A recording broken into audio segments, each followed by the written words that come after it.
Hello there, everybody, and welcome back to Roll with Advantage. Very excited to be here today for today's session.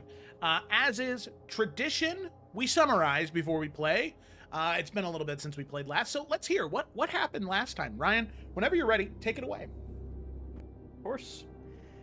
Act 2, Chapter 19. Grief Gnaws Away. The heirs approach the scorched sepulchre and find the remains of a camp outside, carrying one of the recognizable medallions of the cult. They head inside cautiously, but are soon ambushed by various ghosts and spirits. After a fight, the heirs head deeper into the labyrinth. Using a journal they found from a dead cultist, they are able to find a nearby camp of cultists. After a battle, they emerge victorious and keep one alive for questioning. They learn that there are more cultists currently working on traveling down a side path they created in the dungeon, as they were unable to break the seals that blocked the main entrance. They also learn that the warrior who currently wields Dragon's Bane has been summoned, and will use the sword to destroy the seals as he had done at Zephyros' tower. Determined to move forward, the heirs decide to rest before making another push. During their rest, Thorn approaches Merrick and opens up about seeing some sort of vision or perhaps memories. The two meditate together and see a vision of a rider and dragon flying over an unfamiliar landscape. They also see the dragon resting near their rider as she takes her final breath, with grief overcoming the dragon. When the vision ends, Merrick sees that Thorn took on the colors of the dragon from the memories, and also hypothesized that the lingering magic of grief was affecting this area. Moving on from their rest, they attempt to take the path that the cult made, but find themselves blocked by several glyphs of warding. Not wanting to take the risk, they try for the main path in the hopes that they can break the seals that the cult could not. However, as they approach the first seal, several burned corpses rise up from the ground, and a fight ensues. Oh, yeah, it does. And that's right, where we're going to pick up as the undead rise in this room that all of you can see, 4 braziers in each corner, a pathway on the opposite side of the room, currently sealed. That is exactly where we're going to go ahead and dive in. So I would like all of you to roll for initiative. You said the thing. No, I didn't. Why is Caleb so far forward? Kinda hate it. Oh, I haven't been. Damn it. Oh, man. Hold on, I gotta swap to Ooh. Chrome. I think I got a 20 on initiative. You got a 19. Okay, let's see here. Isn't the 19 what I rolled? Yeah, the 19 is what you rolled. No, it is a 19 total. That's what showed up. Oh, okay. In the chat. Let's My bad. see. John accidentally clicked it twice, so technically he does have a 20, because if you scroll up, Oh, there is one more. first Yeah, one's- look at that. yeah. Yeah, my bad. Everything was screwing up. 14. Kalen was a natural 20. So Ooh, Samson Kalen. 20.99. Quite easy. Oh, easy. Oh, it's quite easy.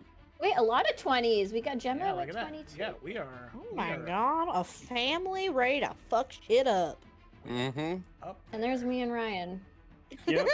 It's alright. Ryan never rolls good initiative. It's She's you not and bad, Merrick. though. Ryan is not in Compared to the combat. 20s and the nat 20s, Okay. the bottom of the barrel. So with that, we will go Okay. ahead and dive right in. Kaylin, you do lose the initiative tie with the flaming skeleton in the very back. We hate that. Fuck that guy. So, yeah, I think we're gonna. Okay, I think we're gonna go for a hurl Oh my flame God. here. I stopped myself. We can stop that now. So this is going to be. This is going to be 2 hurl flame attacks at Xanthi. As you can see, all of you moving through, maybe Kaylin stepping forward, feeling compelled, pulled by that grief, coalescing at the opposite end of the room. It's so strange. You haven't felt something quite similar to this since you were in the capital city of the Serpent's Grove. That pull of grief. You maybe step a few feet forward than everyone else. And as the undead goes to attack you first, you can see it's kind of pulled to the side and ends up focusing its ire towards Xanthi. Hurl flame. 2 hurl flame attacks Attack number No, 1. it's ire. And a natural 20. Right in it. Portent. Yeah, because I remember I got really bad portent. Do you want to use it on that or something else, though? I got so many bad portents. I think they were all Where bad. are they? Yeah. Yeah, I think all 3 And I kinda didn't use sucked. any of them yet, so I might as well. Okay. We gotta keep you up and running, because we can't fucking heal you. But I'm So- resistant, Girly Pop. It's okay. But I thought, oh right, no, you're right. But you could be double resistant. So Well, I am double resistant. It cancels out to only one though, so. I can't find them, so I guess sure. Take it. Okay, I'm all right. digging. fine. So that is Fine. Take the, fuck the out. first one was a 19. The second one was a natural 20. The 19 misses, right? No, 19 will hit. 19 will hit. Okay. So Well, I found them. did you now? Make a decision. Make it an Balls in 8. your court, Girly Pop. Make it an 8. Okay, make the natural 20 and 8, so that's a 12. All right, so Xanthi, you will take a whopping 8 fire damage reduced to 4, and that's it. Look at that.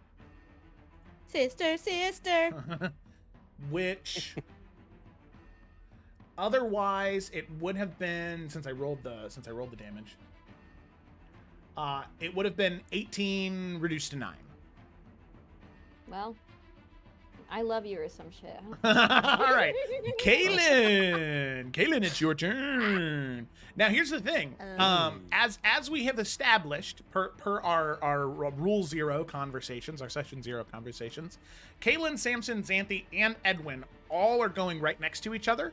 So if at any point you guys would like to, take turns simultaneously, and meaning like somebody's going to move here, somebody's going to move here, attack. If you want to do that, you can. If not, you can just proceed in the normal order if nobody has anything they really want to do in that time. Thank you for that. At this time, Kaylin has not that. So, doesn't really like being up front, however. So, she's going to move here. And then she's going to throw a boola boopa boop. Eldritch Blast at this guy. I forgot words for a second. I don't know how to play this game. Alright. Yeah. Okay, 15, 22 will hit. Gonna be 8 points of force damage. Got it. Great. And then here's my second bolt. 11. 11 is just a miss. Okay. That is okay. Trying to save my hex for what I think is a bigger fight to come, so I'm gonna go ahead and that's gonna be it. Okay, sounds good. With that, we come to Samson. Well, Samson's going to run up and take a bite out of this boy. All right.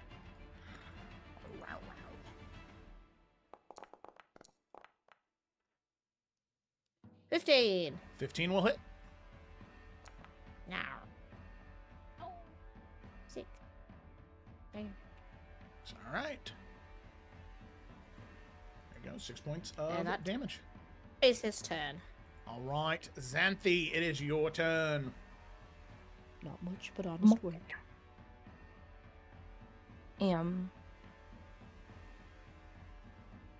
I'm going to, I guess because he's kind of offset, that would be opposite. Get right to the side of this boy. Yep.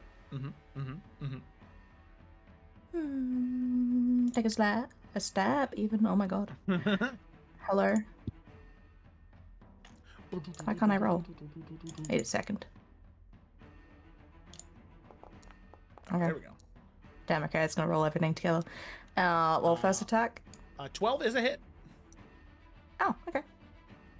And then plus... Oh, shit, I always forget what it is. My bad.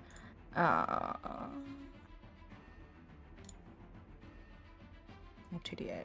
Oops, not d6. And a little bit of that as fire damage towards it, and a little bit of that towards me. So it was two-handed, right? Because she doesn't have an offhand Yeah. thing. Okay. So So yeah, 13 total. No, 12 total. No, what? 11. Oh yeah, 11. Okay. 11. All right. Yeah, it's looking really rough. I don't know where I was getting those numbers from. My ass, I guess. Some You butthole. thoroughly confused. Ah! Now now the best part is now everybody's gonna think about that. No, wait, no. That's funny. I had forgotten. Why wasn't I that never in your forget. summary, Ryan? Why'd you leave? By design. It was An not in the attack? summary by design. Oh my god. 15 hits. Oh my god. The dice are on the numbers. I can't roll the extra dice. Get off. Okay. And then fire damage. Me damage. Okay, I'm glad that one was better at least. Oh, nice. 18 points of damage. That will be enough. It will kill it. As you thrust the Biden in, there is this discharge of flame that envelops that sort of white, misty specter and completely evaporates it, ectoplasm and all. Nice. And that's his turn. That is done very good. Edwin. Yes, it is Edwin's turn. So yeah, right off the bat, Edwin is going to pull out a scroll, and he's going to start reading from the scroll. And as he reads it, he's going to start naming all of the siblings, and then he's going to close the scroll, and it's going to kind of light up. And then from his feet, it's going to look like a blizzard is going to start spinning around him, and inside of the blizzard is like wolves running around. As I cast Spirit Guardians. Hey, all right. Naming the siblings to be the ones that are fine to walk in it. Everything else, get fucked. About Thorn and Samson. Yeah. They're too. Fucked. Yep. They're fucked. Oh, I guess Alright. it rolled immediately. And then he's going to... Yeah. Yeah. He's going to walk right here. And, actually, what's my speed? 30, right? Yeah. Is that enough to get all of them? In my Spirit Guardians? Trying to, here we go. 10. It's 10 feet? Should be. Yeah. Is it 10 or 15? I thought it was 15. It is 15 feet. If it's 15 feet, I'm gonna actually go to this guy right here. I'm gonna walk down here instead of going full. What? Okay. It's unfortunate that did not work. All right. 15 circle template. Boom, right there. Nice. So immediately, isn't it when they enter? When they enter for the first time, and I think when they end their turn there? Particularly when you cast a spell, you may designate creatures. We already passed that. Whenever a creature enters the emanation or ends its turn, they must succeed a Wisdom saving throw or take 3d8 radiant damage or 3d8 necrotic damage. Which one? That's if you're evil, right? Right, yeah. They're gonna be, well, I mean, Joe, what am I? I'm just kidding. I'm good. They still take half as much. Okay. Success So from then the I'm going... specter. Oh, go ahead. Success from the zombie, and then failure from the zombie at the top. So 2 successes, 1 failure. So the failures will take 6 and then yep. success. Failures take 12. Success takes 6. Yep. I'm then going to use my bonus action as a war priest, and pull out my sword and Ching! try to slice this guy in front of me. Nice. Oh my Wow. God! Look at him! Turn, Look at it! Big turn! Big turn! So total damage is Jesus Christ. Oh my god. 4th of July over there. I know. So It's a D10, so plus 13. It's one-handed, so it's a D8. Oh, it rolled a D10. That's right. I have to fucking manually roll it every time. Even though I click. All right, so, what? 15. 15. Total 15. All right, 15 points of damage. Yeah, the Spectre is looking real rough. And then he's just gonna plant his shield in front of him, kind of facing all of these ones up here, and try to like be the. Come at me, bro. All right. You got it, Edwin, as you tried to deliver the killing blow to that one, and now having tried to assume that defensive position, the Spectre is going to attack you. They're going to make 2 life drain attacks. Attack number 1. That is going to be a dirty 20. Got. Does that hit? That just hits. Yep. And then a 15, which is a miss. Which is a miss. Okay. I need to Damage make a on the con first save. one. It is no con save. You are going to take 4 points of necrotic damage, and then your hit point maximum is reduced by 4 until you take a long rest. All right, hold on. Let me look at my.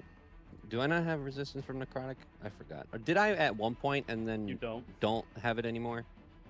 Or am I Um, just? I think I'm just an idiot. All right, my hit point maximum is reduced by 4. Yes. Mm-hmm. Until you take a long rest. Can I do -4? Holy crap, you can. Nice. Max HP modifier, you can put -4 and it works. Okay. I do need to make a con save, right? Because I took damage. Correct. For Yeah. Spirit DC 10. Guardians. You've got to be Ooh. fucking kidding me. Oh my god. Ooh, baby. Okay. Important. Unless you want to do worse. No. Yeah. I got a 1 and a 2 save for porting, so. All right. Well, I am out of 3rd level spells. Ouch. Yeah, I was really hoping that is would there last anything? more than a round. I could silvery barbs you. Nope, I think that still makes it worse. It's okay. It's It fine. would, yeah. I'm like, do you want bad vibes? I can do that. Okay. Nah, he's all already right. got him now. That is the end of the Spectre's turn. Merrick, it is your turn. Thorn is up Okay. next. So same thing. Since Yeah, I was the just about 3 to of you ask. are sharing a turn order, a spot and turn order, you can take your turn simultaneously if you'd like. Okay, I do have a plan for that. So Merrick is gonna move here,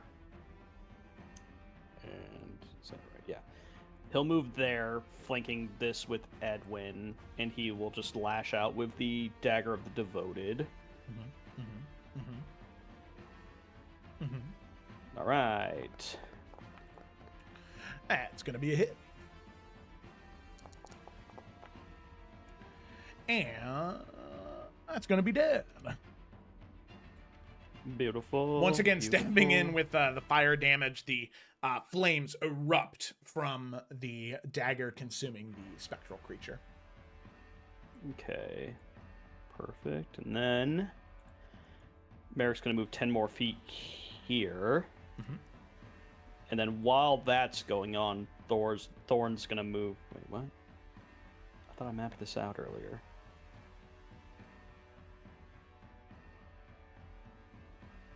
Alright, I guess not. She'll move here.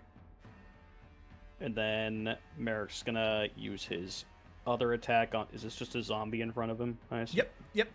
Okay. Slash out with the dagger again.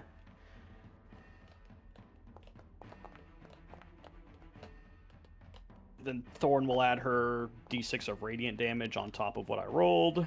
Nice. Nice, Thorn. Nice. All right. So 13 damage total.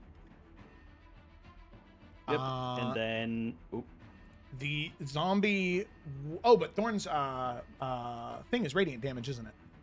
it's radiant. All right, so that will reduce it to 0 hit points, and it will not get to use its undead fortitude feature. Woohoo! All right. You can see that as you stab the dagger and the undead begins to fall, the zombie sort of gurgling and going limp. But as it does, you see this like rigor mortis happen, and its eyes shoot up, and as its eyes shoot open, you can see Thorn immediately jump up and sort of rip.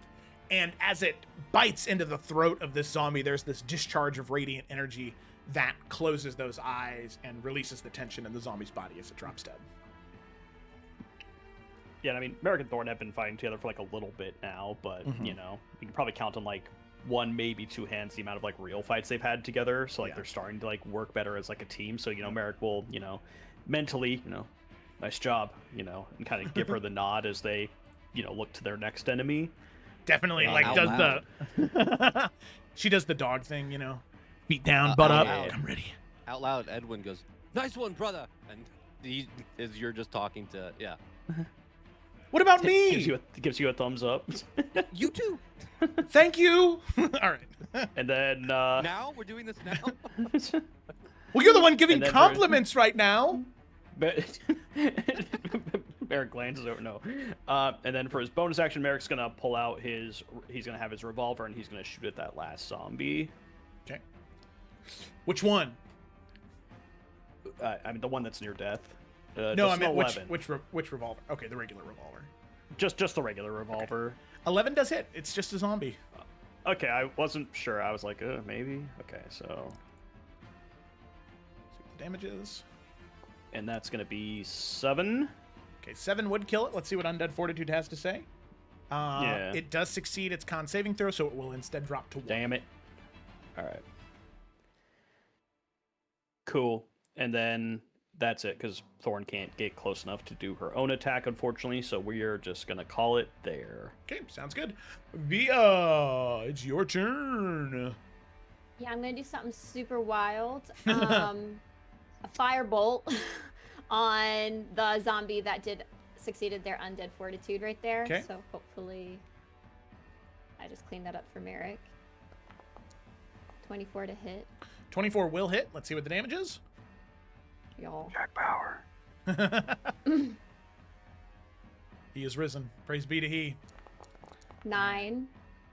9 damage. All right, let's see what Undead Fortitude has to say. That is a failure. The zombie will drop dead as it is immolated. Yay! And that'll be my turn. I'm not moving because I was gonna move, but everyone else moved, so I don't need to anymore. Merrick, Edwin, and Thorn all go. Nice job, Via. She like does a little skip leap. Yay! Did it.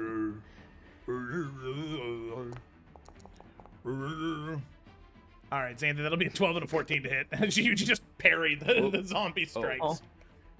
Absolutely not. All right. Flaming Skeleton. Once again, gonna make 2 hurl flame attacks against Xanthi. Uno, dos. That is gonna be a 23 and a 19. Yeah, both will hit. Damage. So you're looking at Jesus Christ. So you're looking at 10 points of damage reduced to 5 for the first one, and 4 points of damage reduced to 2 for the second one. So 7 total. Yeah. All right. And then there's another zombie. Okay, we got Wait, 2. what was that again? How'd that go? Oh, that's not Great. good. Didn't That's know if I not heard you good. the first Sludge time. jar. Oh shit, really? Oh god. Sorry, I've been learning zombie recently and I wasn't I didn't know. That's my bad. Thank you for illuminating me. Illuminating? No. All right. Elucid? Thank you for not Is that giving me the Yes. correct word to use, just telling me no. I appreciate it. Yeah, that's awesome. Just All say right. learning me something and move on. So, slam attack number 1 is a 16, which is a miss. Slam attack number 2 is 18, which I think is a miss. Yeah. Okay. All right. That is the zombie's turn. As we get to the top of the turn order, with none, with the 2 flaming skeletons alive, and there still seems to be this. Now that you've gone through 1 round of combat, there seems to be this weight that is resting on all of your shoulders. Even though you're trying your best to focus on the fight and the danger that is in front of you, there are these creeping thoughts that you have, just sort of like tendrils kind of creeping up the back of your neck. These thoughts of regret and sadness and grief that are just at the very back of your mind. and you can feel as though there's something that is drawn to this place, it seems. And you're not exactly sure how to dispel that, as from each of the braziers, undead are going to rise. Oh, fuck that. No. Why am I stupid? Okay, there we go. Nobody answer that. All right. Well, Okay. So if I had to guess, okay, we are going to give it a roll, see what comes out. Okay. Out of this brazier, one ghoul will dig its way out of the earth. Out of this brazier, another ghoul will dig its way out of the earth. Or set them on fire with holy fire? Out of this brazier, a specter will emerge. And out of this brazier, our sadness. a zombie will emerge. Okay. All right, let me go ahead and add these to the It's good to cry initiative. I've been doing too much. for you. not right Oops. now. It might be. Caitlin's gonna try. Okay, I'm curious to see how Crime that plays demand. out. Yeah, She's man. a good actress. Okay, all right, flaming skeleton. Yeah, you're real fucking fierce. Once again, Xanthe, it's going to be 2 hurl flame attacks your way. Matthew, what'd you do to these guys? Yeah, what the Nothing. I've It's- never been here. It's the crown. I've never been here. fuck? Never been- yeah. They've seen your face around town, dude. Okay, 19 and a 14, just one of those hit. I'm actually got a shield, so no, it doesn't. What? So, You have shield? no, Hey, it Lollipop. doesn't. I don't like that. There's a bunch of things just popping up, and no. Yeah. That's fair. And so until your next turn, your AC will be 24. Yes. Okay. God damn. I won't say it. All right. Yeah, Kayla gets it. Yeah. Praise be. All right, Kaylin, it is your turn. Okay, so Caitlin can feel this compulsion, and she can tell it's coming from the brazier in front of her, right? Yeah. Mm-hmm. Can she spend her action kind of running over to it, and she's gonna put her hand on it, and she's gonna just try to. I don't know what. You tell me what to roll, but she's just trying to get an understanding of what exactly it wants from her, kind of like giving into these feelings. Mm-hmm. Okay, as you run up to it, as you place your hand on it, and you try and feel what it's asking for, given the magical nature of this brazier, of this place.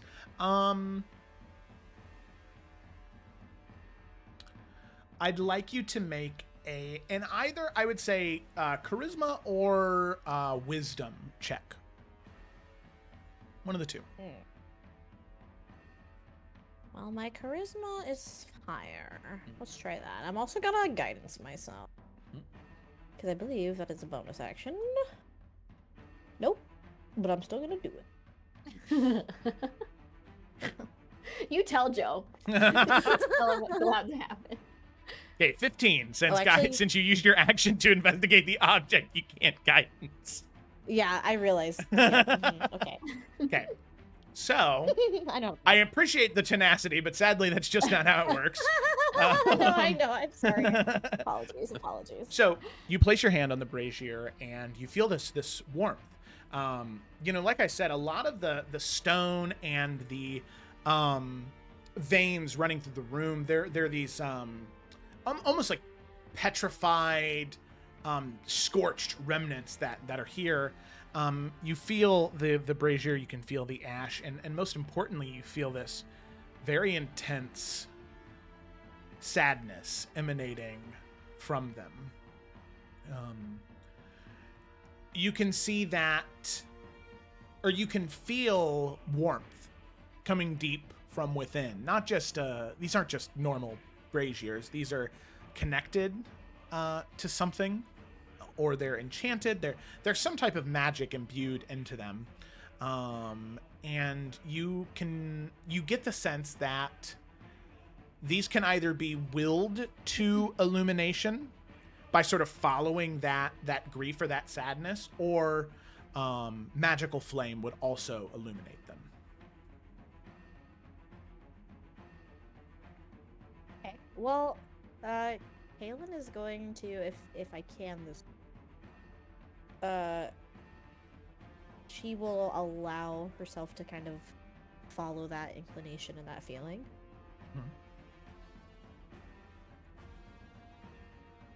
Okay.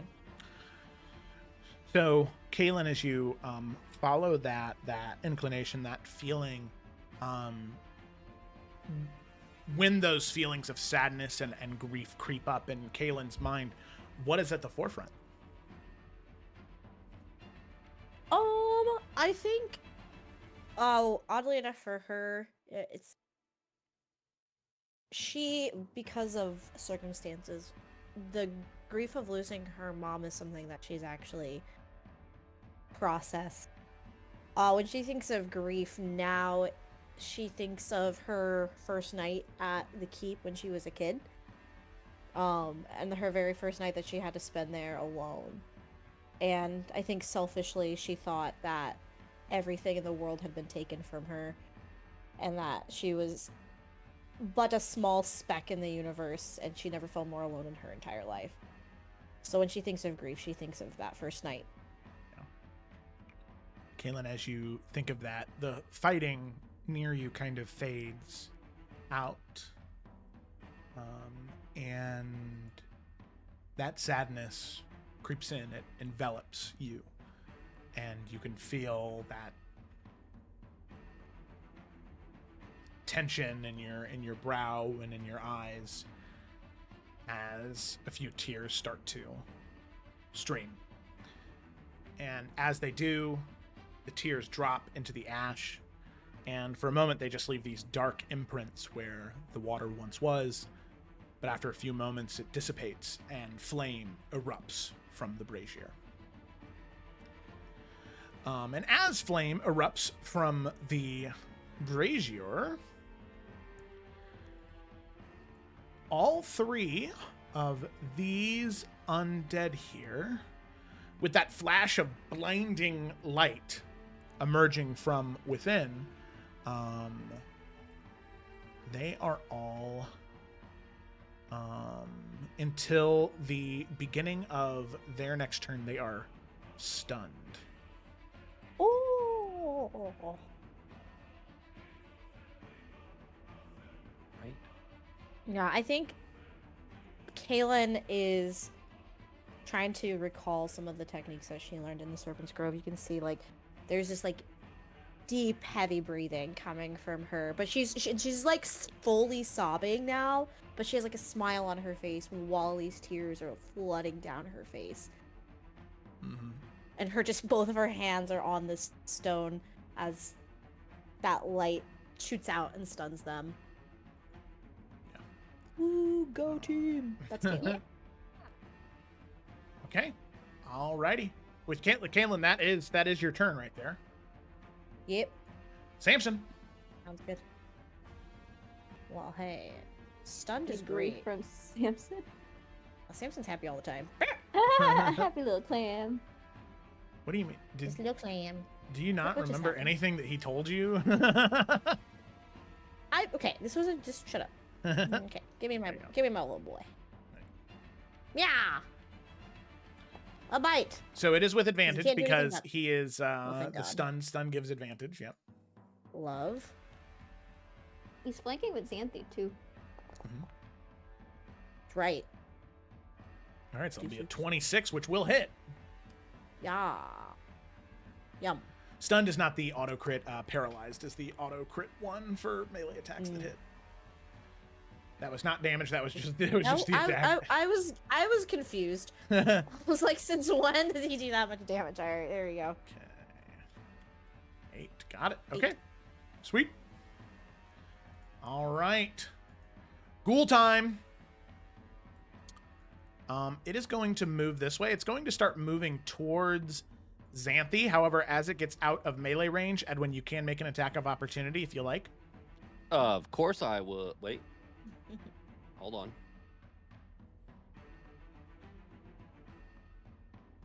Okay, cool. Yes, I would. I was making sure that there was just Xanthi in front of me, or else I would have not, because I could have used the other action. Okay, 18. I should have. No, 8. Or 8, yeah, does not hit. All right, it's going to run towards Yeah, I you. should have just fucking saved it. God damn it. So, it is going to make... Damn, it really Let's wants to see. Xanthi, it's going to make Xanthi, what the fuck did you two do? bite attacks. Well, too bad, because one of them I have a 24 AC. Oh, never mind. I bet she can take it. That is a 20 and a 22. Both those miss. Yeah, okay. Xanthi, it is your turn. I believed in you the whole time. I knew you did. I never doubted you. Just don't want you wasting your shit, you know, especially when we know there's a I fucking know, but I just don't want you grave swarm to coming for our go. ass as well. I know, but we just can't heal you, so I'm trying to preserve Use you. your bad portent on one of us, Well, so we it can get be super healed. sad. It just has to be magical healing. So, like, potions and spells still work. Oh, okay. I thought Yeah. it was reversed for some reason. No, you're good, you're good. Okay. How do I want to do this? I'm gonna start going. Actually, I'm gonna read the shit first before I try and do things, so I don't inevitably fuck up. I hear that is an Explains the optimal item. strategy. Yeah. Okay. Cool. I'm gonna take my 2 strikes at the ghoul first. Actually, I want to take 1 at the ghoul and then 1 up top. Okay. We'll do it that way, actually. But let's actually do this one at a time because I have extra shit. So it would take... I'm guessing that hits. It would take... 19 does hit, yeah. 12 plus... Actually, wait. I have Savage Attack. I'm gonna re-roll that damage.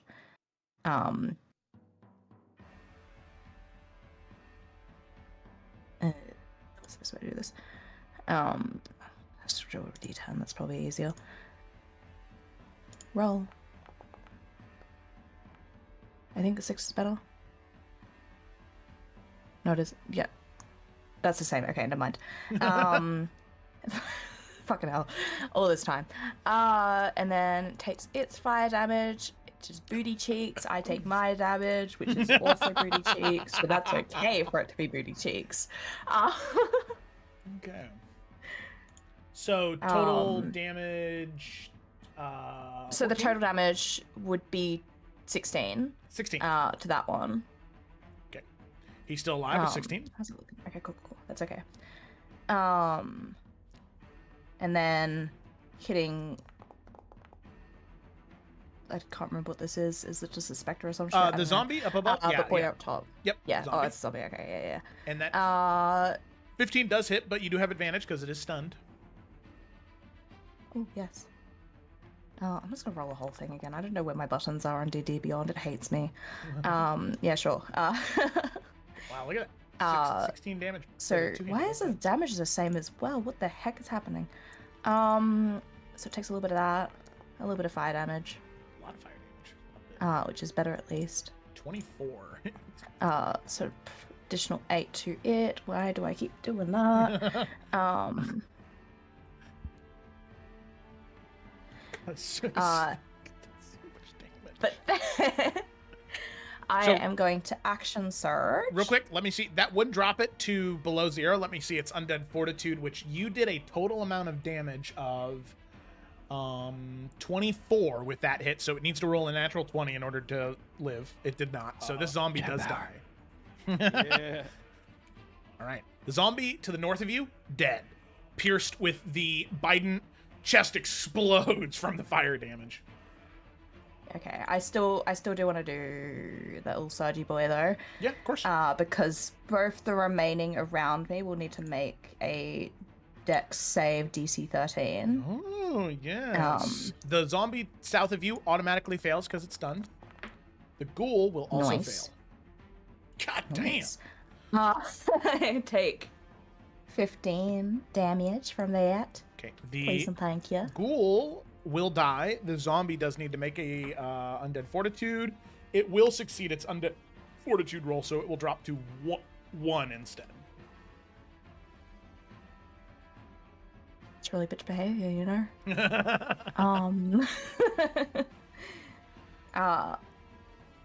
Question. Because I get both my attacks for an action surge, right? Yeah. Correct. Yeah. Because it's the whole action. If I am to slash and then throw, can that be the same thing, or does it have to be just the one? Like, I don't know how that Type of works. attack. No, you can mix and match if you want. I mean, I don't know what the rules Okay, say cool. exactly, but to me that makes sense. I can. Stab somebody and then Oh. throw the weapon. I have no problems with it. Yeah. Now, if That's you the wanted to goal throw the here. weapon and then stab someone, well, That that might be a doesn't make sense. problem. Well, it wouldn't be though, because I could just recall it my bonus action. Oh so I yeah, just then delete you. it. But Oh, you yeah, you magical can. item. I know that rules as written. Yeah. I don't think technically you can split your action like that, but because some But people I can. you can, yeah. Nobody Okay. else can. Gemma can. All right, as long as we're clear. Yeah. No. Yeah. Yeah. So then I'm just going to hopefully finish Boyo down here, even if he is stunned. Oh my god, what are these rolls? 11? An 11 does wait, hit, it's but you do have advantage, it. You do have advantage. Yeah, a zombie's AC is 8, so you're Let's see if I can crit against it. Nope. so close. 27 is gonna extra hit though. Nice. Do I get a bonus for that then? I mean, I think so. Now that you said it. Well, real quick, let's see what your damage is, because I might not need to. I might not need to roll the undead fortitude. So that's its damage. That's me damage. Oh my god, get it off. Why are the dice always on top of everything? I can't see the numbers. So, 18 total. It does fail its undead fortitude saving throw. It will die. Nice. And then I want to move up. I realize I don't even need a throw. Huh, look at that. Well, Because I have reach. And then my final attack, Boyo up here. Yep. Actually, 25 good hits. numbers. Nice. So it takes 16 plus an extra bit of fire damage. That is, oh, okay, 4. And then I take. Oop. So yeah, it's gonna take 20 damage up there. From the thrust of the Biden, that seems to be effective, just as you would anticipate it. But any of the fiery discharge emanating from the crown or from the Biden itself, from the attack, seem to have no effect on the flame skeletons up here. Well, Biden doesn't do fire damage, so that's still. Yeah, it's still Fine. 16 damage, just not the 4 extra on these guys. So it's completely immune then. It is completely immune to fire damage. Yeah, the fire seems That's to have really no rude because I have to keep doing it. effect. And that is turn. All right, very good. Edwin, it is your turn. Yeah, guys. I think we just we let Xanthi take care of these guys, and we just start getting sad. I think she's got the rest of this. I do have 18 Uh, HP, so. We just start getting sad.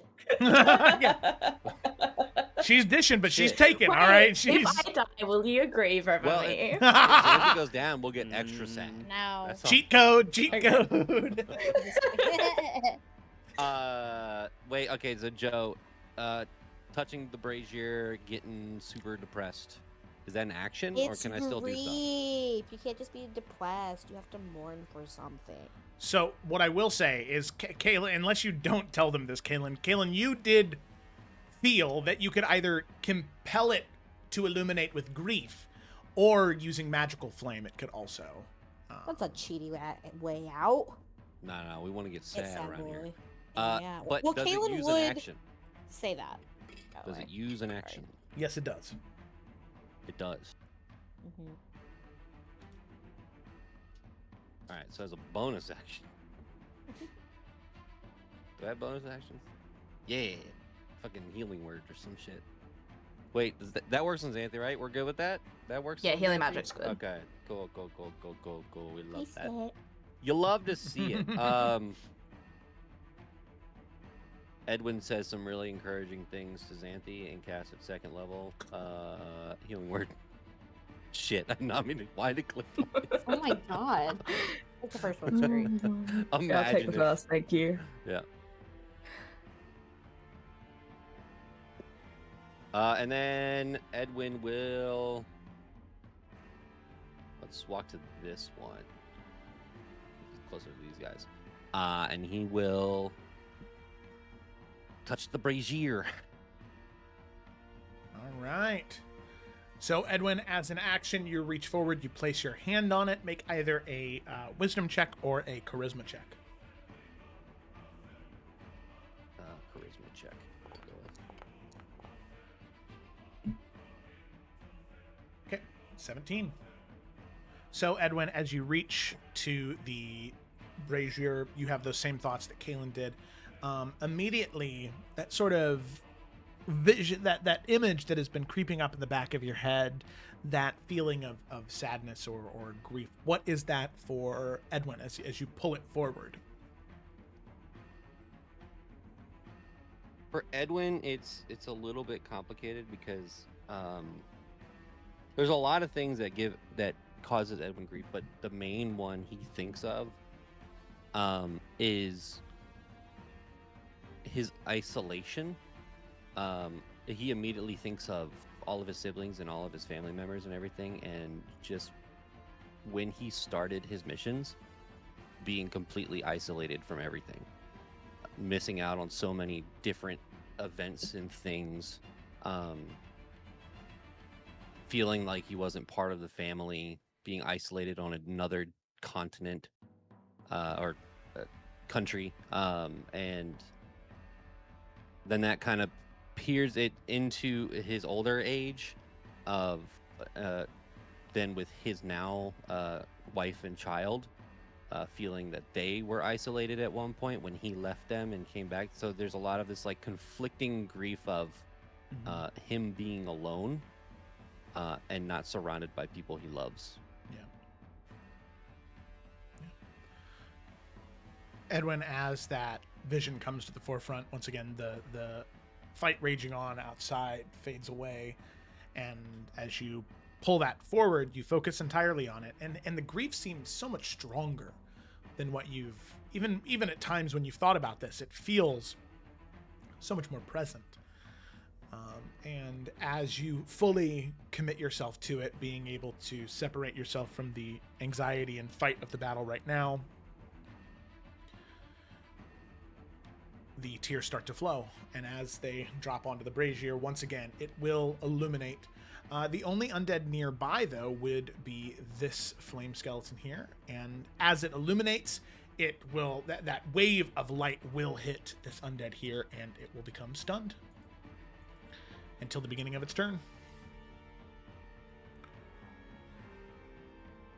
Can we move our final movement from there, or just You can move any more movement you have.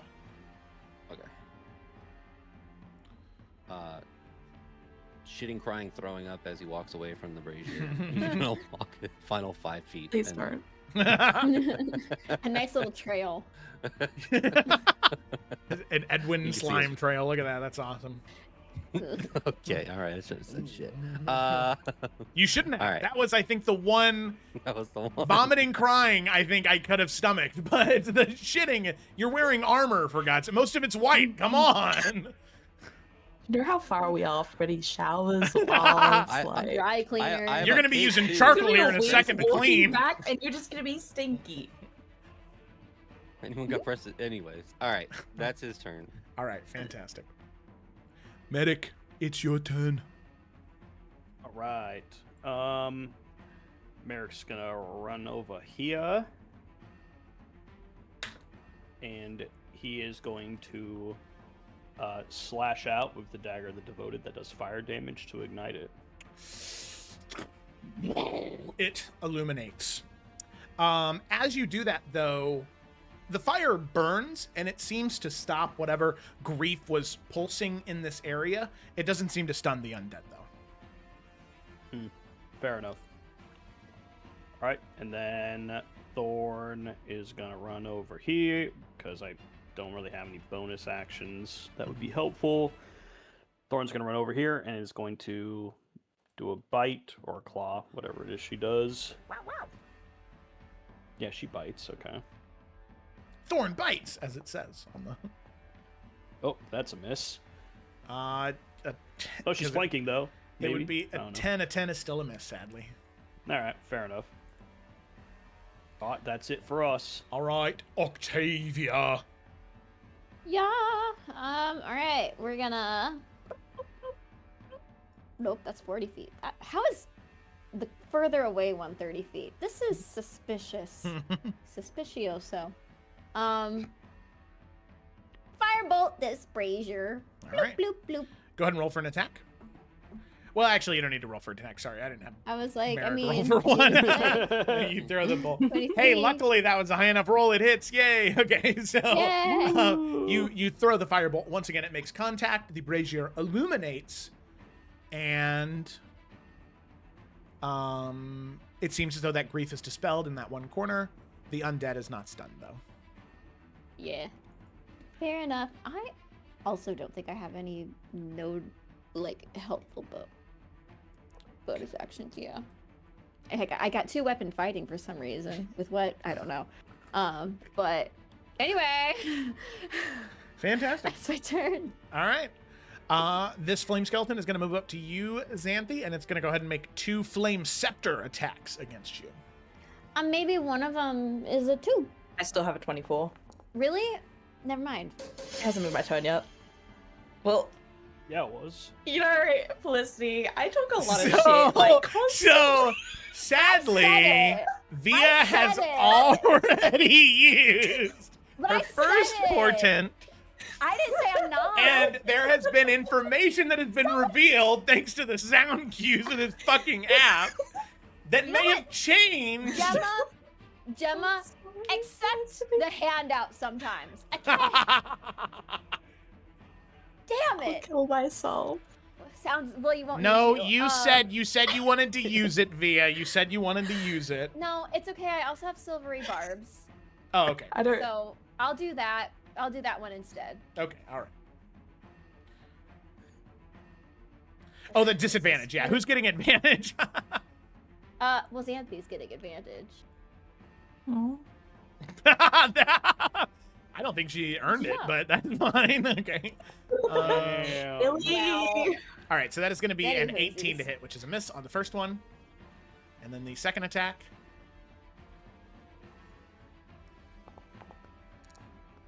Is a 9, which is also a miss. All right. Well, do you still have 24 AC? Because isn't that only until the beginning of your next turn?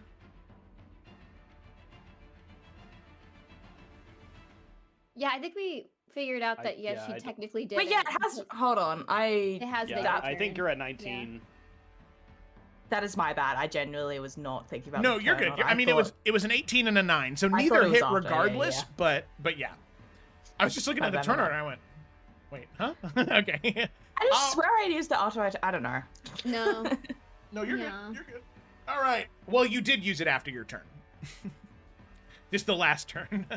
Oh Okay. my Use it god. right Yeah. before your turn, actually. Okay. All right. That's the end of its turn. Neither one of those hit. The Spectre is no longer stunned. It is as it is now its turn.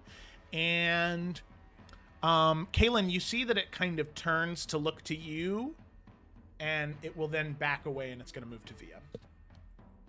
Wait, I have a question though, because we had Kaylin's turn and it just got unstunned. So does it get to move?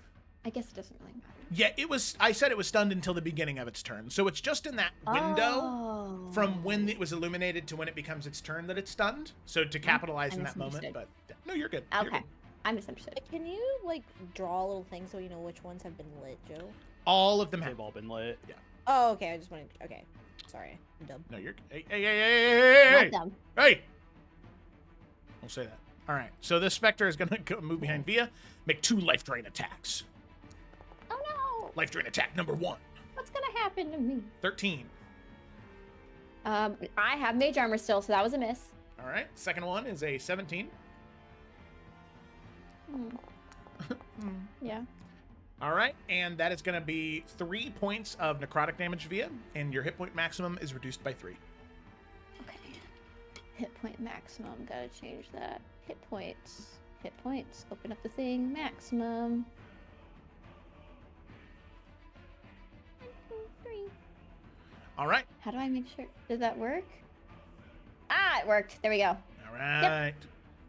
The ghoul here now is going to make 2 bite attacks against you, Merrick. Mm-hmm. Bite. Bite. Oh. That's a 12 on the first one, and Miss. a 7 on the second one. Those are both misses. Woohoo! Zombie. Zombie. Zombie. All right, it's gonna go here, and it's. I really just went back-to-back vocal stem there. That was crazy. All right. Wild. 2 slam attacks against Xanthi. Man, y'all got a lot of repressed feelings.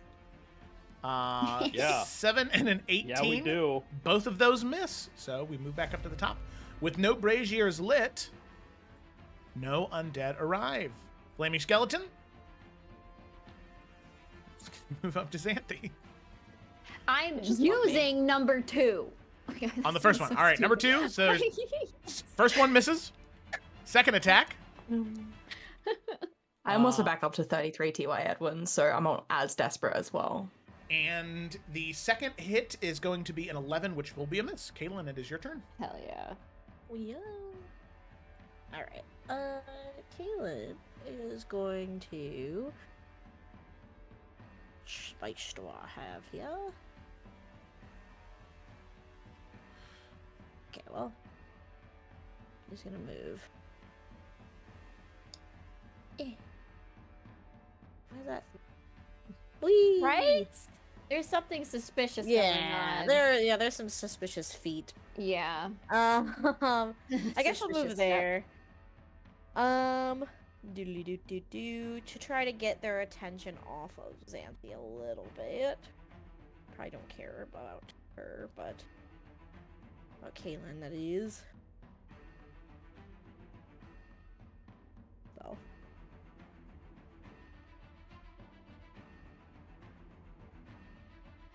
I'm gonna save something. Nervous. Ah, fuck it, YOLO. Blue ball. 15 feet. Bruh.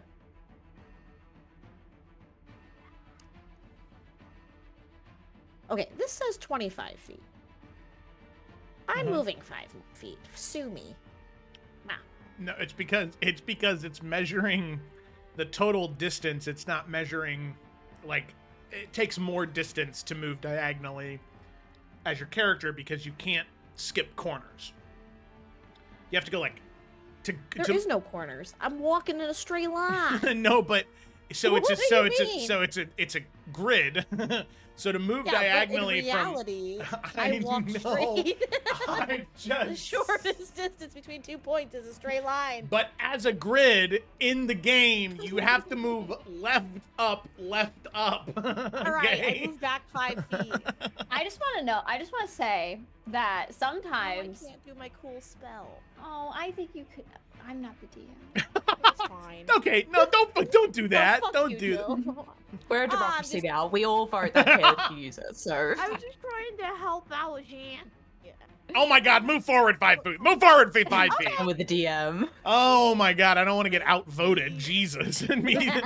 Imagine if we had a vote to see who'd be the DM. Okay, but like, come on. Don't come on me. You just. All right, cool. So Ew. I'm coming here, and I'm. Okay. All right, I'm gonna fucking. Father, forgive me.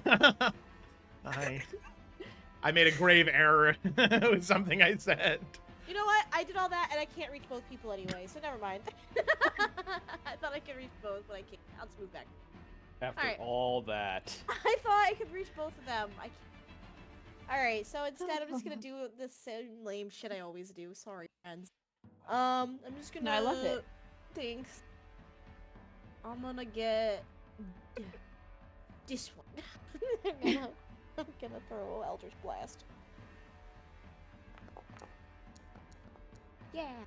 That's good. Blast. And then she'll throw her second bolt.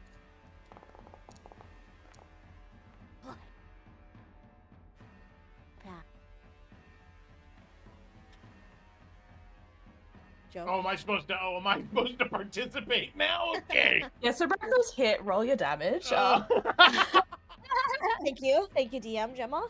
Okay. It auto-rolled by the end. All right, so the first one was going towards the zombie, and the second one was going towards the flame skeleton. No, they both were going to the zombie. She's just trying to get perfect. one Okay. of them off of Xanthi and just get its attention. Okay. So 9 points of I don't damage know if would it'll kill work, it. but- Undead Fortitude, that is a failure. It Oh, drops to 0. Oh, we love to see it. Okay. That is Kalen's.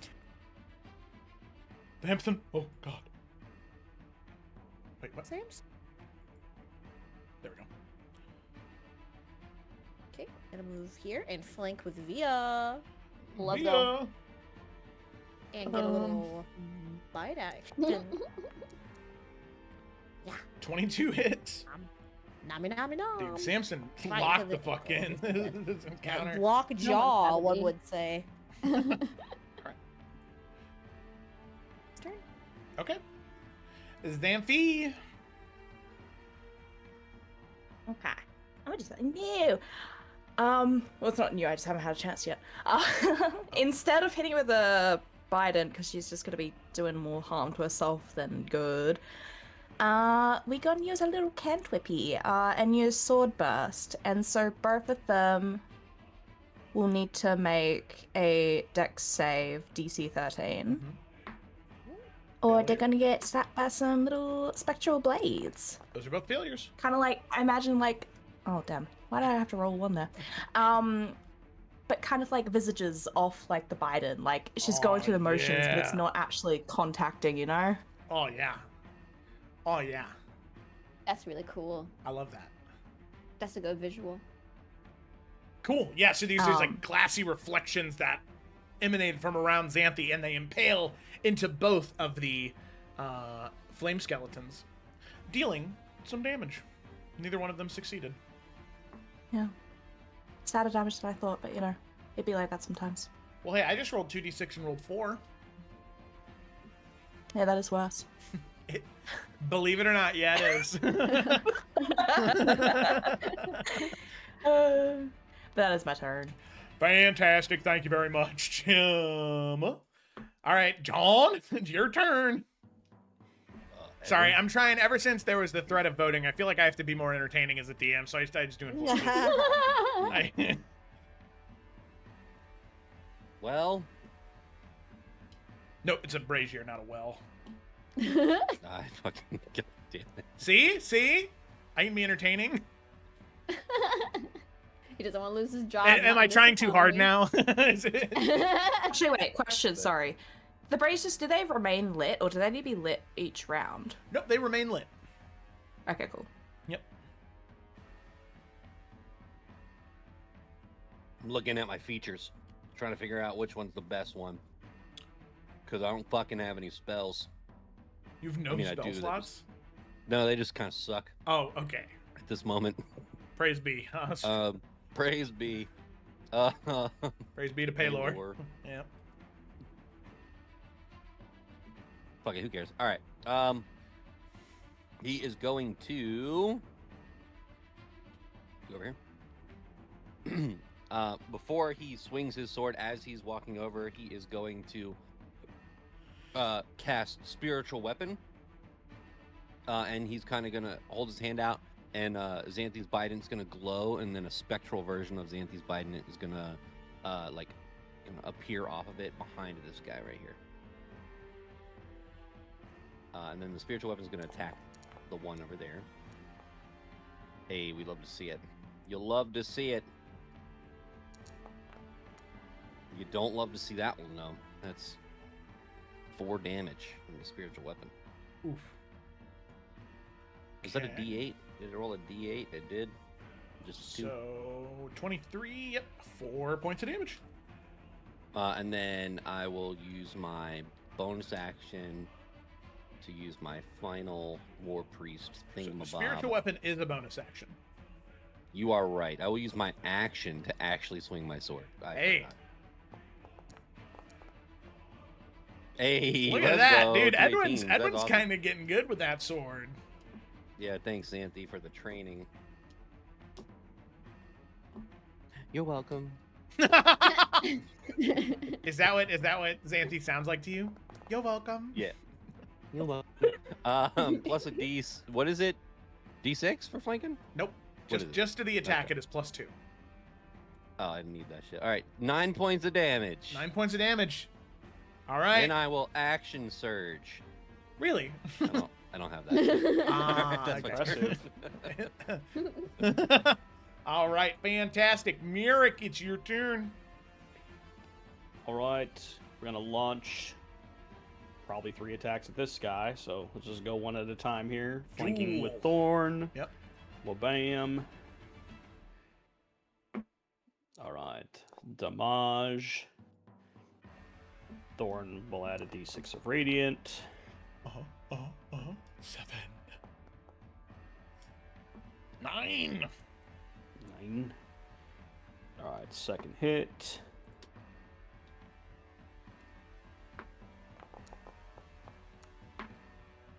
It's going to be a hit.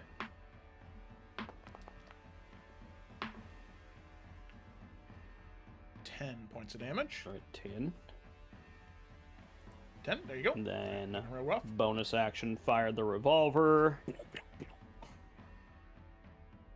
That's a negative.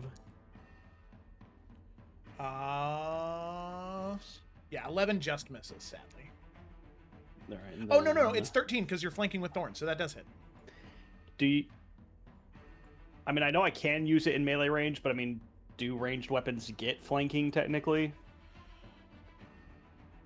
If you want to rule it that way, that's fine. I was just trying to be honest. I would say, I didn't think about it, but I would say since you can use it in melee range, it makes sense that because you have that feat, that you can get the flanking from either, or you can get the bonus from either flanking or from the height advantage because you have the feat. I think that makes sense to me.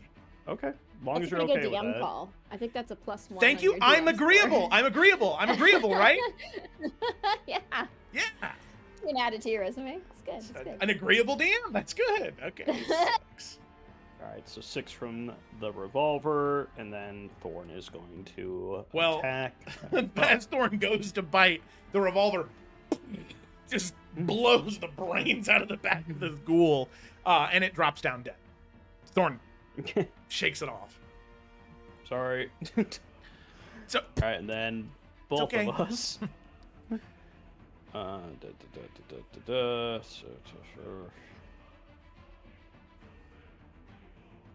Merrick will just go here. Thorn. oh, here, let me move to Thorn's turns. That way it's the movement is accurate. Oh, okay. I was like, why is it showing? Yeah, there Okay, you go. that makes more sense. Thorn does have 40 feet of movement speed. I always forget about that. So, okay. In that case, sorry, I'll have Merrick just move here. Okay. Because then that way Thorn can actually get in and get an attack off. Nice. No, I guess you can get close enough either way. Okay. Sorry. No, you're good. You're good. All right, so All right. Mer, Thorn. go. Yep. Go, All right, now Thorn will attack. No flanking, but she'll give it a shot. All right, she'll launch the bite. 14 hits. All right, d6 plus 3. 4. All right, you know what? Damage is damage. Damage is damage. Mm-hmm. All right, that will be it for us. Fantastic. Via. Yeah. I'm gonna do a real crazy move here. Shocking grasp on Mrs. Spectre in front of me. Holy shit. And I like the idea that, like, with her bracelet, when she, like, scrolls through her spells to select it, it makes that hand with the gauntlet, like, all, like, sparkly and, like, everything. So it's kind of like she, like, pulls it out and, like, is able to whip it at her. Yeah. I love that. Oh, just throw me away. What? Oh, because I it's an wanna be intro. Okay. guarded. I was like, I was being sarcastic. I thought that was cool. Okay, No, 8. you were cool. I was not. Anyway, so she lights up her hand, and then she's like, "Oh, cool!" And then it dissipates, and she's like, "Fuck." Yeah, just too slow on the draw. We got Yeah, she was like, "This so is caught up. neat." Yeah.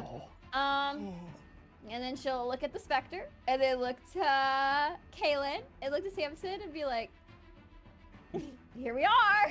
That's Help. My turn. Help. That's my turn. Let's fucking go.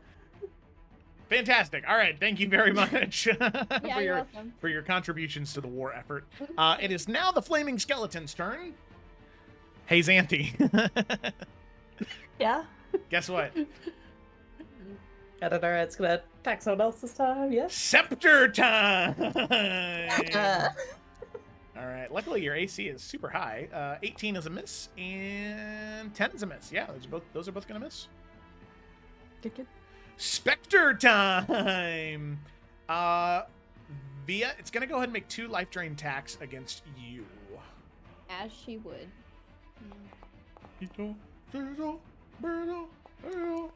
So that's gonna be a 14 and a 21. Favor of the Swinger, because my AC is 14 with Mage Armor. Correct. Yeah. They both hit. So since they both hit, you are going to take 9 points of necrotic damage, and your hit point maximum will be reduced by another 9. Yeah. Not good. Not good at all. 3 plus 9 is 11? Yeah? Correct. Yeah. That's math? Alright. 12. 3 It's plus. Yeah, you're right. You're right. 3 plus 9. I just assumed Felicity was right. I don't know. Well, that's a bad assumption. I know it says that I'm unharmed, but it's because my max hit points are 21, okay? 21. So, yeah. So I am unwell. All right, that's Inspector's turn. Flaming Skeleton. This one,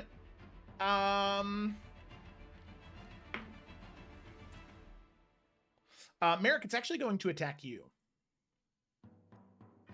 All right. Flame Scepter. You can see it looks towards Edwin and then moves past Edwin and goes to attack you. Embarrassing. So that is going to be a 17 on the first one Miss. and a 22 on the second. That'll do it. Looking at 11 points of damage total. Damn. Okay. 8 bludgeoning, 3 fire. Copy that. You know, because it decided to hit Merrick instead of me, I'm gonna use Sentinel to attack it in turn. Okay, sounds good. It's a bad idea Oh, for it what to the target hell? me. The one time I don't attack her. Get fucked. Maybe.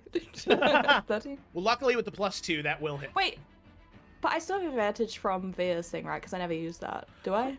Correct. Is it- Yeah, you do. Yeah. Okay. I don't know when that goes away, or I don't know if it's just until I use it. It's just your next attack, yeah. Yeah, 23. sure, okay. Will hit even more, yeah. Thorn's gonna throw a and d6 of radiant damage on your Bident for you. Oh my goodness, thank you. Whoa, you just thanked Thorn? That's crazy. Never thought I'd see the Exactly, day. sounds like that. That's not me. Mhm. Yeah, it's I canon. think- Everyone heard it. It would be Oh my goodness. a cold day in Avernus. Damn, and that's damage to me. Oh, Because yeah. it still is immune to fire, isn't it? Correct, yeah. And then D6 Yeah, so I'm from not Thorn. gonna- Hey, Six look at radiant. that, though. Nice. Two-handed, Thorn. so 14 total, right? Yes. Okay. Math is hard. All right. Yeah, that was a good hit.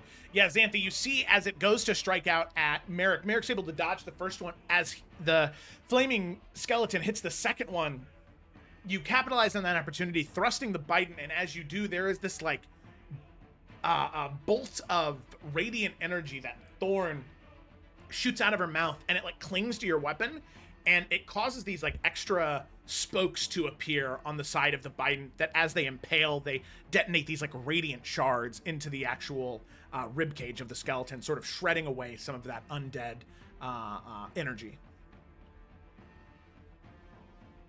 All right. Nice. Kayleen, it is your turn. Ew, Kayleen. Kayleen, Awful.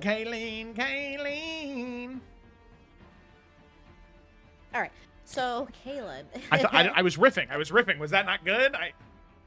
No. I hate is this. I'm going so to- self-conscious now. She kind of like looks at looks around and notices they are kind of focusing Xanthi, Via, and Merrick kind of glancing towards Edwin. Just takes a mental note of that for later, and she's just gonna center herself and send an Eldritch Blast at this one in Via. Okay.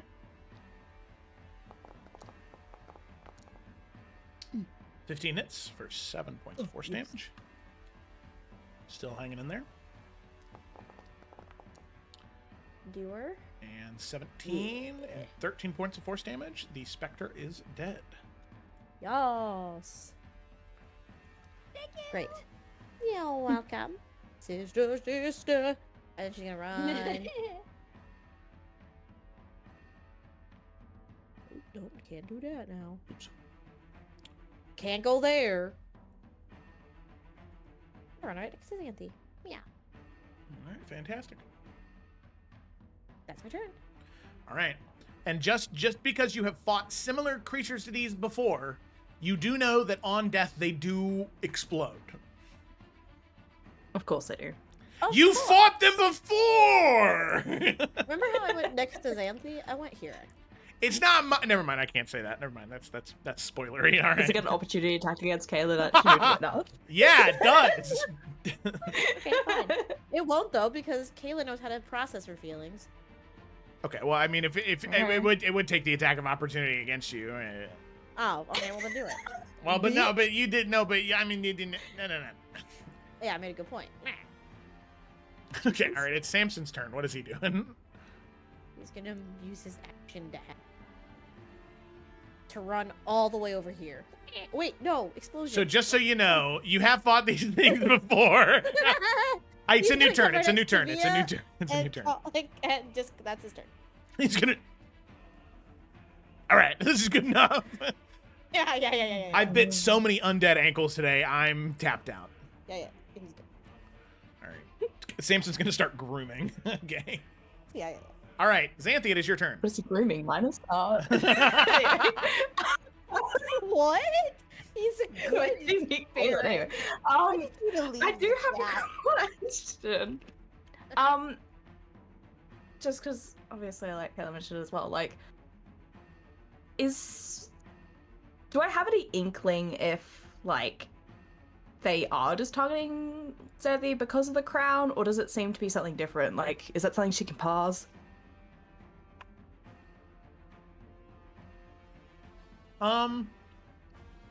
Make an insight check with disadvantage. Sorry. They're undead. They're really hard to read, but we'll see if you get something. I'm very insightful. Don't even worry about it. Yeah. Had to say something. Didn't I? I mean, I don't think I've ever rolled a good insight. I'm gonna be so fucking real. You stare at one of these skeletons for a while. it's just all bone, no expression. It's it's really hard to tell. It seems as though what you do notice, because Xanthi is very, battlefield aware. She's been paying attention to what's been happening. Kaylin and Edwin both used grief to light the fires. Via and Merrick didn't, and it seems as though Merrick and Via had been targeted over those two by these undead. In terms of why they're targeting you specifically, you do know the crown, like, you would be aware that undead would be more drawn to you, but you're not sure if there is anything else on top of that. Cool. As for her turn, though, we're gonna start on Boyo to her right because it's lowest. Yep. We're gonna do a little bit of a stabby stab. You know how it be with that low ass damage.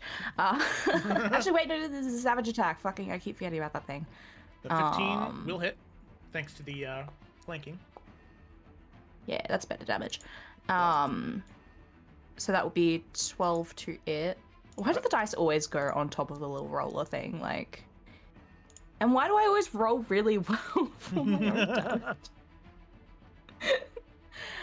So that's first attack. Okay. It's still up. It is. I'll take my second at it.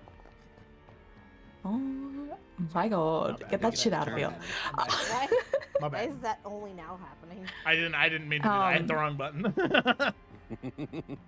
And 16 hit. Yeah, 16 hits. Sorry, I was reeling from the And embarrassment. damage. 10 damage. You Yeah, got no disturb. it.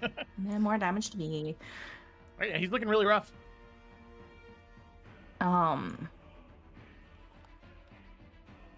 Do I want to drink a potion is the question. Nah. And turn. All right. Thank you. Okay. All right. Edwin, it is your turn. Ready. I think we're just gonna do the exact same thing we did, except I need to read its bonus. Yeah, okay, cool. I need to use a bonus action to attack. All right, cool. I'm gonna. Are all the braziers are lit, right? Yep, they are. There's no right, no cool. more undead that are spawning in the room. All right. Same thing as last time. Let's see what the spiritual weapon rolls. Thwack. It's thwacking. 15. That's going to be a hit. Nice. We thwack. Yeah, thwack that skeleton. 7. Okay. Hey, spiritual weapon did much better this time. And then Edwin is going to swing at the guy in front. 18 Ooh, hits. that was almost a nat 1. 8. Heck yeah, dude. Oh, wrong dice. I always forget. Hold on. Wait. I have.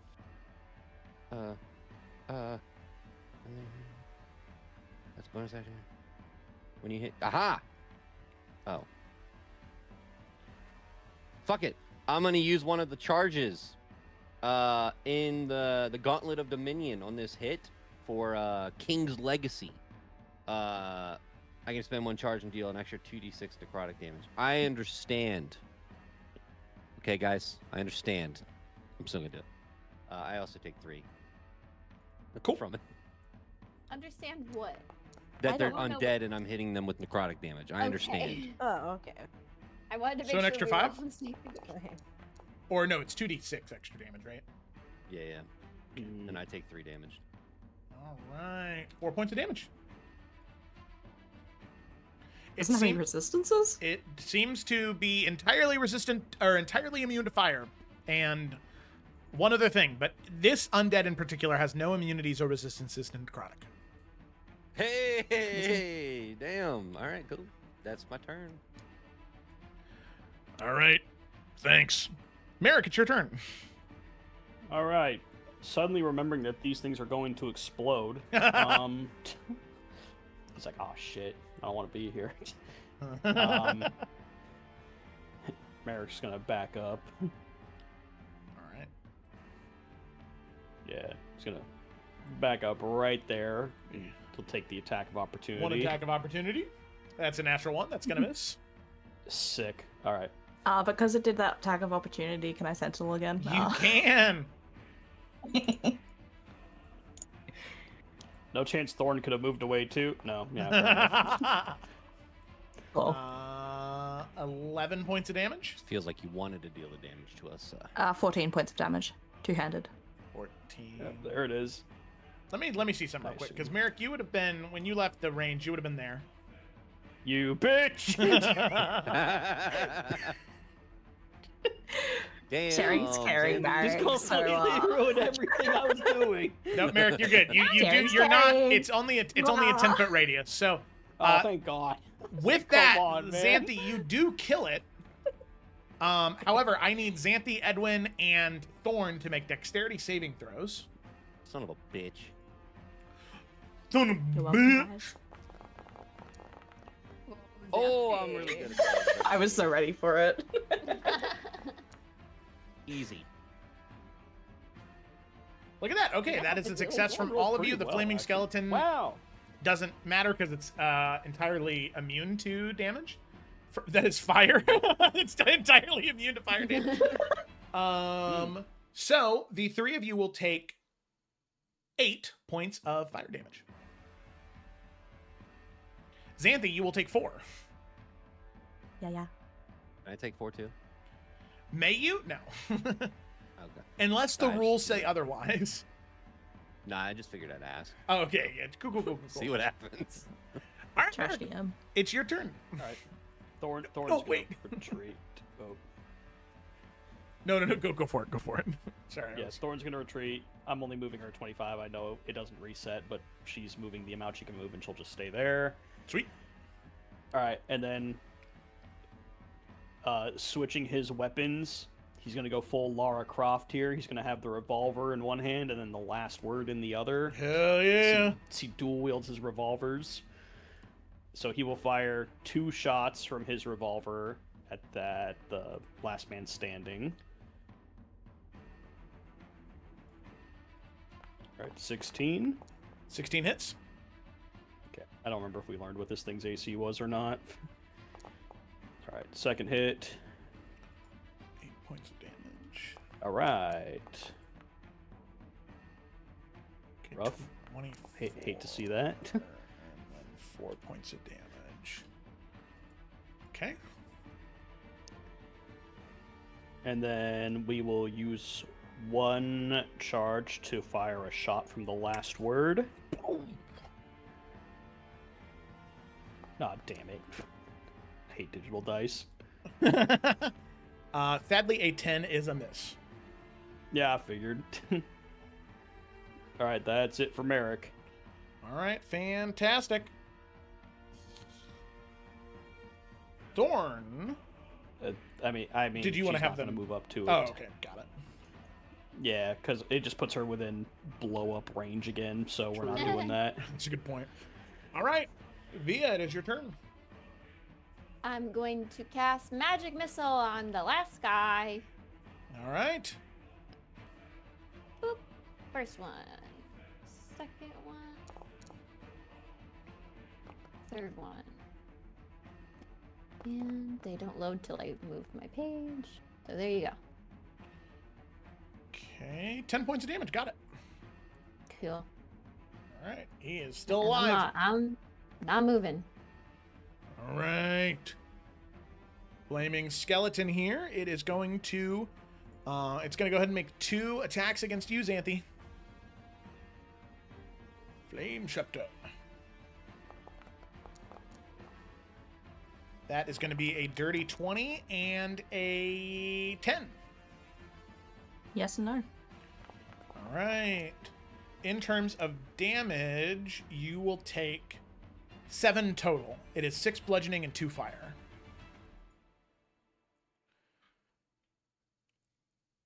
All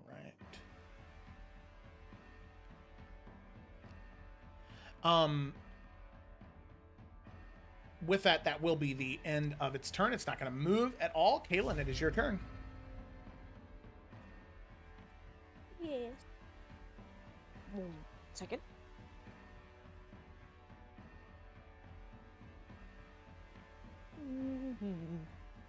Alright, well. Probably gonna explode in Xanthi's. Sorry. Yeah, it's gonna happen. Eldritch Don't worry. Blast. Can I chime in on that? Yeah. Well, because it doesn't get to go for a long time, so like Xanthi and Edwin could move away before you shot it, right? Like, because it already took an attack of no, it just had its turn. So I mean, it'd be 1 attack of opportunity, but at the very least, like it wouldn't explode on anyone if you let them move away first. Okay. Could I hold my action till I see Xanthi and Edwin get out of the way? Cool. Then I will do that. You might want to back up too. Yeah, I was about to say you might want to take a few steps back. I would take some steps back. Alright, then I will hold my action. Samson's gonna hang out right next to Via. Sounds good. So with that, I mean- Xanthi, it's your turn. Yeah, I mean, she says it's her turn. She can disengage and then back Yep. out. And then Edwin. It's out of range, right? Yeah. Yep. Yeah, Would Edwin be is crazy if going I to. missed both these. All right, with that. That'd be so funny. Well, he is going Why to. y'all staying grouped? Okay, I was gonna say he's gonna ready a guiding bolt, Oh, in thanks. case Yeah. Kalen doesn't kill it. All right. You have little faith. Oh my god. I'm sorry. Thanks, Edwin. Well, let him know. 12 to 11. Did that 11 hit? No. Also, since it was the held action, you only get the one attack. So the 11 does miss. So it's you didn't Okay, even go, you, Edwin. you didn't even roll a natural one.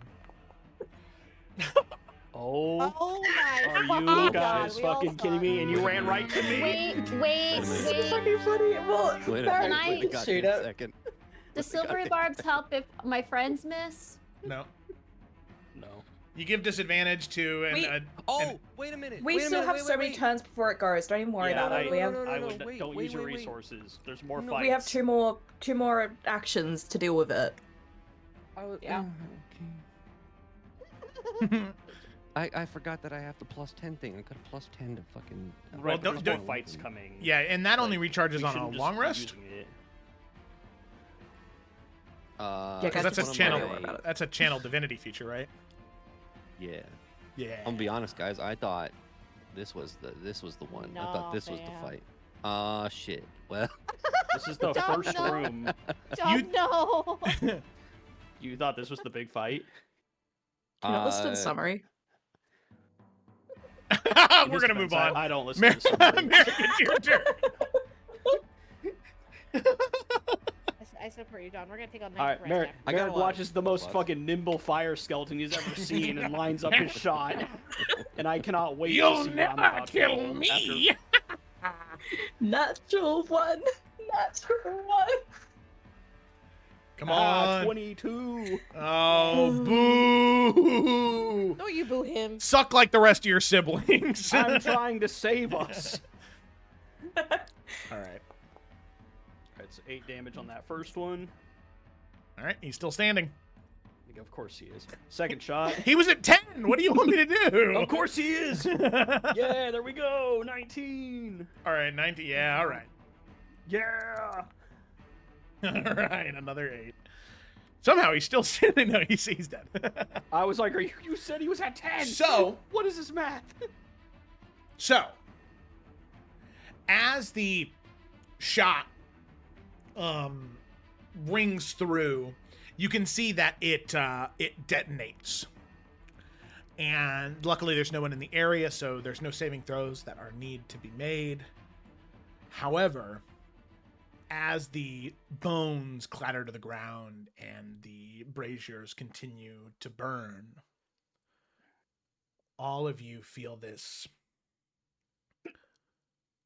weight once again. Now that the threat of danger is gone, that grief begins to become louder. And you hear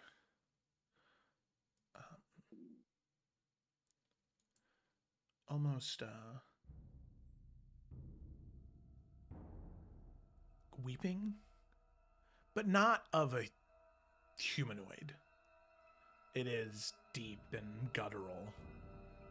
It echoes throughout the chambers around you, and it seems to be coming from deeper within, even past the sealed door in front of you. You can still hear it.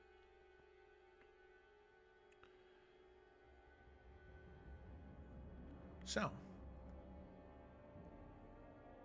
as you approach the sort of end of this hall, you can see the seal on the door. As you place your hand on it, it is warm to the touch, and there is an inscription on it. Something in Draconic. So, Xanthi, Thorn, or Via would be able to read it. And it says, "Only what is true passes. Only what is felt opens." You can see that this sort of circular seal, this disc of transparent, almost like transparent obsidian that blocks the door. You can see that it has scorch marks all around it. You can see that there are residue of spells around it. It seems as though the cultists were in here and they tried just to blast their way through it, but seemed to not have any effect. But the disc itself seems to be separated into two separate pieces, a top and a bottom piece.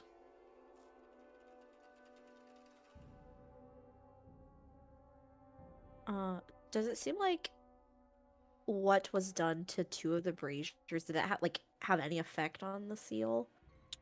No, it did or not. no? No. Seems separate from it. Okay. Can Kaylin go up and put her hands on it and try to get some more information from it? Just kind of like pressing her hands to it. I think she'd fully press her face against it as well, like pressing her ear and the side of her cheek up against it.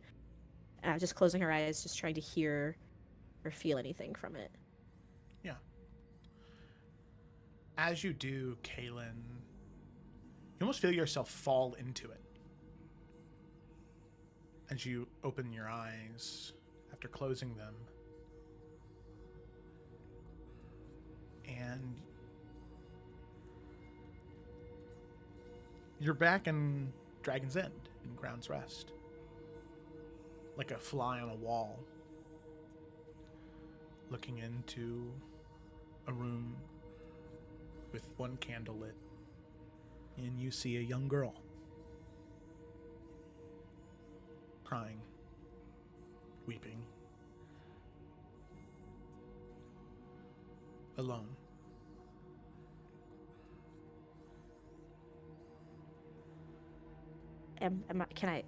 Does it seem as though I can, like, approach?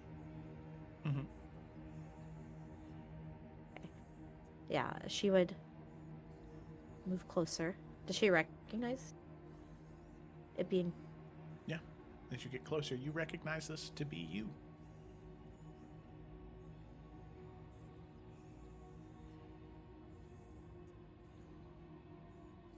Sorry, my headset's literally dying. Give me 1 second. There we go. Why am I not surprised?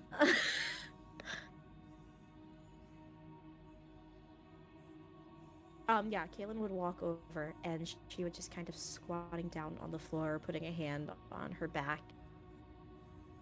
She would sit down, crisscross next to her, and she would just say, "It's okay to cry. It is. But I also want you to know that even though you feel so alone right now, I promise you're not. I know these walls are very different than the trees and the soft grass, but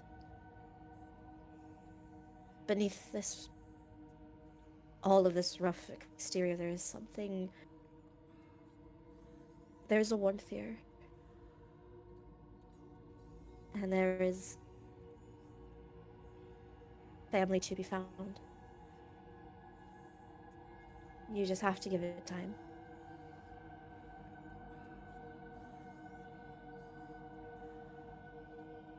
She kind of looks around, hearing some voice.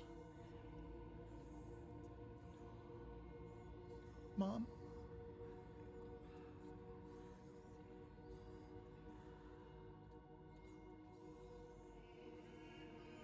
She's always listening. She's always there. And she's gonna wrap her arms around her.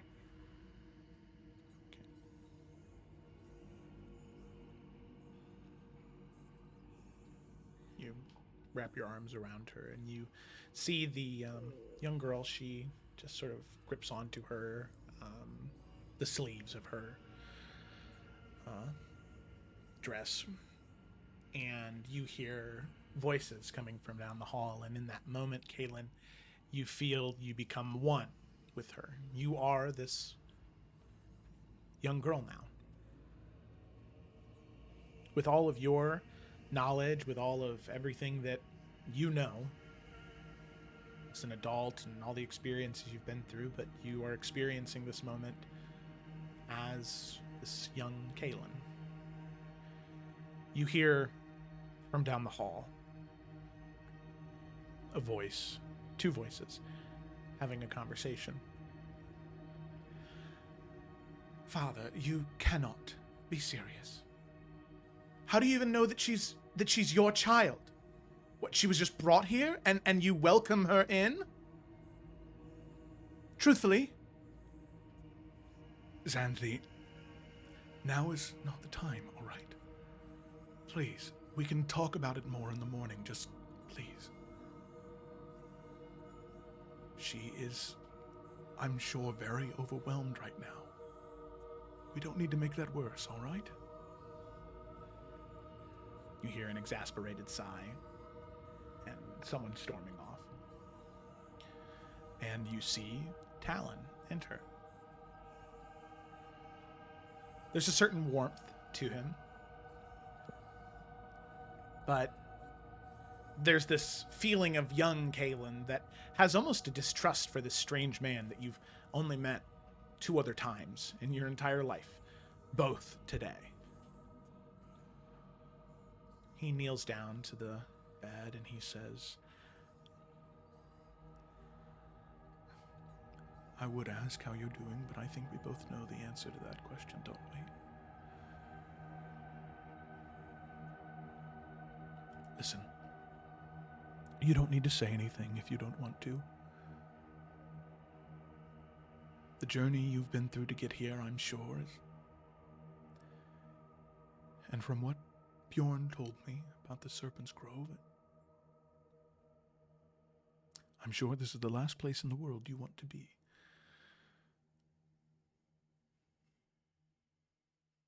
But if you ever do want to talk, or if you ever want someone just to sit with you, I will be there for you, all right?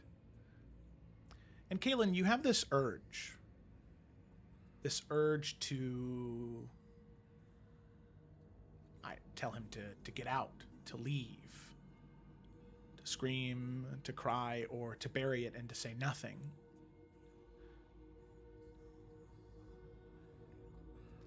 In that moment, in real life, what did Kaylin do?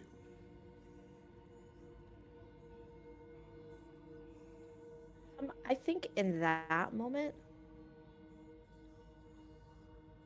I think Kaylin would have just cried.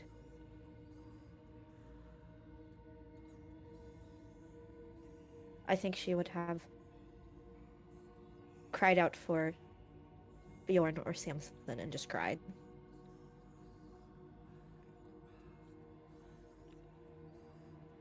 So you feel that urge to do that.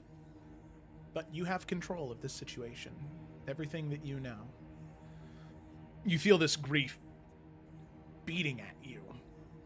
This overwhelming sadness of leaving your home, leaving your people, feeling like you can't even grieve your mother in this place. And as this strange man who you know is your father, who you've grown admiration for in these years, in this moment, what do you do? I think Kaylin would hug him and just kind of put her arms around his neck.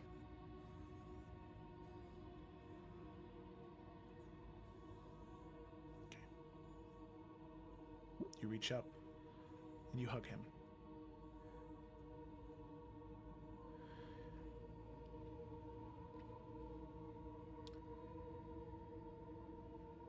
There's nothing that Talon says. There's nothing that you say. But this silent relief. Neither one of you were well suited to deal with what endured that night. But somehow, Kaylin, you found some forgiveness and some way to process that grief that you experienced that night. And as you pass that grief on to this stone, you take a step back, your eyes open, and as you do, the top half of that seal shatters and breaks, turns to this incredibly fine dust, almost. All of you saw Kaylin place her hand and then fall forward and fall into the glass, gone. For just a few seconds. There was panic among all of you as you were trying to figure out what to do, ready to cast spells at the glass, but in just a few seconds, she returned, and the glass shatters.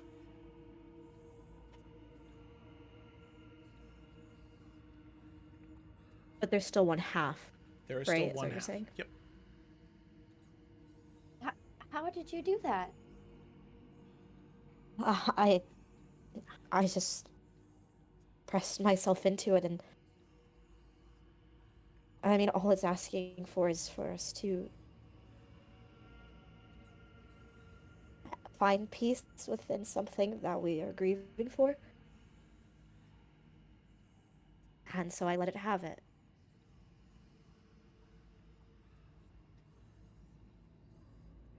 And if I'm assuming how these creatures work, I feel as though there are a few of you that are holding on to quite a lot.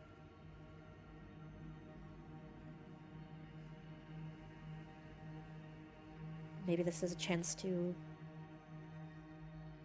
find some peace in something.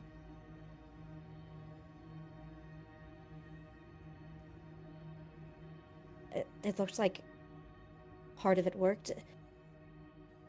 I don't know if someone else is ready to do that, but I think we need it to get through.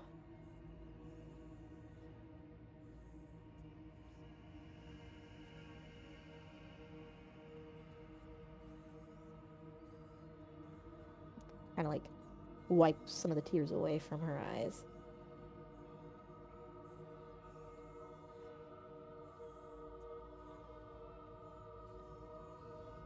I mean, I guess I can give it a try.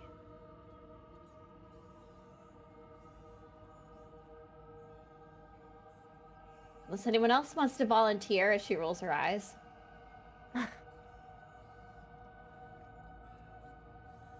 Sure, let the youngest go do it. No, Thea, don't worry about it. It's fine. Oh my god, Okay. Merrick puts his hand on the glass. Thank God.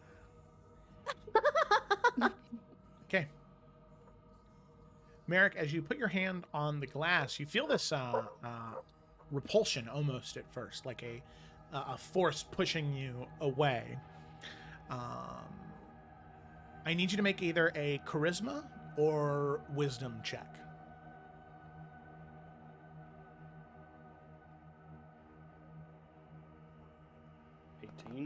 18. Okay.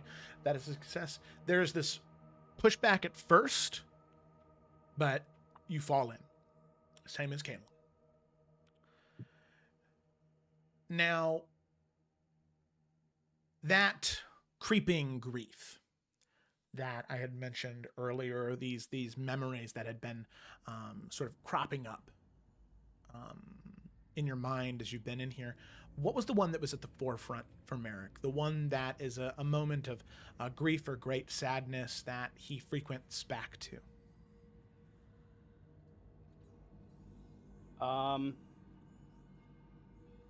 It is Merrick, dressed very young, dressed in incredibly fine garb, actually surrounded and amongst a lot of people, but it is him watching the marriage of Talon and Cersei, knowing that despite whatever he wanted, this is a sign that the family that he wanted is never going to come back together again. Mm-hmm. Yeah. So, Merrick, you fall into that moment in Crown's Rest, near the upper docks, all beautified. You standing up close to that ceremony that is just happening. Very briefly, very passively, you can hear the exchange of wedding vows, the priest of the Church of Unity officiating. You stand next to your siblings. Each one of them is here for it. All except one. And you can see young Merrick standing there dressed wonderfully, but you can see that sadness welling in his eyes. As you approach, what do you say to him? What do you feel? What do you think seeing this?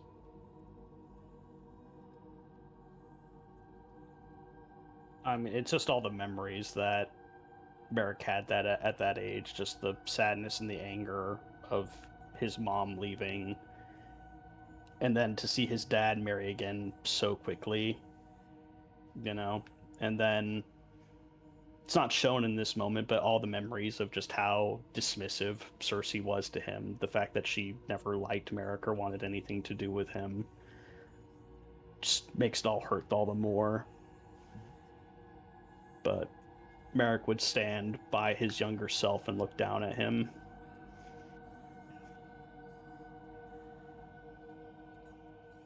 I wish I could tell you that it gets easier.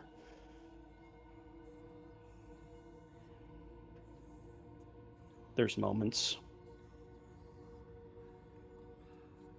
But those feelings always come back.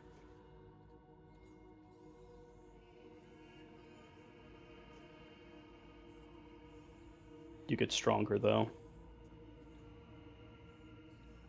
You learn how to keep going forward. You get so strong.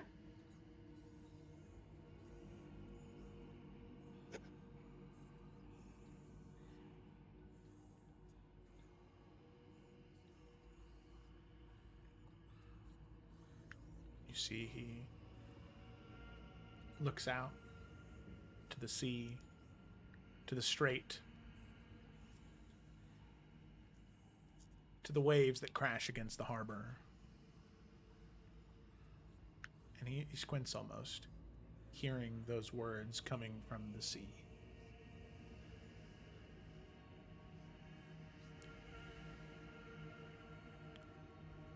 And you see he nods.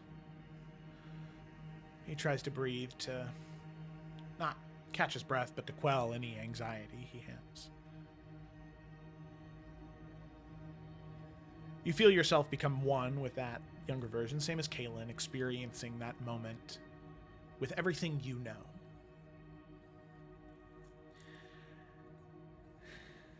It's much later, at a reception almost within the keep. Fair bit past your bedtime. But you sit at a table with Edwin. You and him are joking around. He says, "Oh, come on, Merrick. There has to be some girl that's caught your eye. Listen, you can tell me. I won't tell anyone, I promise. Come on. Come on. No, all right. I'll stop. And as you maybe were about to divulge, some girl in your studies that Merrick thought was kind of cute, Talon walks over. Excuse me, Edwin? Would you mind if I borrow Merrick for a moment? Father, no, please, borrow away. Borrow away. Thank you. Come on, Merrick. It's a little bit past your bedtime, I think. Two of you walk along. Talon, as you're walking, eventually getting to your room, kind of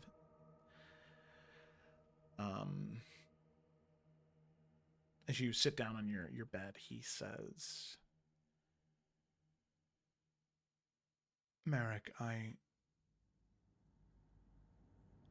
just want you to know that I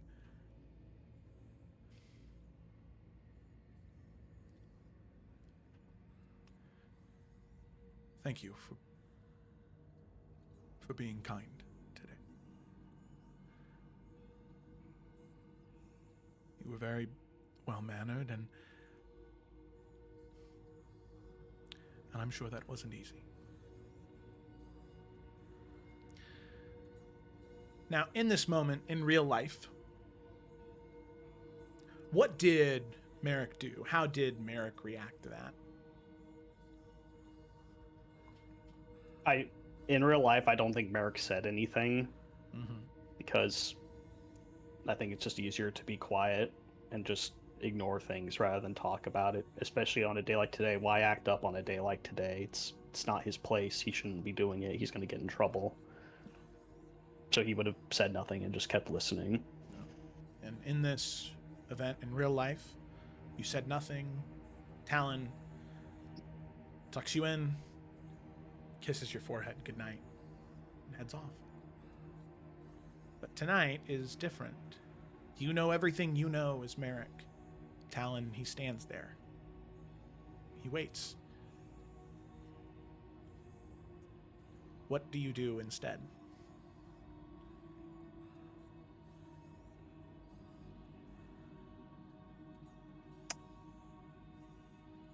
I think he wouldn't say much. He would just say, I hope she makes you happy again.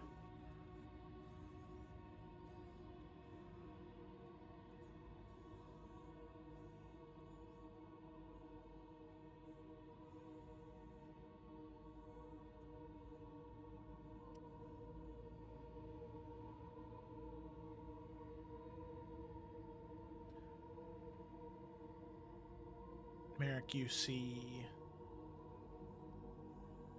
a crack. And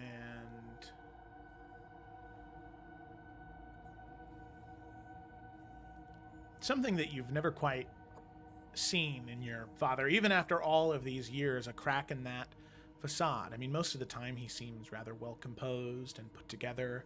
Even at his worst, he still tried to push forward. But you see a crack. And that's Merrick's genuine wish, right? Yeah. Okay. As you do, you see him smile.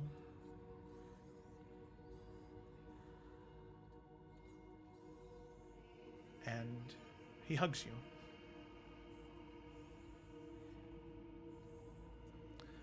And the facade shatters as you're forced out of that glass. And it shatters once more, the second half cracking and falling to pieces. And as the seal fully breaks, each one of you feel this wave of heavy grief and sadness, tumultuous emotions, as each one of you feel the memories experienced by Kaylin and Merrick. You feel them, you hear them, you internalize them in an instant, as if you had experienced them. And as the door slowly creaks open, there is this pressure change, almost like a sigh of relief.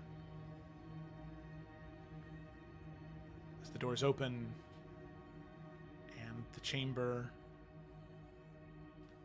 is furthermore open to explore. And as all of you look to each other, having experienced those things and sharing that, whether you had thought that that would happen or not,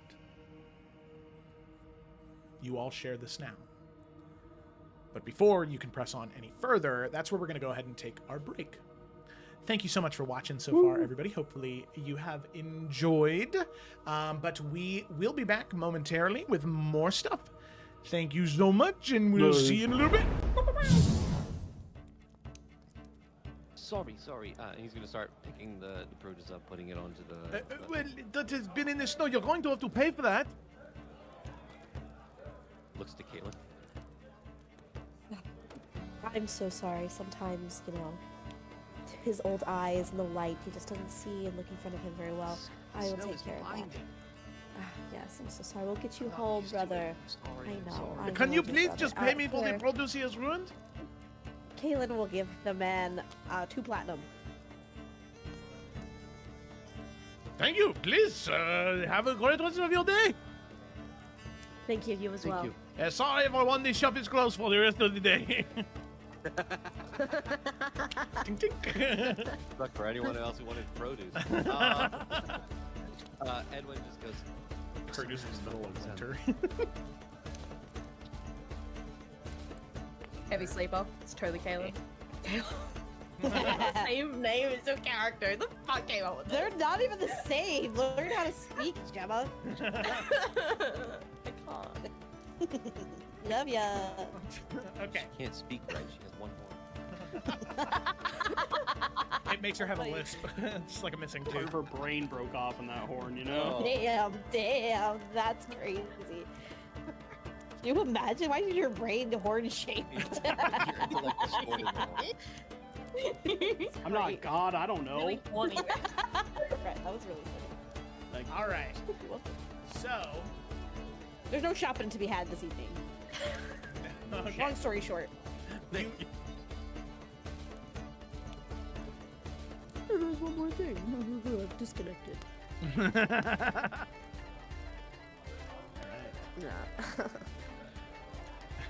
I will say, from the other side of the door, any of you that were like coming out to check, the only thing you heard as you like moved towards the door was Kaylin and Samson squeaking. Kaylin was speaking ferret, not the other way around.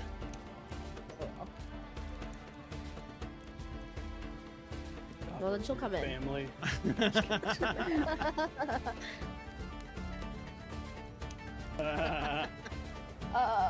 Constitution, DC 13, got it.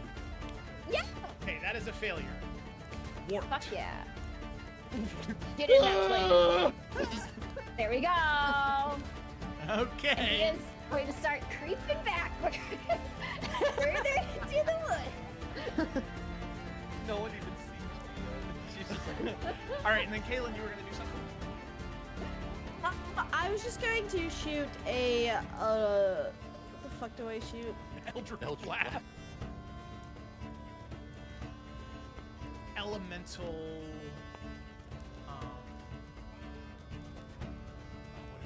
What is the word? The word.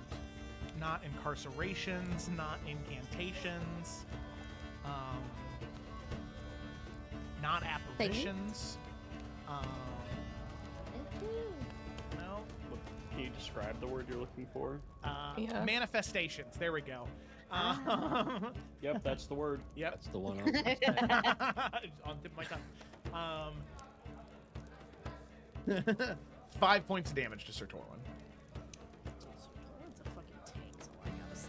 He is undefeated in single combat. So Yeah, he is. He That's was his in a turn. relationship. what? What does that mean? Single. Oh my god! It's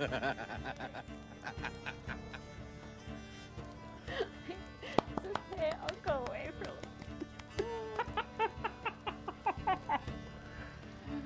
Is that it? Yeah, that's it. Alright. All the rest of you being there would only add complication.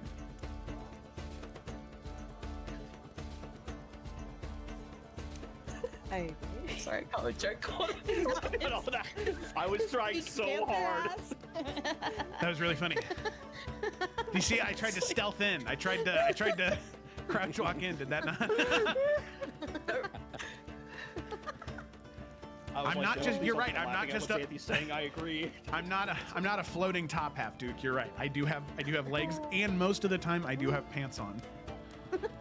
Not all of the time. Not even all the time while I'm playing D&D. Sometimes you need extra airflow. You know what I'm saying? Ew. Yeah. I get that.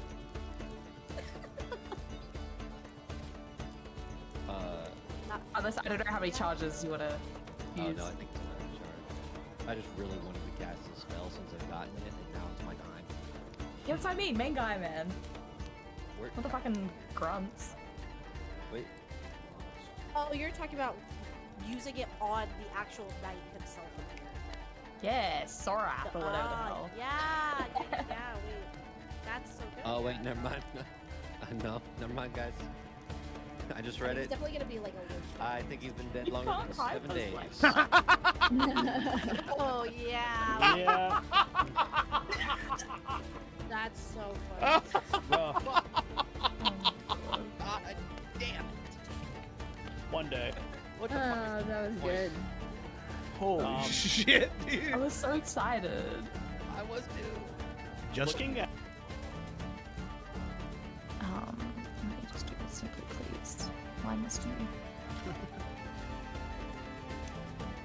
10? 10 does not hit. Okay, well, good thing he has a second attack. Well.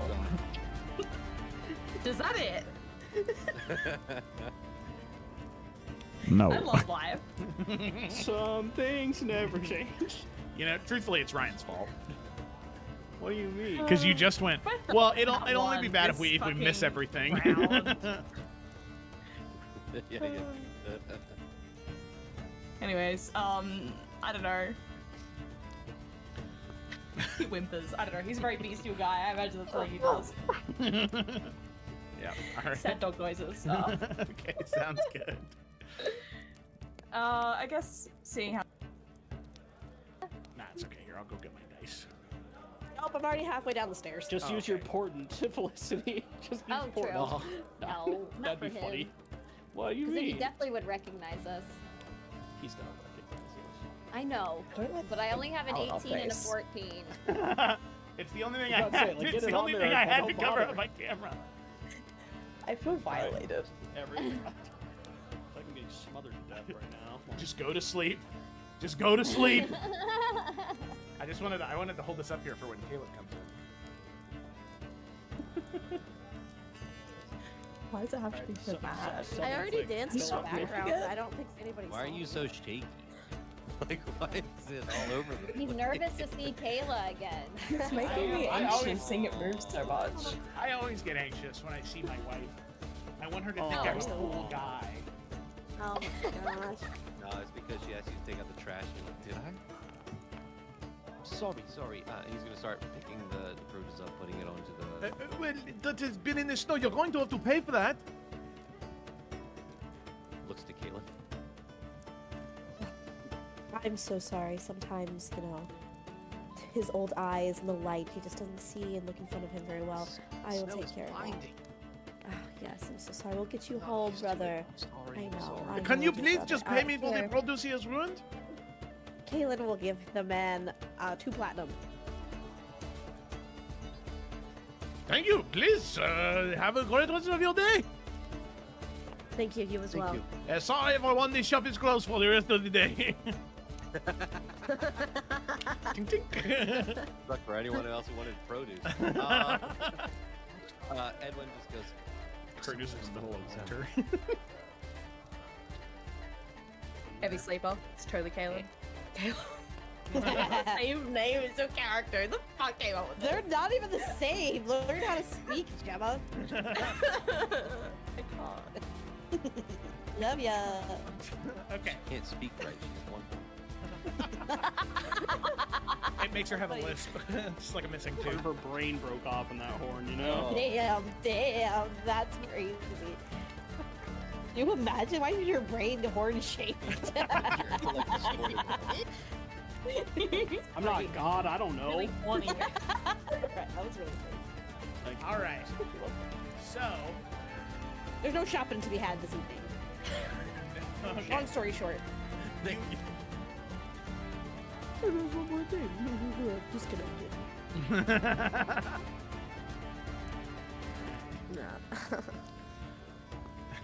I will say, from the other side of the door, any of you that were like coming out to check, the only thing you heard as you like moved towards the door was Kaylin and Samson squeaking. Kaylin was speaking ferret, not the other way around.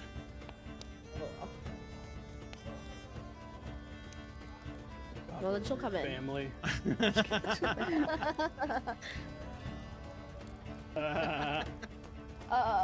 Constitution, DC 13, got it.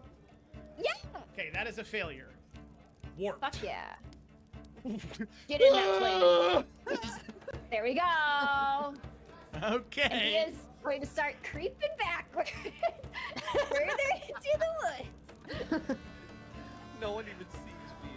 She's just like, All right, and then Kaylin, you were gonna do something? I was just going to shoot a what the fuck do I shoot? Eldritch Eldritch Blast. Blast. Elemental.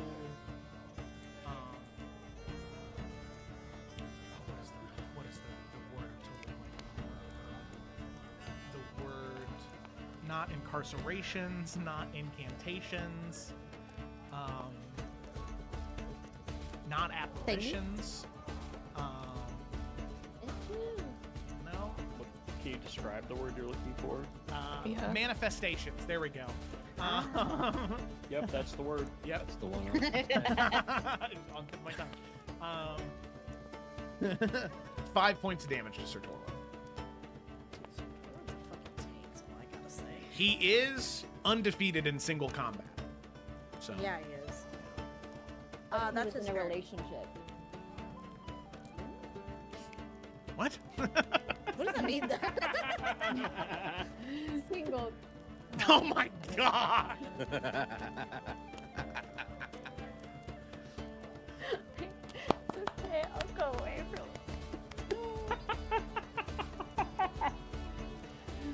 Is that it? Yeah, that's it.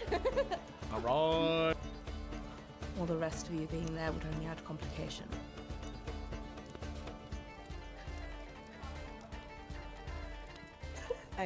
Sorry, I can't joke on I was trying so hard. That was really funny. You see, I tried to stealth in. I tried to crouch walk in. Did that not? I'm not just- you're right, I'm not just a- He's saying I agree. I'm not a floating top half, Duke. You're right. I do have legs, and most of the time I do have pants on. Not all of the time.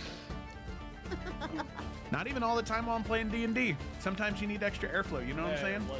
Ew. I get that.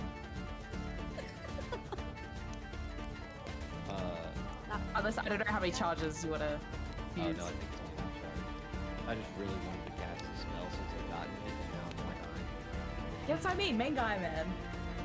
What the fucking grunts? wait.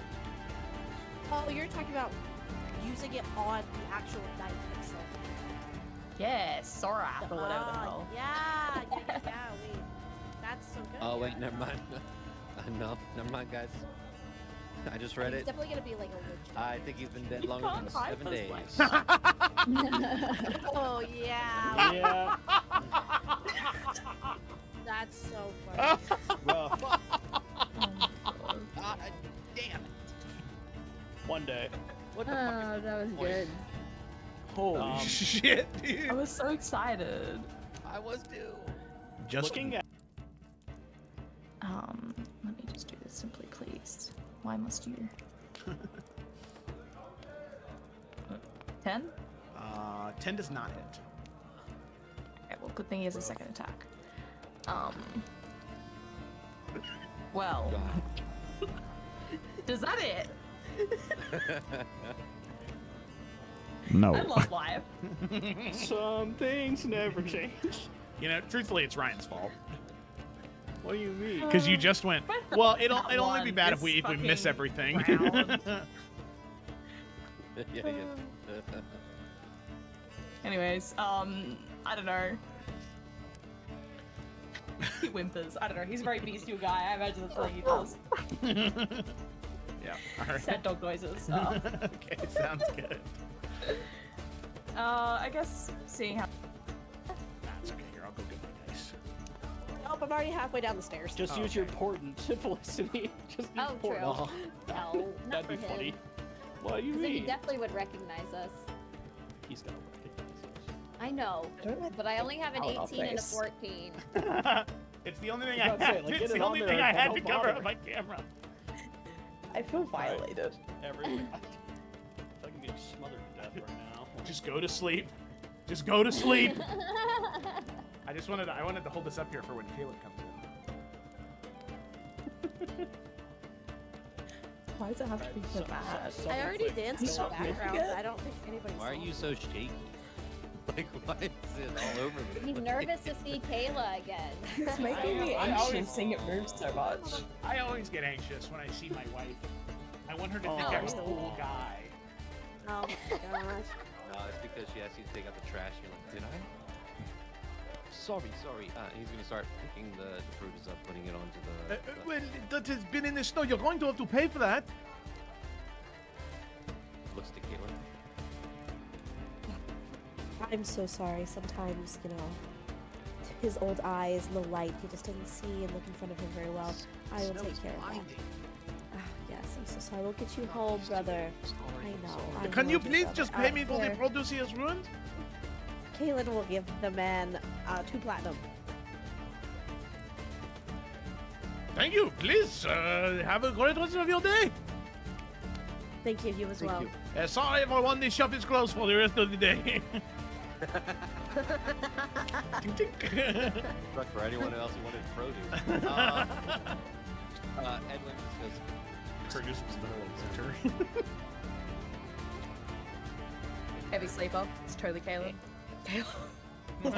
Same name as your character. The fuck came up with They're not even the same. Learn how to speak, Gemma. I can't. Love ya. Okay. she can't speak right. She has one more. It makes her have a lisp.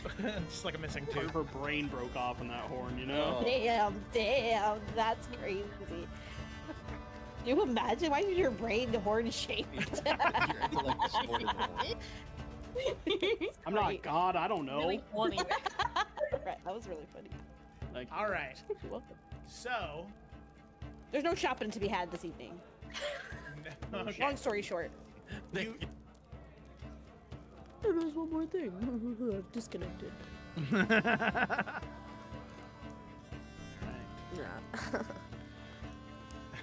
I will say, from the other side of the door, any of you that were like coming out to check, the only thing you heard as you like moved towards the door was Kaylin and Samson squeaking. Kaylin was speaking ferret, not the other way around.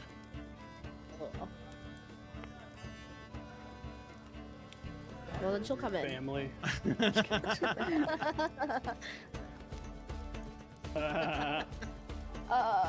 Constitution, DC 13, got it. Yeah. Okay, that is a failure.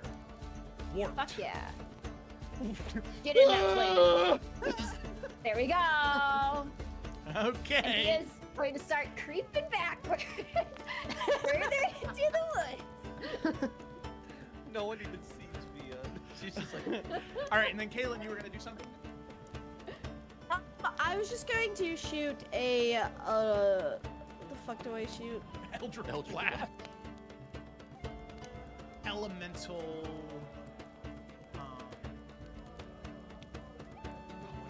What is that? The word. The word. Not incarcerations, not incantations, not apparitions. No. What, can you describe the word you're looking for? Yeah. Manifestations. There we go. Yep, that's the word. Yep. that's the one. On tip of my tongue. 5 points of damage to Sir Torlin. He is undefeated in single combat. So Yeah, he is. He That's was his in a turn. relationship. What? What does that mean? Single. Oh my god!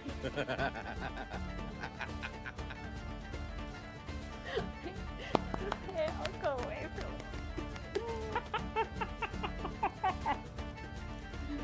Is that it? Yeah, that's it. All right. All the rest of you being there would only add complication.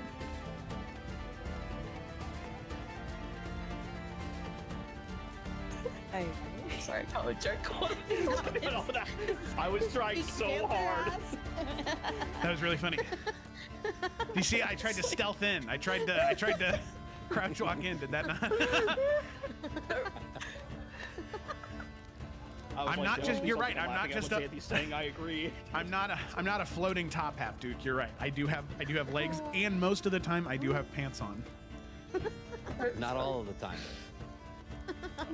Not even all the time while I'm playing D&D. Sometimes you need extra airflow. You know what I'm saying? Ew. I get that. Not Unless I don't know how many charges you want to Oh use. no, I think it's only one charge. I just really wanted to cast this spell since I've gotten it, and now it's my time. Yeah, that's what I mean. Main guy, man. Where? Not the fucking grunts. Wait. Oh, you're talking about using it on the actual knight himself in here. Yeah, Sorath or whatever the hell. Yeah, wait. That's so good. Oh wait, never mind. No, never mind, guys. I just read He's it. definitely gonna be like a witch. I think he's been dead You longer than can't hide 7 those days. lights. Oh yeah, Yeah. that's so funny. Rough. Oh my God. God damn it! One day. What the fuck is that was point? good. Holy shit, dude! I was so excited. I was too. Just Looking at Let me just do this simply, please. Why must you? hello there, everybody. We are back. Let's go ahead and dive in. So, picking up where we left off are a group of adventurers, the King's Hand. They had made their way through one of the first rooms within the tomb of House Taranor, this sort of final resting place of this dragon rider of a phylactery piece belonging to Xantarix, and some weapon, apparently, the cult was searching for. Now, they've made their way through the first room, not only dealing with the undead, but also with revealing, or at least imparting, some amount of grief and some amount of processing of that grief. Now, have they fully healed those wounds? No, probably not, but they are well on their way to doing so.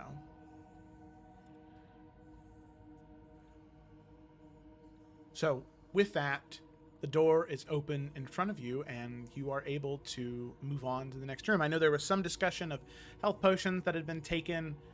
You guys were not going to short rest, correct? Correct. Correct. nay. Okay. I will say before we go through the door, Caleb, go over to Merrick, and like, she wants to give him a hug. I don't know if he'll accept it, but Yeah, I mean, I think you can tell that he's tense, but he doesn't turn you away. okay, yeah. She's not gonna say anything. It's just she wanted to do that, and then they can go down the hallway. Yeah, similarly but different. Why'd I say it like that? As we enter the hallway, Via will reach for Merrick's hand just to hold his hand as they move on to the next room. Yeah, he'll take that. Okay. Alrighty. So with that, you head deeper down the hall into the next room.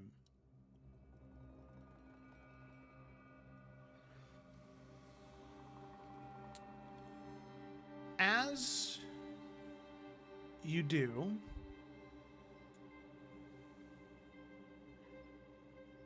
this room beyond the seal, it takes a moment to process. very similar to the passageway that you had gone down, where there were the sort of 3 separate paths that you could have traveled down.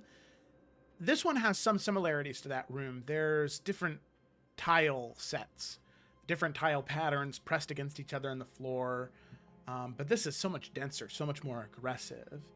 The walls to your left carry murals in a draconic style, a woman, a dragon, a sky full of riders. The walls to your right are plain, dressed in very old stone. And when you look up to the ceiling, that doesn't belong to either one of those either. It's a vaulted dome. It's painted in this fresco of a great serpent eating its own tail. The room feels occupied by more than one past. The air is still, nothing moves, but there is a sense of layers here. A depth of physical space that doesn't quite make sense. It feels as though you're existing in 3 separate areas all at the same time. Like, it's not like the halls collided physically, it's on a metaphysical level, these 3 halls collided. And in terms of where to go next, you are really unsure. But like I said, there are 3 layers. There's the one belonging to House Taranor of the dragons. There is the unknown house that still seems to be some type of crypt, and then there is one dedicated to a serpent house of some kind. And did you say that there were any like words or anything, like any written language or any symbols beyond what you already mentioned, actually? Yeah, you can see that there are some written language on the serpent house's fresco. You'd need to try and decipher that. It's not in a modern dialect. It's ancient. It would take a second to translate, or magical means could, I'm sure. Hey, yo, I Figure got ritual comprehend languages. All right. Takes me 10 minutes. People are okay with that? I feel like 10 minutes is okay to spare. I think 10 minutes is fine if it helps us figure out how to go forward and stuff. Because, Yeah, well, they're good. especially all of you are very okay with taking 10 minutes because as you step in, the path forward is a dead end. And as you look behind you, there's no more doorway behind you. You're trapped in a hall with Oh, no way in or out. Well, great.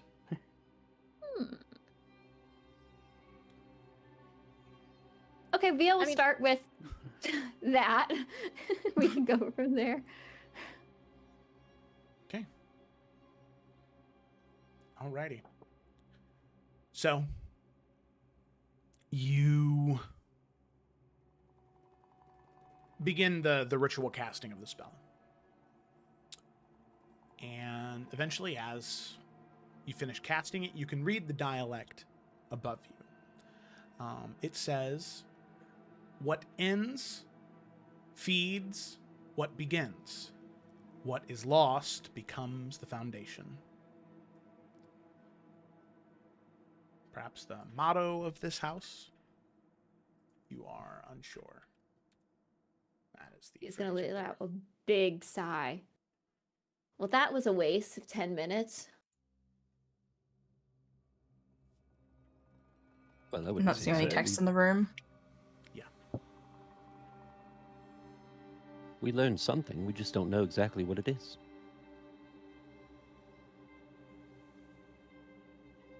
And that none of that, the ancient text and what the text means doesn't ring any sort of bells for Via whatsoever. Like completely blank. Sadly, no. Does Kaylin recognize the snake symbol, or is it slightly different than? No, it shares a lot of similarities with the Great Serpent, but this is oh my god, I was going to say the magic card, the Ouroboroi. That's not right. The I know what you're talking about. yeah, the Ouroboros. Ouroboros, yeah, okay. You can see where I might get a little, Yeah. an Ouroboros. It is a snake devouring its own tail, which is different than Sure. the great serpent associated Yeah. with the Serpent's Grove. Yeah. But there is that similarity, at least. They both seem to be rather great snakes. And what? I'm sorry. That is over a what again? So seems to be some type of motto or some type of important phrase Mhm. that is written alongside the snake. Like it follows the Very good. snake in the circle, in whatever ancient dialect that is. I mean, Kaylin was just like thinking out loud to the group as we're all staring at this. Well, I mean, if this is some type of saying or importance to whatever house this is, and from everything that we have experienced thus far, it seems as though they are the idea of rebirth and regrowth and cycles are important to them. This transition from one phase to the next. I don't know if any of that information helps us. I'm just thinking out loud.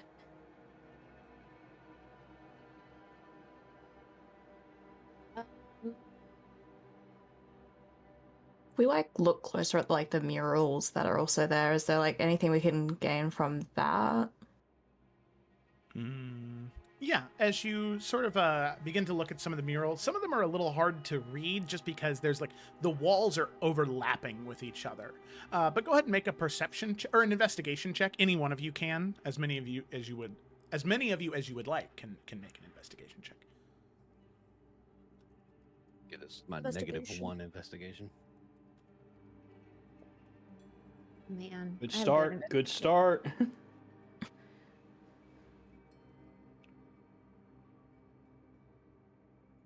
Oh my god.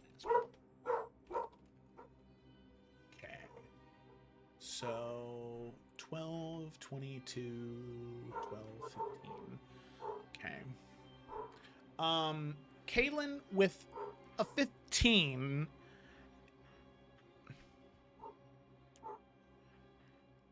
You are able to notice that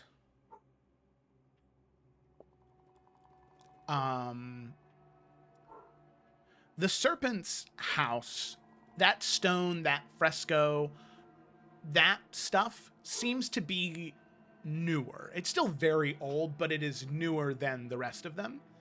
And you can also see that the unknown house, the one that's a little bit harder to, the one that's more plain, that one seems to be second oldest, with Tarnor being the oldest one here. That's what you gather. Xanthi, what you can find is you're able to piece together some of the murals. You can piece them together. And what you end up piecing together is that in one of the murals, it depicts House Taranor, many dragon riders, many people mounted atop these great creatures soaring through the skies. Another one that you kind of half get seems as though there was some great purging of some kind. Another one depicts one of two being, brutally murdered by some type of vampiric creature, it seems. The fangs is what you see there. And the final one is one final person standing alone with a dragon beside her. Seemingly there was some great purge of House Taranor, something was killed, and then that left the individual buried here to be the last of her name, of her house.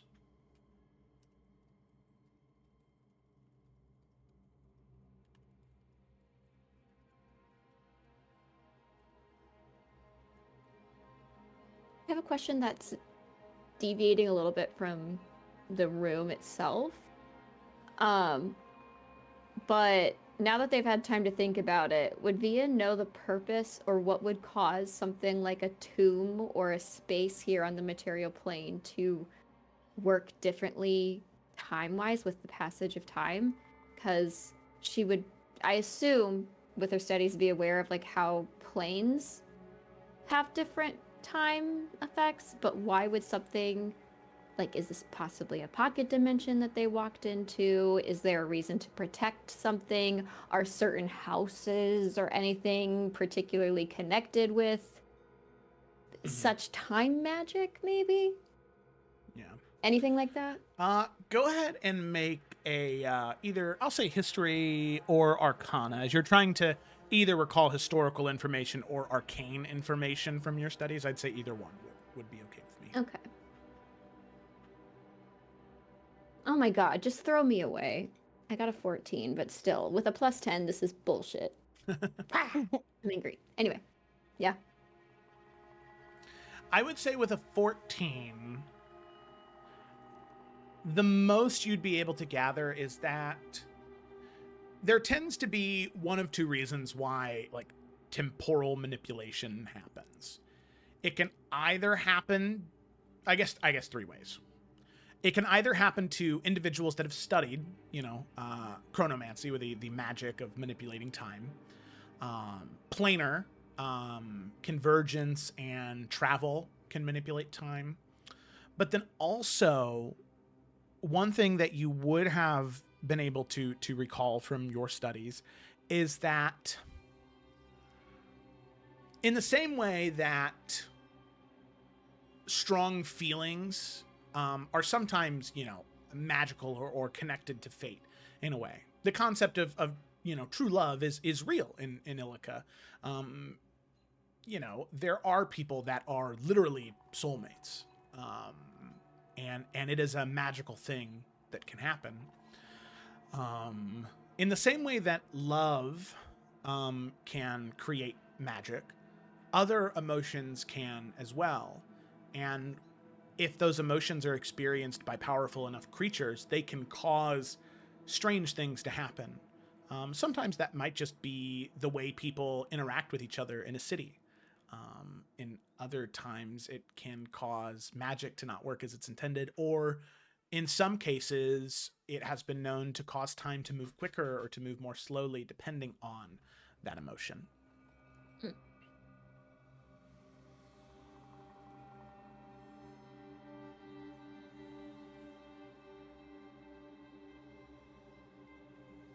Okay. Sorry to ask a bunch of questions. The other thing, is there any noticeable magic source from anywhere in this room?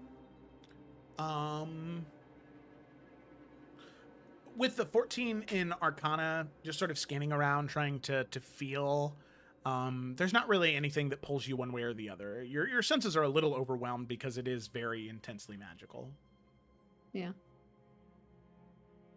Is Thorn kind of sensing or receiving flashes like she did up above down here, or does she seem fine? In this room, she seems fine. Okay. And like there doesn't seem to be any like triggers or like anything like apart from like the walls and stuff, like no other further seals or anything. Make an investigation check. I'll help. I can help too, but I've been rolling like booty cheeks. Is it okay if I help? Yeah. Yes. Okay. Everyone, get in. God, I roll like What? ass. You say investigation, you don't want me. Okay, 14. Just give us the roll, man. We need as much as we can get. The girls will Alright. handle it. Lucky 13.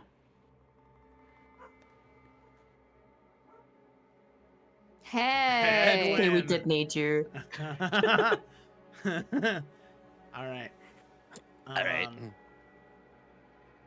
Sure. Edwin, all of you begin searching, sort of looking at the sides of the the walls, pressing against panels, looking up at the frescoes, seeing if there's anything here that would lead you to believe that, there's any passageway, anything. Edwin with a 17, as you head to the opposite end of the corridor, it's a long, probably 60-foot hallway that you're in. Okay, what the hell is... The shin guards are being delivered. Oh, okay, that's an Amazon shopper. Cool. Just in their car.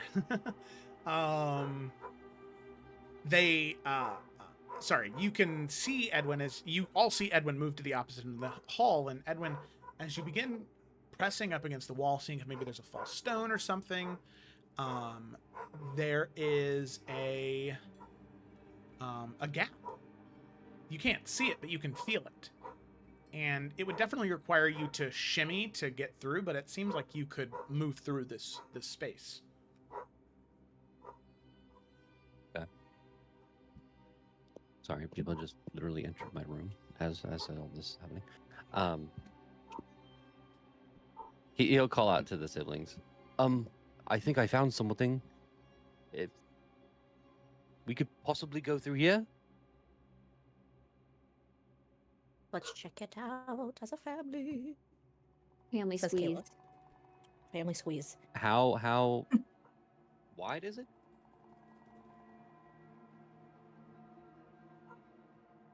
Like someone in full set of armor can get through this? Yeah, thing? yeah, Like we have to press Okay. circle to shimmy through. yeah. It's just a bit claustrophobic. Is Yep. it kind of like that game show where people had to jump through, like, the stuff where it looks like people? Yeah, Brian knows what Yeah, I'm it's, talking about. sorry, it's bro. just it's Yeah. it's just like that. Yeah.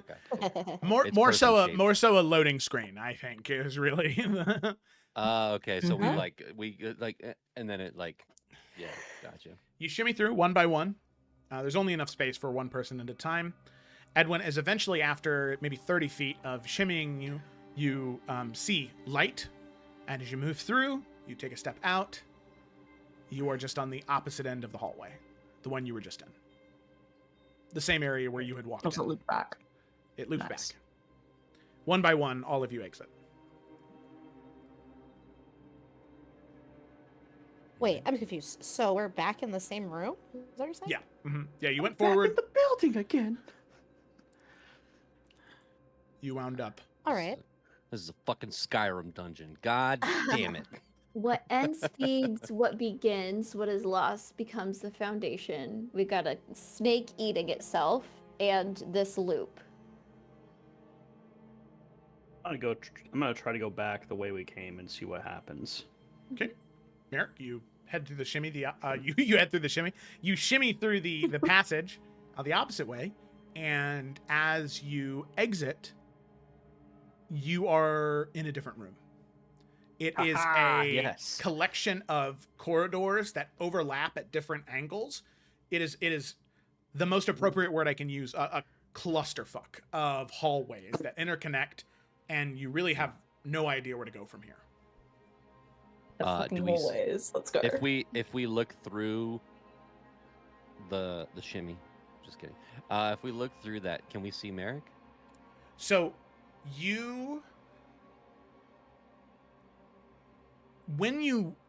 it's like there's an illusion there pretty much. So you can't, unless you go into it, you can't see it. But as you move into the shimmy, you do not see Merrick on the other side. Okay. All that you know is you don't see him come out the other end. So, We should with do what my you said. cartographer's tools, I would like to start making a map as we start to progress through this maze so that we don't get lost. Good plan. Follow after Merrick. Okay. Cartography girl. Also, did we canonically just hand wave that I've already messaged our people up top? You did so right before we went into that last fight. I know. I just want to make sure because I don't think we confirmed it. I just kind of said it, and then it was like, yeah. So Yeah, you that's good. receive word They back know- from them. okay. Okay. Yeah. Just Nothing making bad has happened yet. sure. Follow Merrick. Okay, so all of you head through, and all of you end up in the same place as Merrick. It is I mean, just in this one intersection, there's probably 9 different halls that God. sprout off of this one.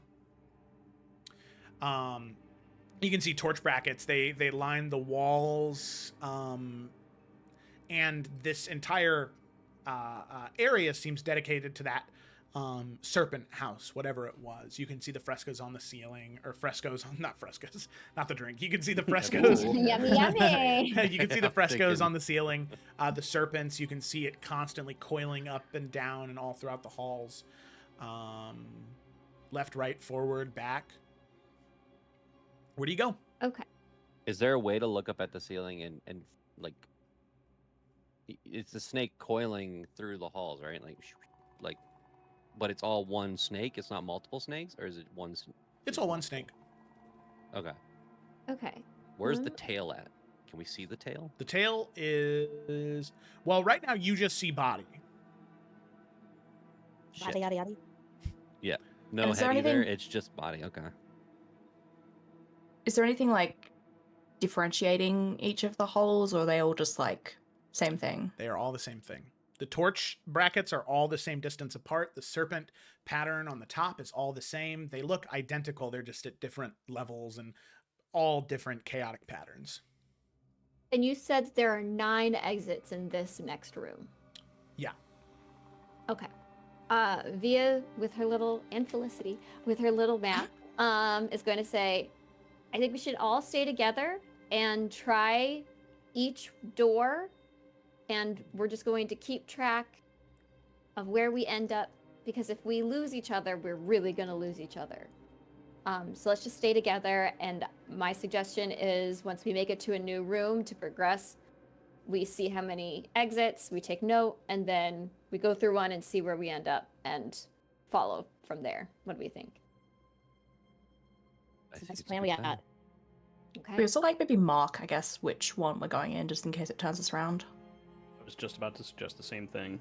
I did that already. I got it. I mean, got like it. physically, like on the Yeah. ground, like in the space, that not also just works. mapping it.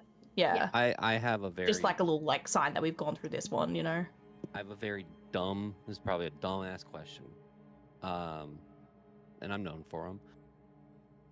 It's very particular too. So on the ceiling, the snake, right? Is it like how well is this snake painted? Like realistic or like line art? Like what are we talking? Because my question is, which way are the scales facing? Because snakes' scales overlap each other in a direction. So you'll be able to tell which side is the head and which side's the tail from just the way the scales are laying. But is it painted Good that knowledge, John. I like dragons and their reptiles and shit. I like turtles. I like turtles. They're like So- twins. trains aren't helping. So you take a look at that, Edwin. The way they're painted is Sorry.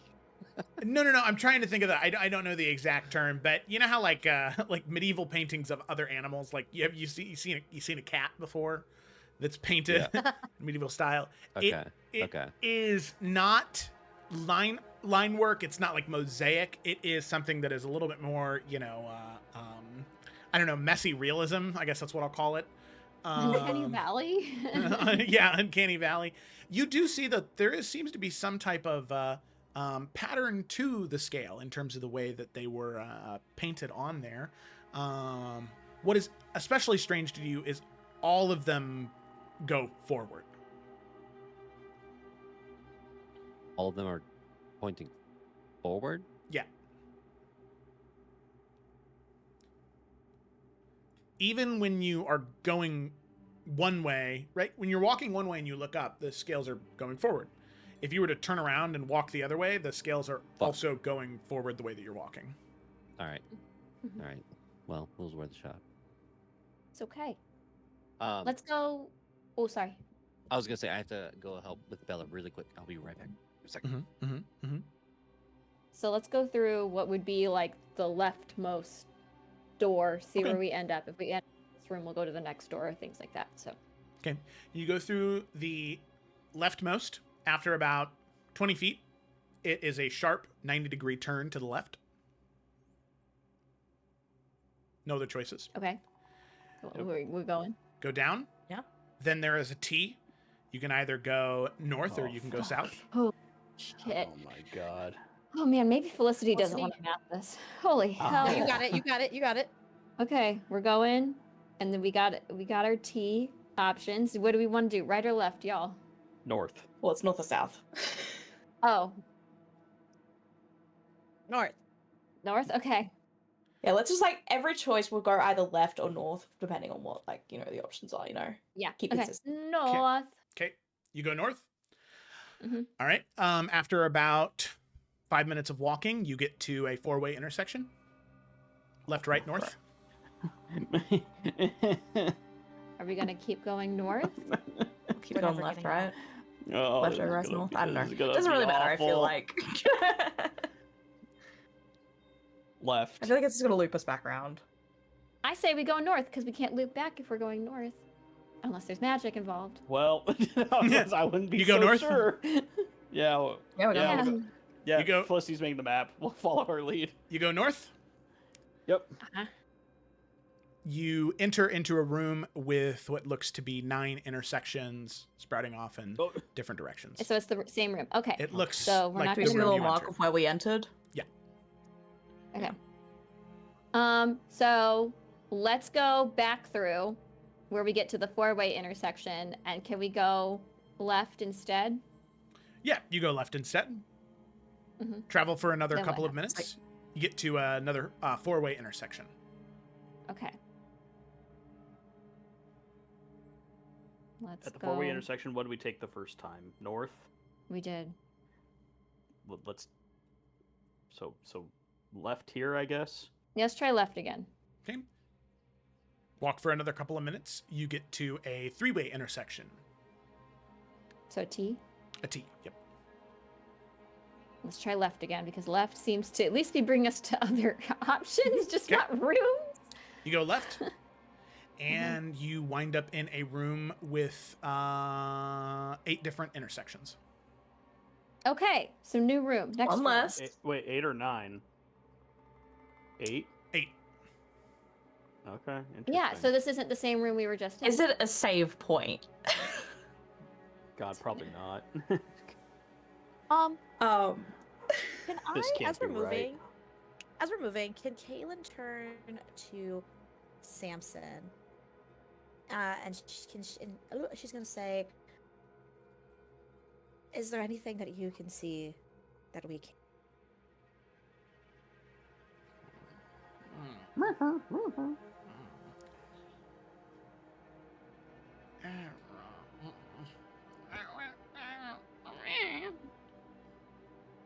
Okay. Do you know which way to go? Can you help us figure out a way to go?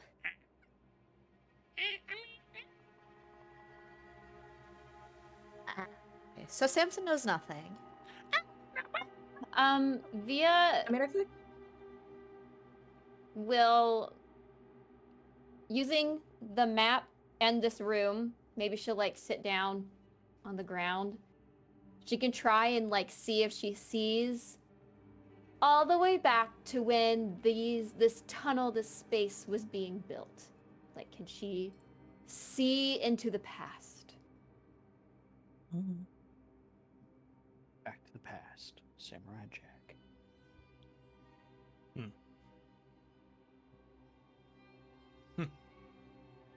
She's trying really, really hard. She's got her little Yeah. map. Yeah. She's like, I know. And she looks to Kaylin. You were the one that like helped her when her nose was bleeding, right? Yeah. The last time, way back when we saw like the blue tiefling. Yes. I guess right before she starts to like really focus, she's gonna say, I might try. If I reach anything, I might try and stand there longer than necessary. Only pull me out if I start looking really bad. Kaylin slowly nods her head. Okay. Matt, hands on ground, looking up at the snake, trying to focus really, really hard. First things first, make an intelligence check as you try and channel And that. with my roll tonight, this is gonna be good. This is gonna be. Maybe he was just saving for this, you know? Hell yeah. Okay. Actually, not bad. 18. 18. Okay. You dig your hands into the stone, into the dirt. You close your eyes and you begin to focus. Sorry. Okay. Sorry. You sink into the floor, you feel. And when you open your eyes, all of you can see via open her eyes, and there's this cool white mist that sort of rolls off of them like fog, rolling off of the horizon in a horror movie almost. It just pours out of her eyes and begins to lie still on the floor around all of your feet. Via, you, however, you peer back so incredibly far into the past. You're not exactly sure how far,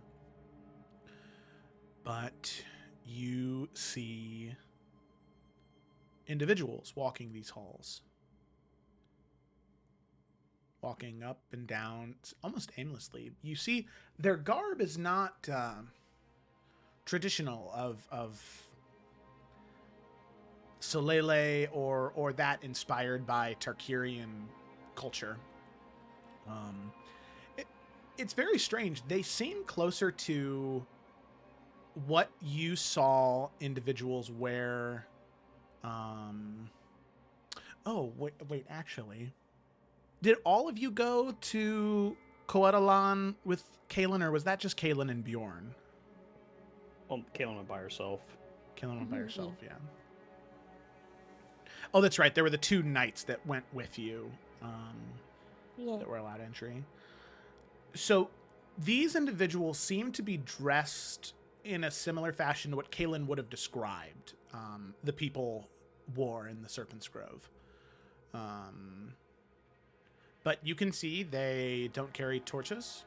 They are carrying some manner of tools with them, but they're just kind of wandering these halls aimlessly. And most importantly, they seem to be wandering them alone. They might cross a path every once in a while, but they don't say anything to each other as they cross paths. And eventually, a few of them just stop coming down the hallway that you're in. And at that point, Kaylin, you can see a bit of blood begin to pool at her nose. You can see the fog rolling out of her eyes begins to turn into this red mist almost, as these light speckles of blood begin to fall onto the back of her hands. Well, we're done. And her wrists. Sorry, Falsone. Nope, it's okay. I think I got what I needed. Great. Yeah, Kaylin will grab her firmly and just kind of shake her awake the best she can. Okay. Yeah, as she comes to and the fog stops rolling, she'll touch her face, wipe her nose. Yeah, Via, Okay. You take 4 points of psychic damage. Love. That makes And you, for a couple of minutes as you come back to, you can't see. Oh!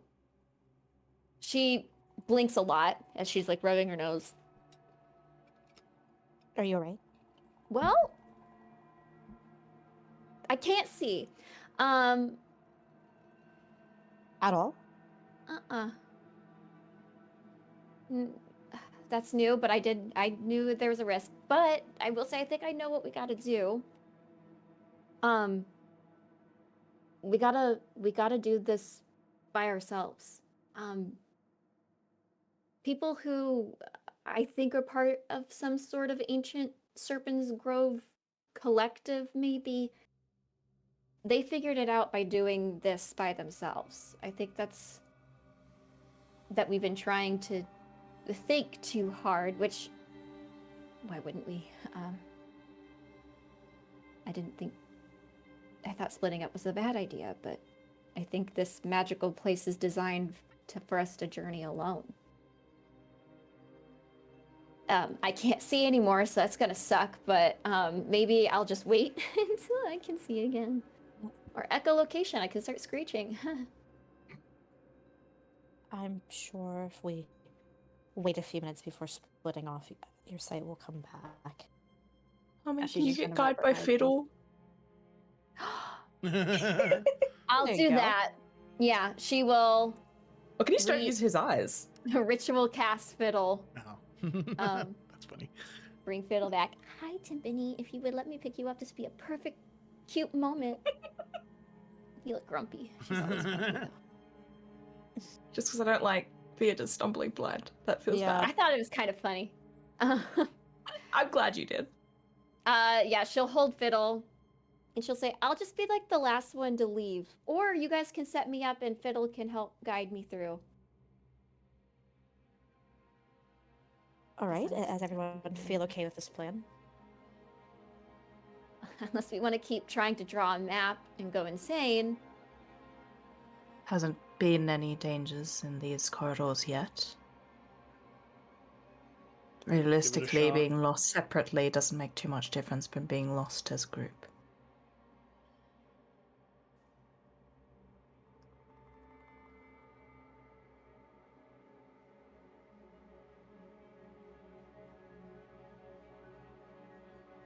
Yeah.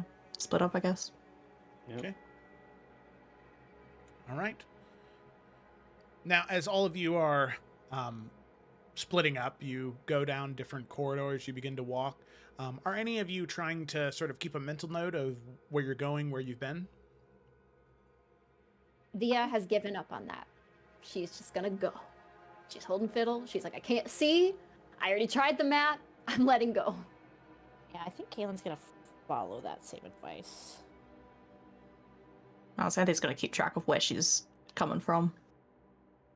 Merrick's a ranger. He'd be keeping track just out of habit, you know? Mhm. All right. And oh yeah, I was just about to say I didn't know if you were back yet. Sorry. No, you're good. You're good. I mean, Edwin has good perception, so he used to track in the. I got nothing. He's not very good at tracking. I don't think. I don't think he's good at. So I sorry. I just got back. We're all splitting up, one at a time. Yeah. We're all one. Like okay. We're all going down different paths. Okay. And are you you're Um, choosing to either track where you've been or just kind of go? And Via and Kaylin are just kind of Well, wandering? yeah. Edwin has chalk. Yeah, he'll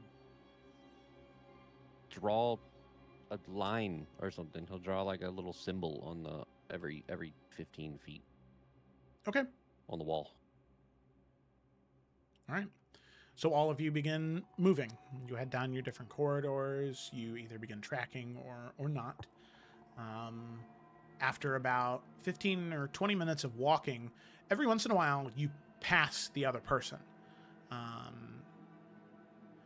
Now, Xanthi, Kaylin, and Edwin, the three of you will come out of opposite ends of a three-way passage at the same time, like a three-way intersection, coming out of the opposite end of what the other two are coming out of. Do you all stop to say anything to each other, or you just keep walking? I mean, Via said each that other. they didn't acknowledge each other, right? So I imagine we shouldn't. Yeah. Yeah. Okay, so you just choose to go down different paths than the other person. Yes. Okay. The same thing happens, Xanthi, Via. You two end up crossing in a hallway. You walk past each other, don't say anything. Do not say anything. Okay. More time passes. You continue walking. And eventually, Edwin, Xanthi, and Merrick, the three of you walk in to the same room. A room with 9 different entry points. The one that you had walked in the beginning. Via and Kaylin don't seem to be here, but the three of you emerge at the same time.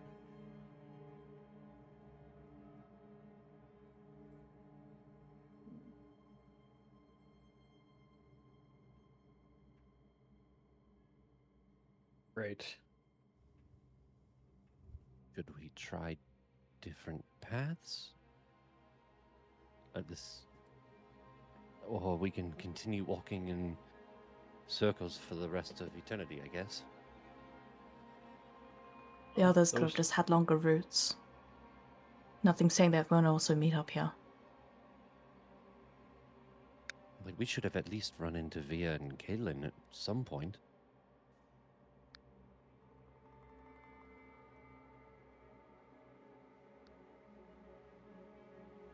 I'm going back in.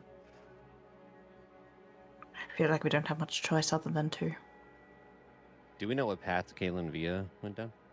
No idea. I mean, the full path? No idea. You guys are in No, the I first mean room just that... the starting path. No, you guys are in the very first room that you entered in, not the one with 8. You're in the one with 9. Shit.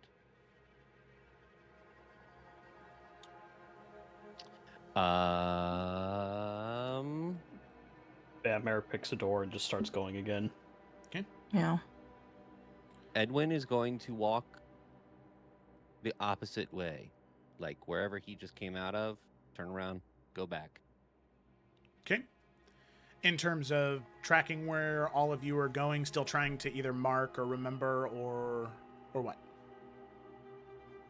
Yeah, Mark. Yeah, I'm just picking different paths. Yeah. Okay. I mean, I feel like it would just feel so uncanny to just wander like that. Yeah. So, another 20, 25 minutes pass. All of you continue to walk. Sometimes you pass each other. You don't acknowledge each other. But eventually, all 3 of you spit out into the room with 8 hallways.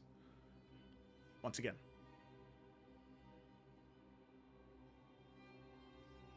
So the same thing happens if I walk the reverse path. Mm-hmm. Well, I guess we went to 8. So You're back where you initially. Well, you're back where you started when you changed up your strategy, as opposed to the room you started in.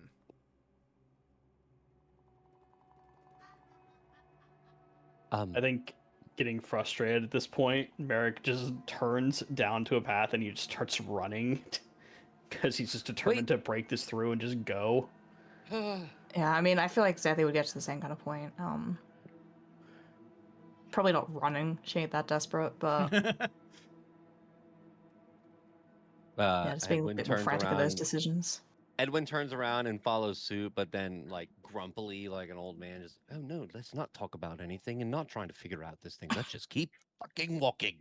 And he's just going, Well, stopping the first 2 times was super helpful, so yeah, let's talk about it a third time. No, it's like, You're the one that sounds weird with that. we all go backwards. Okay. Still tracking where you're going? Or just dead sprinting as fast as you can? yeah, I mean, just like, I mean, we gotta progress, obviously. But like, I imagine it is a thing of like, we've been tracking so many different lefts, rights, north, souths. Like, I Yeah, think Not a like talk. Zethy's this point. still trying to track, but at this point, it's just like there's so many that it's just like it's when you try and like memorize too many shit at the same time, where it just like it goes in and out. Yeah, there is. Like there is no focus. Yeah, and you're like, okay, well, I went left here, but that means I went right there. And eventually you start to get to this point where, like, your own map in your head doesn't make any sense. Like, there's too many overlapping passageways. So you get Xanthe gets a little overwhelmed trying to keep everything straight, so it's just kind of wandering. Merrick is just dead sprinting, trying to get to the end, not really heeding what's left or what's right or tracking. Right? Yeah. Yeah, And he's then- just going, like, he just comes to a crossroad, and either he keeps going forward, or he just, like, last second will make a decision and turn, because he's just going at this point. Mm-hmm. Okay. Edwin's out of chalk. Edwin, you run the chalk. And it's not a conscious choice to be done, but you're like, Yeah. well. No, he literally goes to grab into his bag and... No. I needed that. I was gonna say, otherwise everyone's gonna be trapped in forever, man. I forget which spell uses chalk, but there ain't no more for it, so hopefully it wasn't revivified. I was riding with a diamond. All right. So, with that, the three of you just trying to remove that instinct to track, to follow, to try and memorize. Eventually, after 10 or 15 minutes of walking, you emerge. Now, Caitlin and Via, you have been here for about an hour now, just waiting. You, Samson, and Fiddle. The four of you just waiting for your siblings to arrive. And after an hour, they finally do.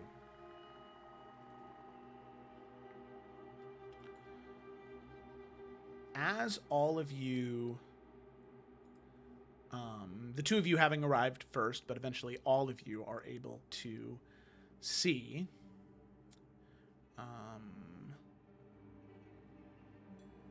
the room changes, the architecture changes, no longer in that serpentine house, but instead the one much older of House Taranor.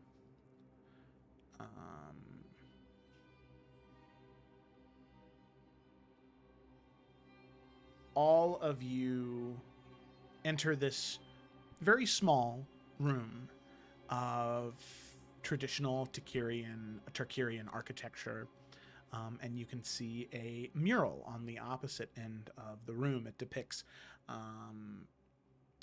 Aurelia, her back, as she's kneeling back to the door, and a dragon depicted above her in the ceiling fresco.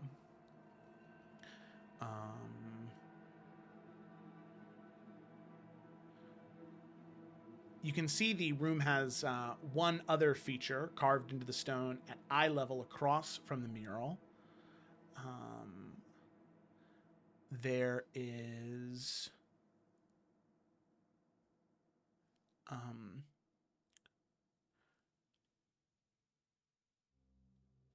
what looks to be a script of some kind. How long does comprehend languages last? I feel like it's only like 10 minutes, but let me double check. I think so. I mean, if it's ritual, you can cast it again, no problem, but... I think it'd be an hour at best, honestly. Yeah. Casting time. Oh, duration 1 hour.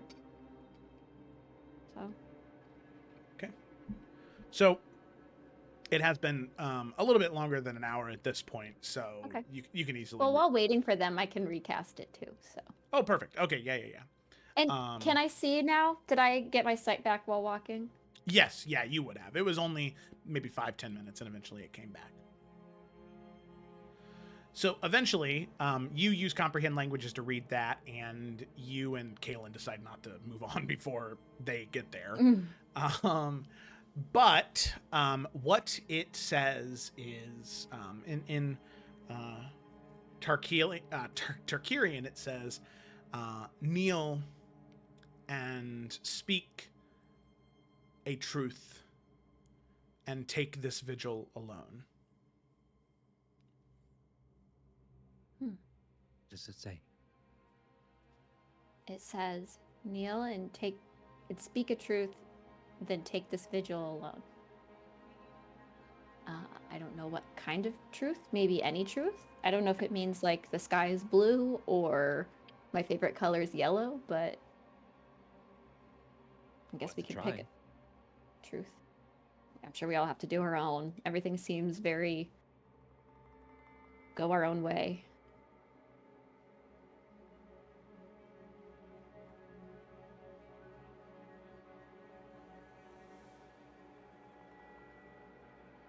And are we kneeling in front of this thing with the description on it, or is there a specific place that has like a kneeler, like in mass or something? No, I mean there is the mural with Aurelia kneeling. Okay, well then that feels seems right. correct. Yeah. Yeah. If I were to take a stab, I Yeah. Can kneel in front of both, see what works. Yeah. Via still holding fiddle will be the first one to go over, and she will kneel and close her eyes and try and think of a truth.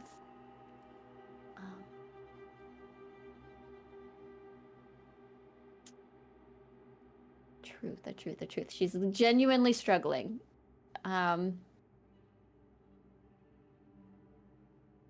She will close her eyes and say, I am Octavia Zara Fallcrest, one of the 5 heirs of the crown for Fallcrest. And she will see if that works. Via, have you ever told anyone that truth before? Most likely. First day of school. Hi, I'm Yeah. Maybe you've heard of me. She might have heard of me. Via, nothing seems to My happen. dad's real famous. Dang. That was true. It's true. Yes, but I think it's looking for something that is a little bit more difficult to say out loud, something that is harder to Personal. admit to.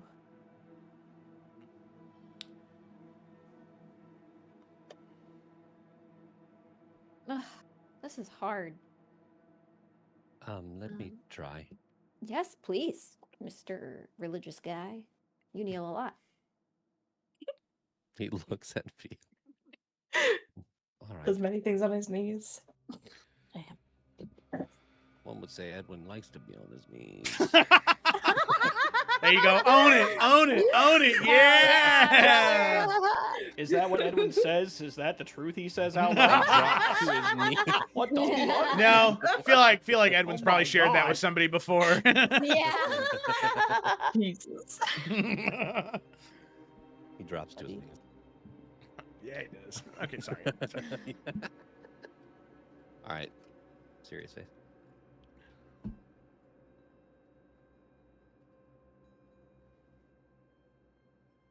I was given and had multiple opportunities over the years to tell my family about my wife and child and to return on multiple occasions, but I did not on purpose. Edwin, have you ever told that truth to anyone before?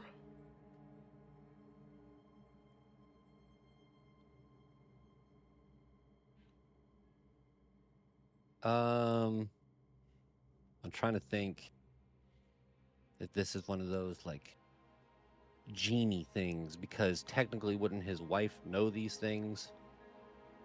I guess. I guess that. But like he doesn't tell her this. She just knows from being with him. Because I suppose this is a question that you need to answer truthfully, as John, is that in his experience with his wife, did he say, I don't want to go back home with the two of you because of XYZ? No, he would have never said that. No, just I want to stay. It would have here been with like you. an internal thing of like, Okay. These opportunities were definitely like, hey, like maybe Dad said something, or it was like, hey, I can send a ship your way, and he's like, no, you don't need to. Or he had an opportunity to come back, and he decided just to tell that person no, but just kind of kept it to himself. Okay. So, you speak that truth, one that you have not said to anybody before. You can see the mural. A line appears down the middle as it splits in half and opens. And you see a staircase that heads up.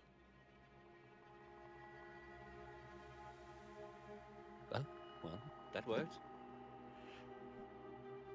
Is only Edwin able to see it, or is it open for all of us? It's open for all of you.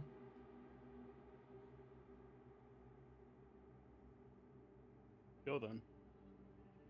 I just Edwin gets a quick little take on faces, expressions, as he turns around to say, and after he says that.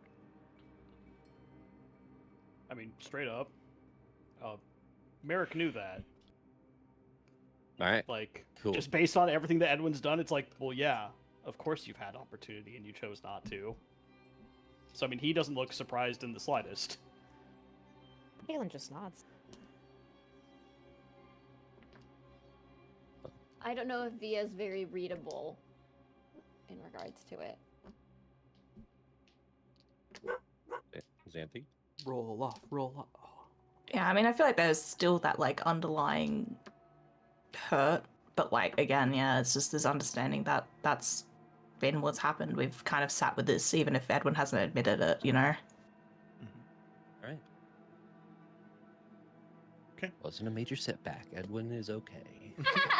Well, we didn't Well, say that. No. Oh, all right. Edwin finds a bridge and jumps. Yeah. Sadly, gotta go up the Please. stairs first. Damn. Okay. Are the rest of us able to go through? It just depends. Do you try to approach with Edwin or in front of Edwin, or do you let Edwin go first? I mean, it said the vigil alone thing, so I imagine we enter single file, right? That's a good point. Okay. Yeah. As Edwin steps through, the mural shuts behind him. Yeah. Can they hear him banging on the other side? Fuck. No, they do hear the faint. No, you're Right not. before it closes. Wait. All right, and that was the last time we ever saw Edwin. What if we just left? What if we just? We can't leave, remember? Oh yeah. Well, we didn't really try. Nah. We also didn't try. Right. Hello, Mama. What's up? The slow fade. Oh, that was great. That wasn't even an animation. It was just a video. Yeah. Fuck it up. Who's next? Go on, Merritt. Why do I have to go next? What the fuck? I don't You know. go You first. spoke fast. Go on, Yeah, Merrick. it was. Oh, what? Well, why don't you go then? Go on down to the speakeasy. I opened the last door. Why don't you go and cut the We're rug all with gonna some of the have to do gals? No, Sorry. no. All right, Kaylin, we'll go Jesus Christ. Pussy All ass bitches. Little Just kidding. punk you tried to ass, force mark me to ass go. bitch. All right. Anyway, Kaylin kneels. she does. And she'll sigh. And she'll say,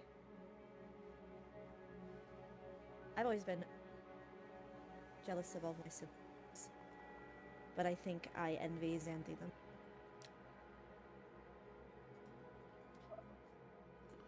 Has Kaylin ever spoke that truth to anyone before?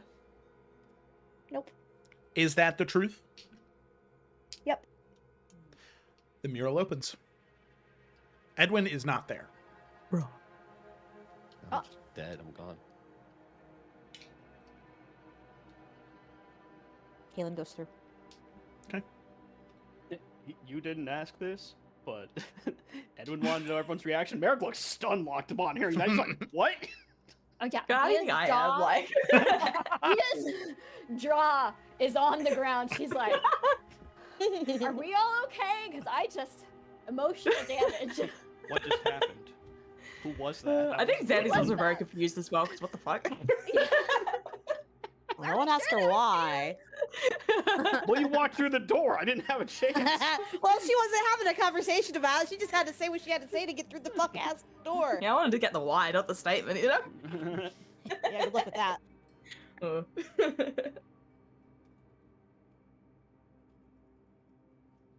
Okay. You step through. The mural closes behind you. 3 of you were left in the room.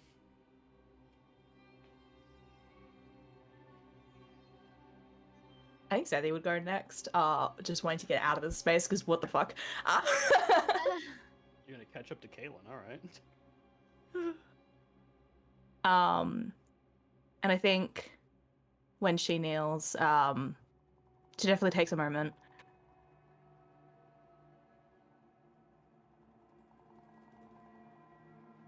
I still miss my mother. As much as I've never been able to say. Has Xanthi ever spoken that truth before? Yeah, definitely not. And is that the truth? Yeah. Okay. All right. The mural opens. Kaylin is not there, neither is Edwin. And she takes like a breath of relief after that. A breath of relief? A breath of relief. At Kayla not being there? That's fucked up. Yeah. Kaylin's not there. Okay. All right. The mural shuts as Xanthi walks in. Merrick? Via? Via looks to Merrick. Maybe we could just skedaddle. Do you want me to Via, I can close my ears if you don't want me to hear what you say. You know, the easiest way to do that is for you to go first. I went through the last door. Are you not gonna go? No, maybe I'll just skedaddle. Then why aren't we just skedaddling together? I'm kidding, Via. I didn't realize Look, we were kidding. You... Oh, wait, you want to leave? Like, actually? I don't know what to say. I feel like I'm just a very honest person, so I don't know what to say. You guys know everything about me. I'm who I am. I'm a pretty open book, so I don't know. I'm trying to come up with something to say. Well, obviously, I can't tell you what to say, because that would imply that I know it, so...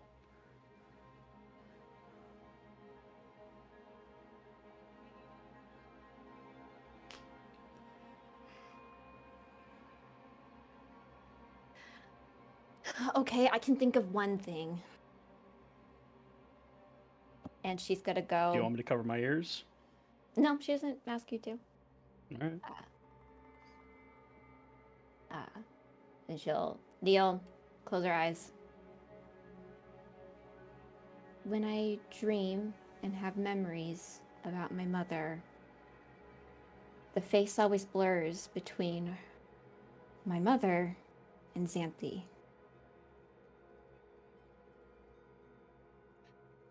Has Via spoken that truth before? No. Is that the truth? Yes. Okay. The mural opens, and you can step through. It shuts She'll behind turn you. around, give a little, and walk through.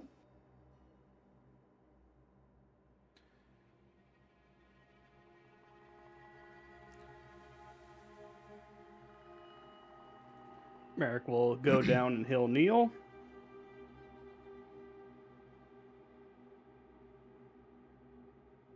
Despite what Father wants, at the end of this, I think we're all going to go our separate ways. And maybe that's for the best.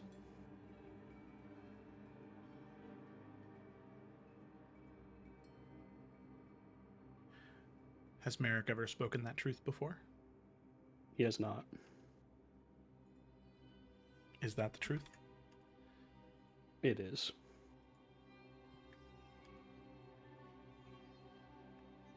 Okay. The mural opens, and you can step through.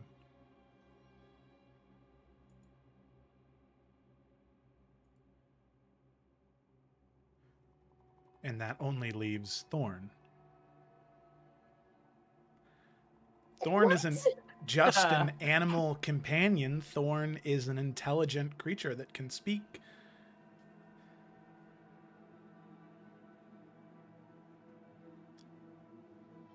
And so Thorn will lay down, kneeling as best a dragon can,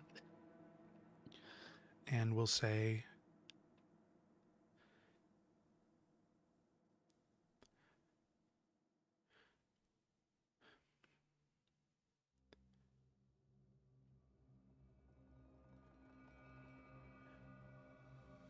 sometimes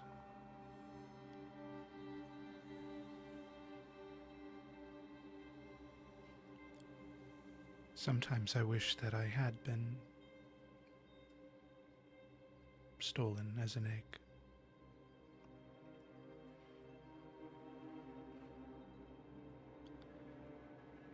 I feel like I've caused so much pain for these people. And I'm just so young. And I've already caused so much pain.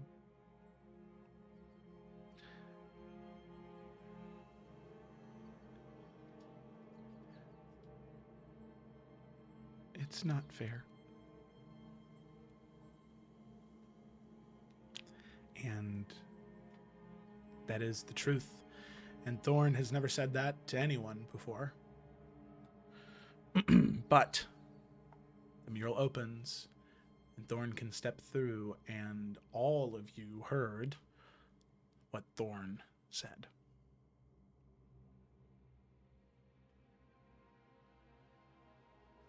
One by one, each one of you step up the stairs. You're unsure as the mural never opens behind you. You never hear through the stone what the other person is saying. You just hear it in the hall that you walk through.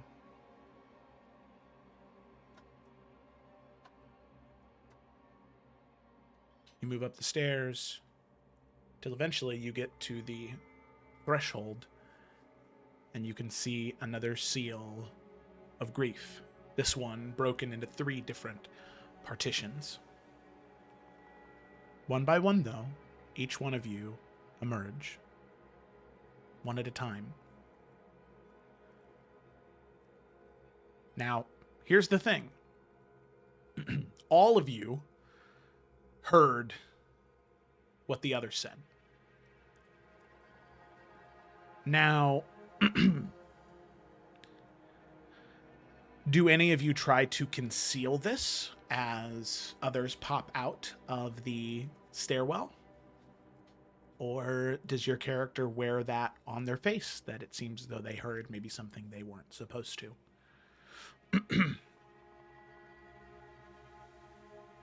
I think for Xanthi especially,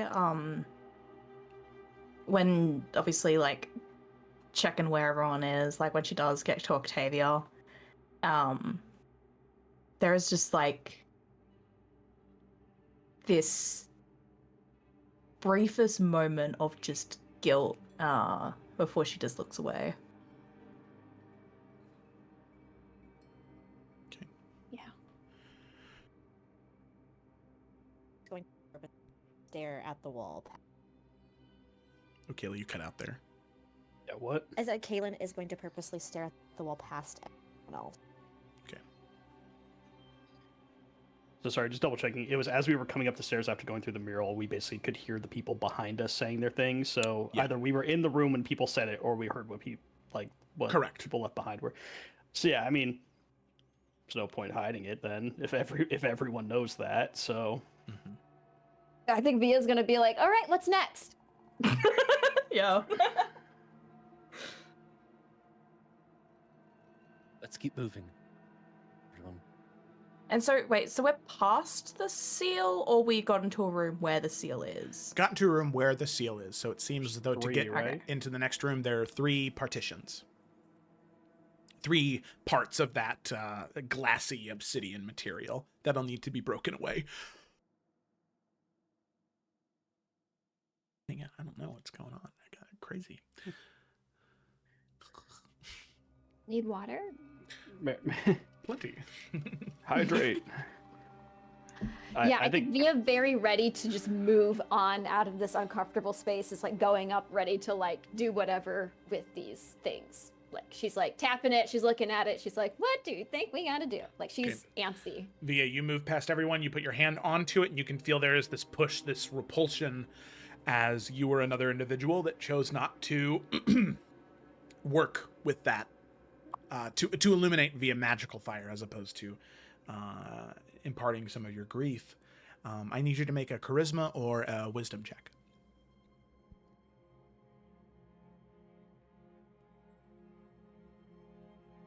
Just a check. Yeah. God damn it. They're both charisma's a little better.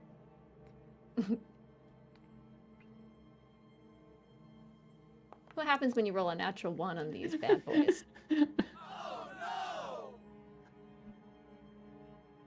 Do I die? Like, So, Via, you feel this repulsion, and instead of being pushed away, you are grabbed and pulled in.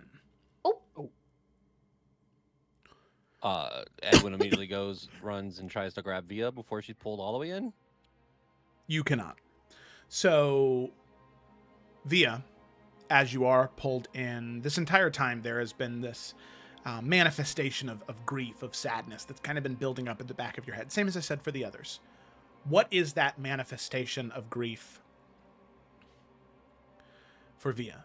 What is it? What is that memory? It can be something more abstract. It can be something more specific like the other ones. It's entirely up to you. But what is that thing that is lingering on Via's mind? yeah, it's the guilt of her friends maybe not being able to get out of this pack. Most likely not being able to get out of this pack and their lives ending some way or another. Okay. So, you are pulled in. And you feel this extreme grief wash over you as the moment when the realization hit you that that might be something that you might have to do. You stand at the base of the Tower of Zephyros. He just got done yelling, saying how you should take your own life. That's the only way to stop it, truthfully. But then after pressing him a little further, perhaps the severing needle could work. But he stressed that it would be only one use. And in that moment,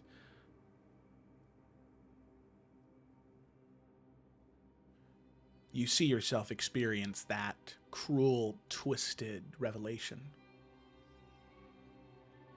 That either you have to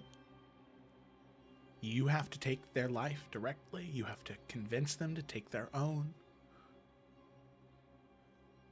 And what's most twisted about this is this isn't something that you've come to terms with yet, right? Yeah, not at all. No.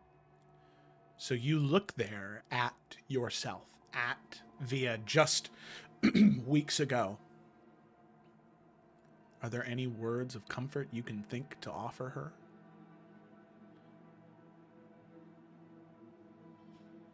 Ah, God.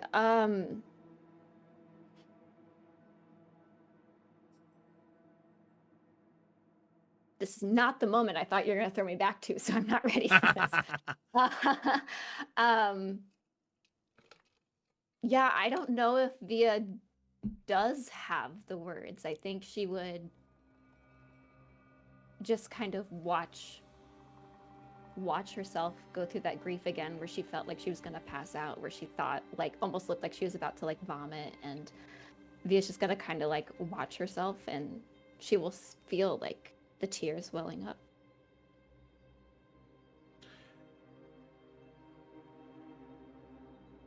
And just as you felt so alone in that moment, now you feel that feeling twofold.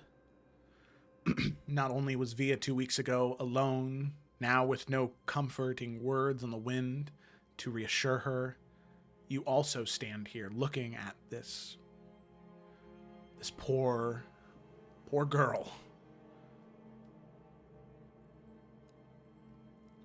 And there's no one there to comfort you either. You feel so lost and alone that the vision, the thing you see, it just breaks away like fractures of glass until you just float there in this dark nothingness, consumed by grief.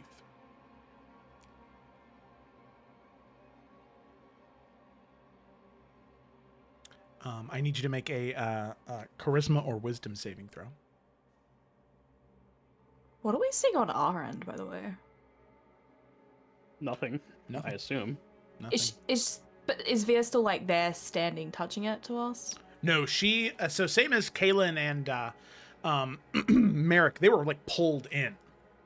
Oh, okay. To the I thought glass. that was just like the visual image. Okay, yeah, got you. No, yeah, they are like physically pulled in. So she's just not there. She's just not there. Yeah.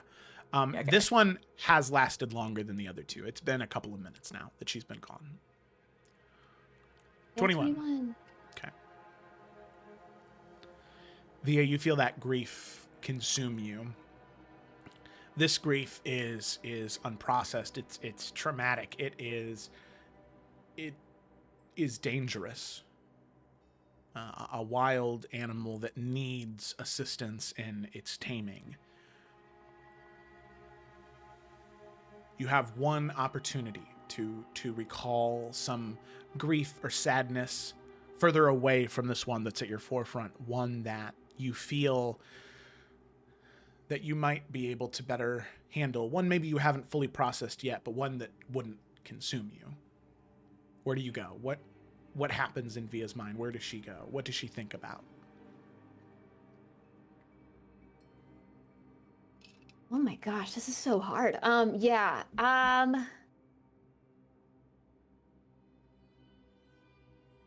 I think oh,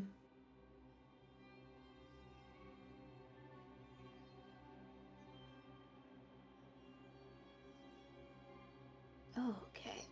Maybe the first time she saw her dad and mom. Well, no, I think it was her. Oh yeah, they didn't even take her to school. The first time she got on the train to Arkenvale, maybe watching her city go away and knowing that she's going away and won't see her parents together after that. You have this moment in your mind as Talon and Cersei, they stand at the station with you, surrounded by Crown Claw knights as your luggage is loaded onto the train. Via so incredibly young, and she looks so alone, surrounded by guards, her mother and her father, but that coldness that exists between them seems to also consume you. You can see this young Via looks anywhere but at the two of them. There were many conversations with Talon and with Cersei over the past few nights, all of which just ended the same way that they started, with nothing meaningful said. In this moment before Via boarded the train, as Talon and Cersei stand there, you see two individuals walking towards you. Your older brother and your older sister. You see Merrick and Xanthi.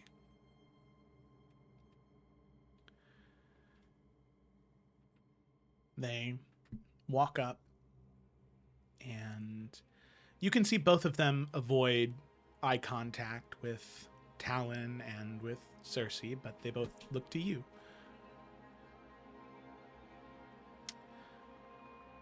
Xanthi, she sort of kneels down and she grabs your hand and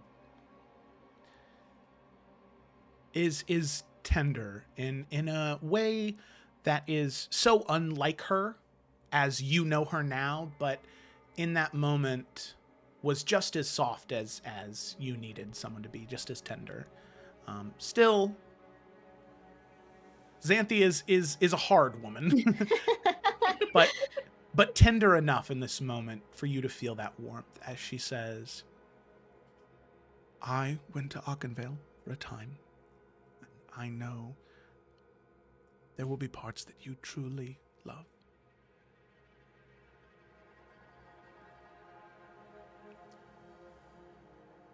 You're very talented, Via, and you will do great things in Arkenvale.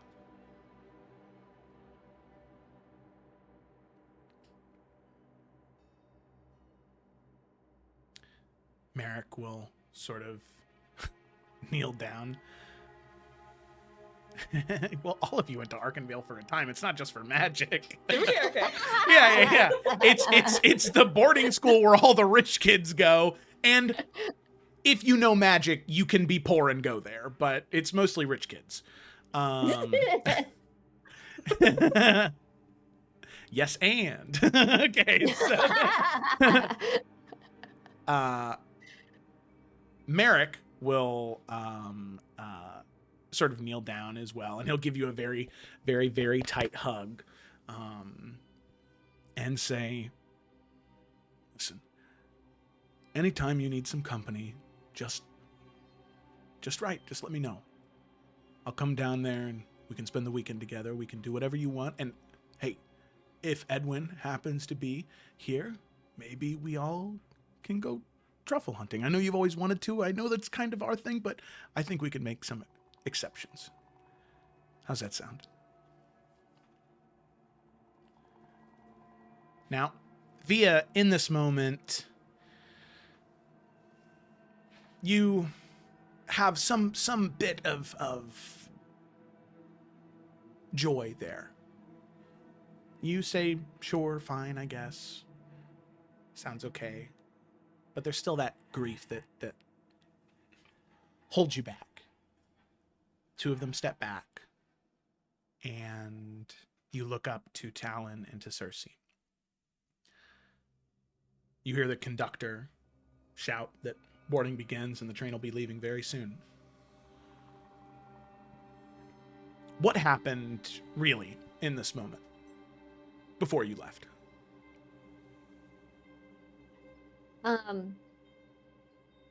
She looked at both of her parents and just cried, just like complete sob. Like she didn't reach out to hug him. She just like looked at him, and she was so upset that she just cried in reality.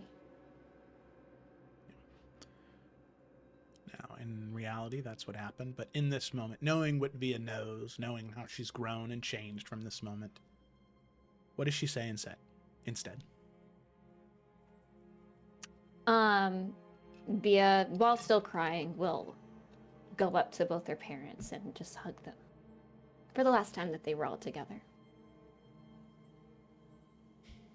You see both of them, they sort of are surprised. But they kneel down.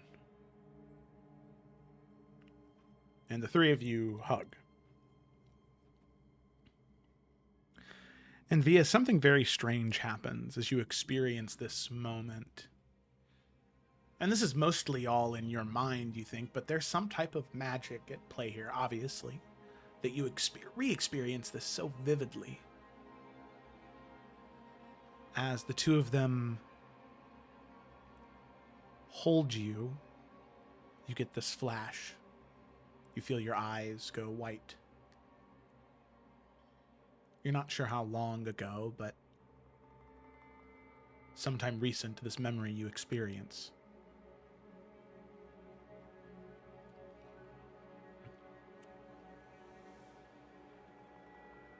You see your mom and you see Talon. You see the two of them going back and forth. Not in an argument, but in a disagreement. One that is quickly building to something a lot more passionate. But you hear Talon say, "Cersei, I won't let you. You can't go back there. It's too dangerous.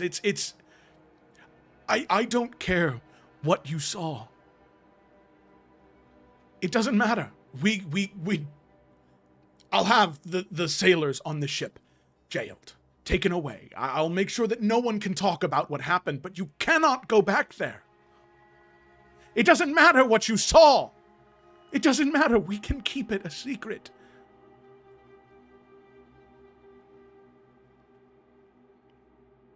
Talon, you know she will learn. She sees all eventually, and If I go willingly, and I tell them that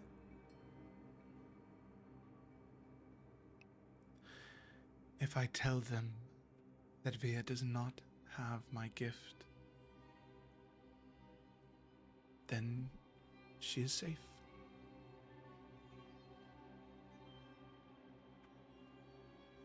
She can go to that school. She can learn the magic there as if it wasn't divinely given, but it was learned. She'll be safe that way.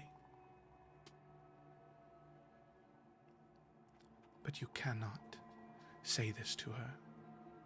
You cannot. Do you understand, Talon? The moment she learns, it could upend everything I saw.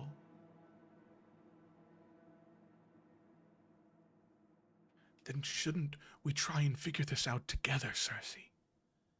The three of us, together.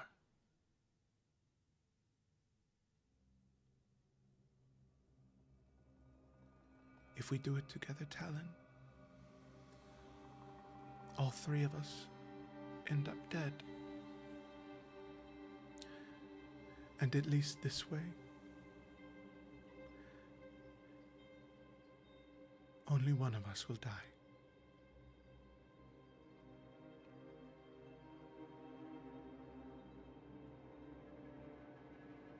You see the two hug. Your vision comes back to you, Via, and you feel yourself pushed away. As all of you standing outside that seal of grief, you see this third sort of darken and harden to a degree, as if turning from that sort of glassy black to like hardened obsidian. And then eventually there's this sort of whirling of fog within that grows and then shatters as Via emerges. Not gracefully returned, but more so expulsed. As you land flat on the ground, Via, on all fours, and you have to sort of struggle to get up, out of breath. Edwin, right there helping her up. Are you okay? Are you hurt? Do you need anything? I think I'm fine. I want to get out of here as soon as possible. I don't want to be here anymore. I really, really don't want to be here anymore.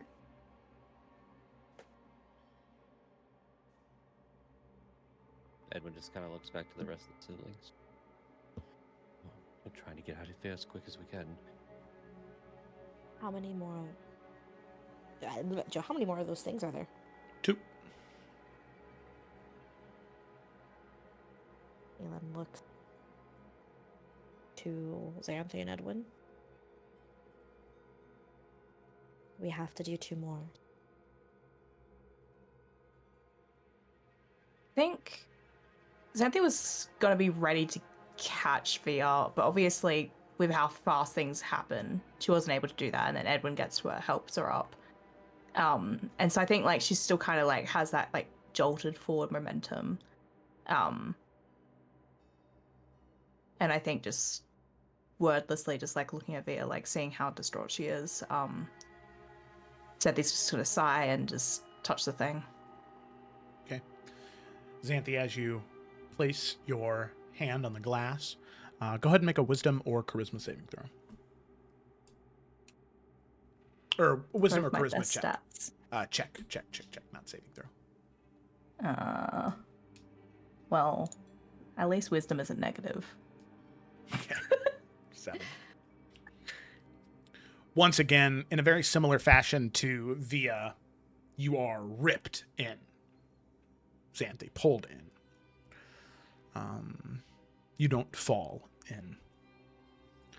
So, that sense of grief, that moment, idea, concept, whatever it is, what is that thing that is lingering on Xanthe's mind that's been sort of right at the edge as she's been going through this place where it's been weighing more heavy on her? What's been on her mind? I mean, I think definitely for Xanthi, it's like her kind of grief is more that kind of like death by a thousand cuts rather than a singular moment. And I think for her, it's just this like, whether it's warranted or not, rational or not, it's just this feeling of just so many things being taken from her. Like, she doesn't have her soul. Her mother had to leave and is no longer hers, had to give up that whole family. Feeling like, you know, she was expected to have the crown, but that's also been denied to her. And just, you know, all these just compounding things, feeling like, you know, even just having Edwin leave, no longer, you know, being there as her brother, feeling like she has to kind of narrow and hone down, give all these like kind of parts of herself essentially. Things like having to refuse Rahavi, you know, agreeing to the hand, even feeling like she has to kind of stay that path, losing her horn, just all these collections of things of just constant loss.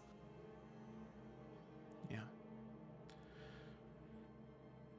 All of those moments, they hit you one after the other, after the other, after the other, in reverse or in reverse chronological order. The most recent to the furthest away, going all the way back.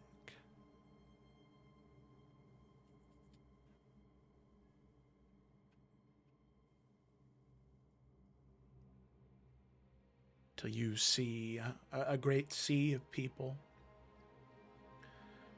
in the grand hall of Crown's Rest. You see your father standing to your right and your mother standing to your left. You see a pedestal in front of you with 3 different items. You hear Talon's words once again. Been so long. To a degree, you'd almost forgotten them. My girl, you are strong. Stronger than any whisper in this room. One day you might lead them all. But strength means never showing fear. Whatever you choose today will be yours. And no one, not lords, not priests, not gods, no one can take that choice away.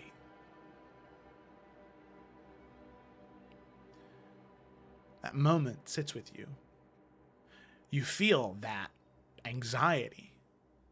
What were supposed to be words of encouragement to a young girl put this weight on her, thousands of eyes looking at her. And this girl, only 6 years old, can't show fear? She can't be afraid? She buries it. You want to say something to this young girl, to grapple with that fear, to grapple with that anxiety. But you're pulled away. A few years down the line, you are working away, you're studying, you are trying your best to do something correct, studying ancient texts, reading history of Adaria. Your mother comes in and asks why you're reading that. You should be studying your arcane tomes. That's the legacy of House Astrolore. She takes away those books and gives you new ones. These are the ones that you should be studying. This is what you should be practicing. You feel that young girl, that pressure. She wants to learn more about this. She doesn't care about that magic. She doesn't want that pressure. But before you can say anything, she's taken away. Years pass. Event after event after event happen. You're older now. You've met Rohavi. He's wonderful. He's fantastic. He knows exactly what to say and the words to pen them in letters and how to speak them to make you feel safe. Like maybe this is someone you could be honest with, truthful with. His proposal, his earnest request to be able to spend the rest of his life with someone like you, someone who he truly loves.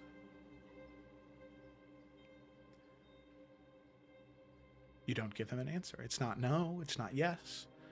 The expectation. You see the moment that night of when you were alone in your room, the millions of feelings that young woman was feeling. You want to say something. You try to say something, but you're pulled away again and again and again and again and again, till eventually you experience that most recent one. Mephisto. The truth about your soul,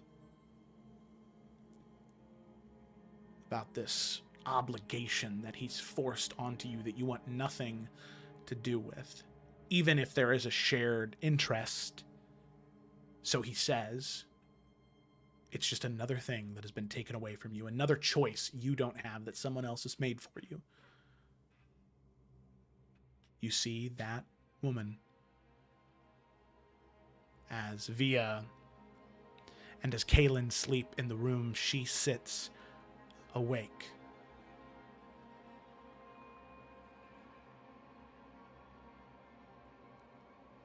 And you can't find the words to say.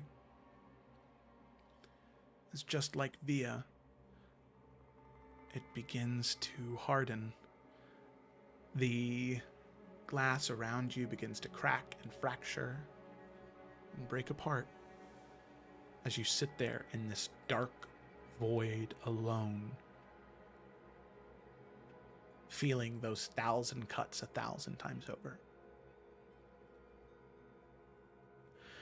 In this moment, is there any thought Xanthi has? Any other moment of grief or sadness or concept that has affected her that she has, that just like for Via, that is safer, that's not so difficult for her to process or to address? Is there something that she has that she can go to?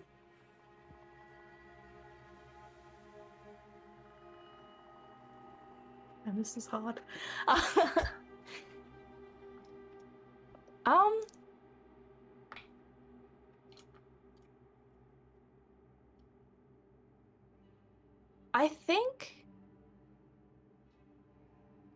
I think especially just seeing it, well, I guess like hearing it, whatever. I think her mind will kind of go just, I guess, like, to those times where she has been harsh or unkind to Via specifically, where she's like chosen to kind of hurt that relationship rather than build it. Yeah. I feel like that feels like the most immediate thing. Yeah. Go ahead and make a wisdom or charisma saving throw. I'll say with advantage because of what you just heard Via say. Cool, thanks. Oh, okay, I only rolled one. Well, maybe I only need to roll one. Would you look at that? Would you look at that? Didn't matter. Locking in. I don't even know why I try. Okay. So, Xanthi, you recall a moment. One that stung more than it should have. Maybe 3 years ago, and maybe 4. There was some ceremony that was happening over one of Via's breaks. When she was away from school, she was back home.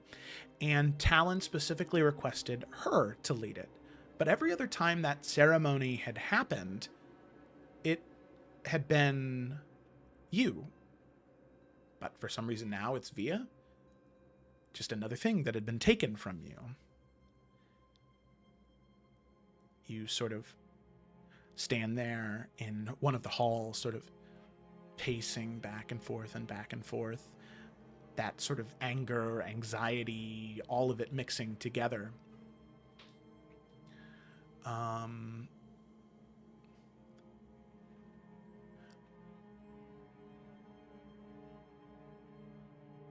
Is there anything that, as you're looking towards your younger self, only by 3 or 4 years, is there anything that you think to say to her in that moment?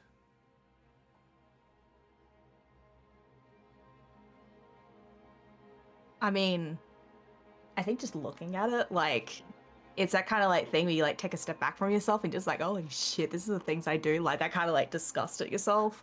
Yeah. Yeah. Okay. So you you see that. Go ahead. Sorry. But yeah, I think just like after that initial shock,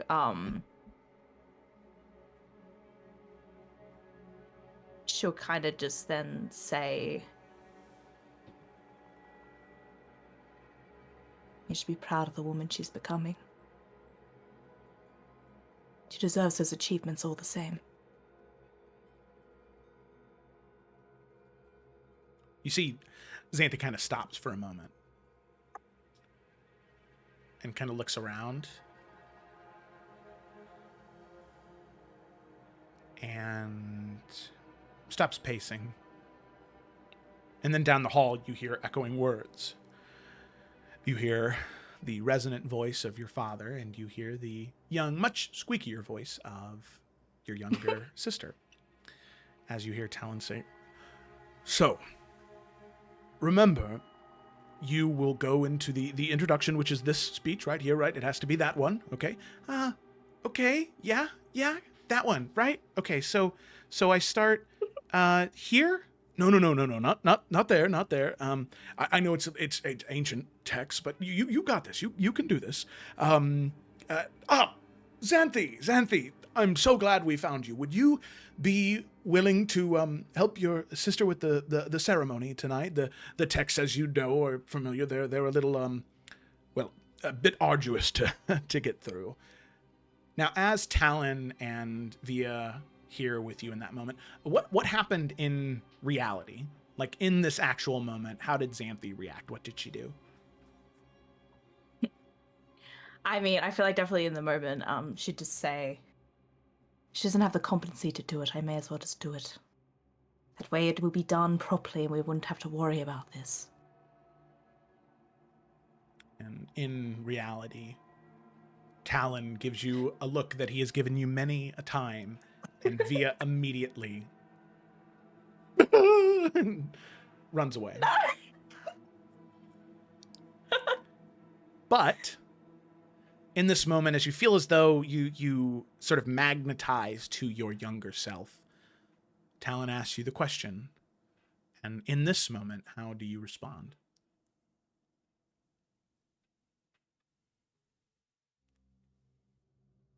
I think it's just a simple, all right, and just reach out the hand to kind of lead Via off to like a corner or something, like a table, be able to go through things. Yeah.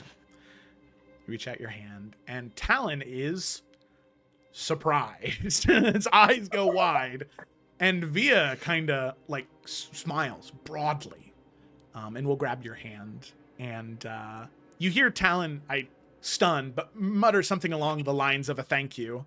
But you hear Via go, "Oh, thanks. He's not really very good at explaining things. You'd think being a bard he'd be better, but he's kind of bad. He's great with stories, bad with instructions." Yep. Talon can hear that.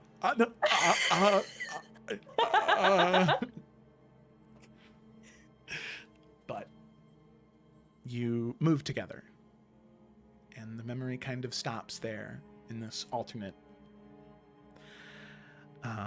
telling of it. And you feel that look, Via looking at you, smiling. As the two of you walk away, you see that kind of break apart and shatter into these small fractures of glass as you are thrust out of this fracture thrown onto the ground, same as Via, but the shard breaks. As all of you see the same thing that happened with Via, how it hardened and almost turned fully like black obsidian. And then eventually this one begins to sort of like coat with frost and then crack and shatter in this like pale blue, as opposed to that pale black glass, and falls to the ground broken. But Xanthi has returned. Leaves one more. Juan Mar.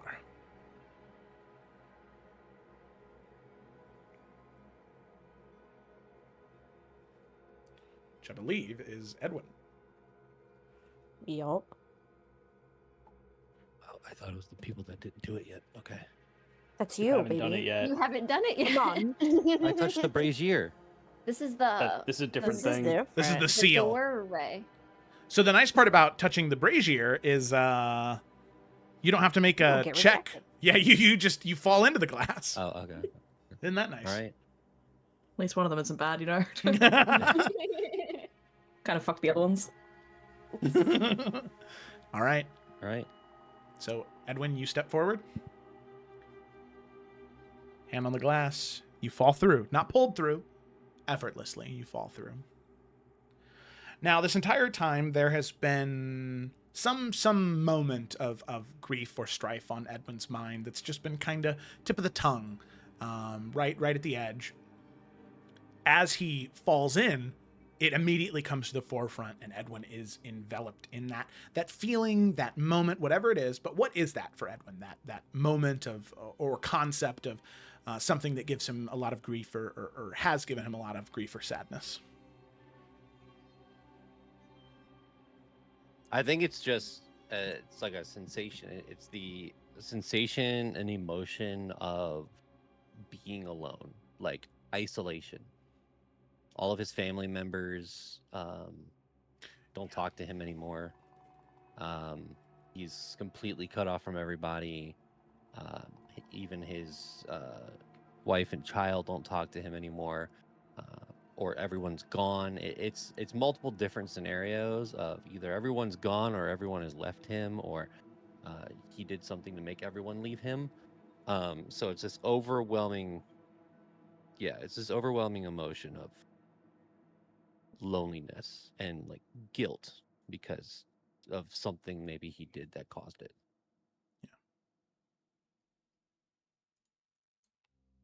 So,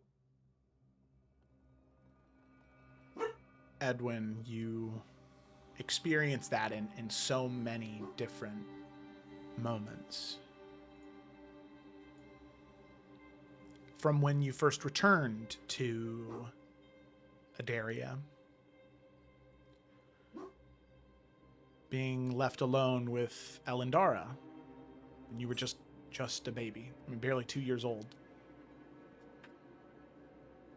Left alone with this woman who you didn't know. You wanted your father, you wanted your mother, but you were alone. You didn't know her. More years pass, living within Skyhaven. You're alone. There's nothing to do, no one to talk to. You don't see your cousins very often as they're in Crown's Rest. They have much better things to do than spend time with a bastard. Every once in a while, your father will come in and he'll tell you stories before bed, but Rainier typically comes to him needing something those nights. So once again, you're left alone. Even as you grow up, your siblings, they grow distant. You go away. You go away to be with your family, but even when you're with your family, with the woman you love and the child you have, you can't always be in that house. There are days or weeks at a time, sometimes months, where you're even gone from them, off on missions, helping people, healing people, doing what you can in this place. And you return, and for a time you feel at peace and you feel safe, but sometimes you feel that loneliness even with your wife and child. That isolation from your family, because when you go home, for the brief 3-6 months that you're there, every time things grow further and further and further apart. Some handle this better than others. Some are less apparent about it than others. There's one time in particular that you are sitting in one of the halls of Dragon's End. You'll be returning to the Nonathi in a few weeks. This entire time that you've been here, though, everybody's been too busy to do anything with you, to spend time with you. This would have been the most recent time you had been home. Nobody had the time. Talon was busy with court. Xanthi was busy with her training or with managing the social events of the keep. Kaylin was busy helping the apothecary. She was busy trying to help people in the Undercity. Merrick was off working in the rookery of Crown's Rest, or he was off in Kraken's Reach, trying his best to work with his mother and his grandfather. And Via was at school for most of it. You saw her for maybe a couple of days. And you sit there in the keep, alone. This was maybe a year or two ago at this point. Maybe 3. In that moment, as you look towards yourself, at a time when you were feeling probably at your lowest, is there anything you say to him?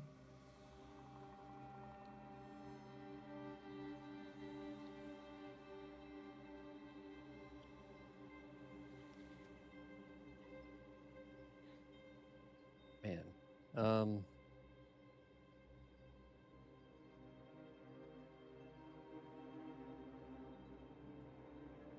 yeah, I guess Edwin, as he looks in the mirror at himself.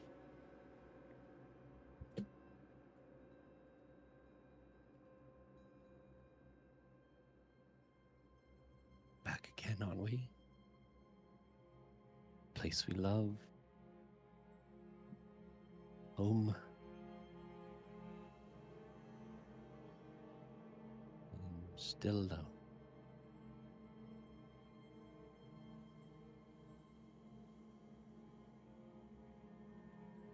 Why can't I just tell the truth? Why are you such a liar?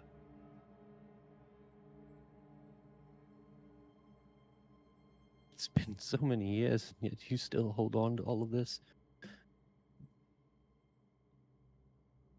It's your fault. You've pushed them all away. You can make the effort. You could be there. You could. I could have been here so many times, and now I've missed everything. I've missed almost all of Via's birthdays, poetry with Xanthi, travel hunting with Merrick, and you've barely gotten to know Kaylin.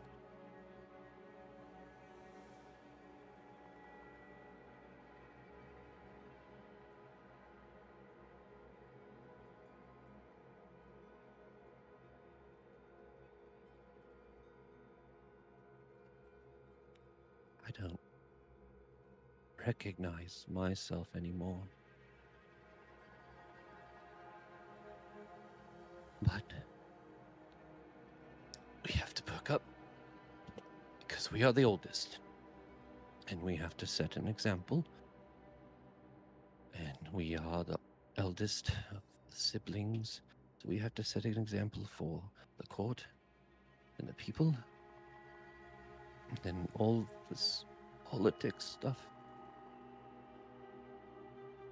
God, I miss the non-Arthi. So simple there. And as you say that, Edwin kind of perks up.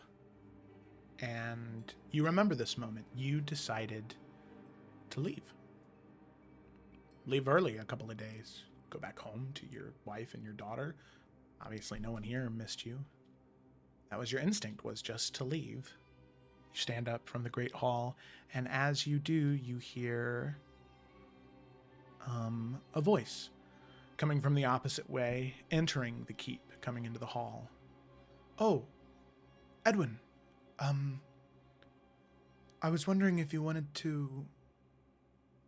Oh, were you leaving? You see Kaylin, having just got back from the apothecary for the day, sundown. I just wanted to see if you maybe wanted to get something to eat.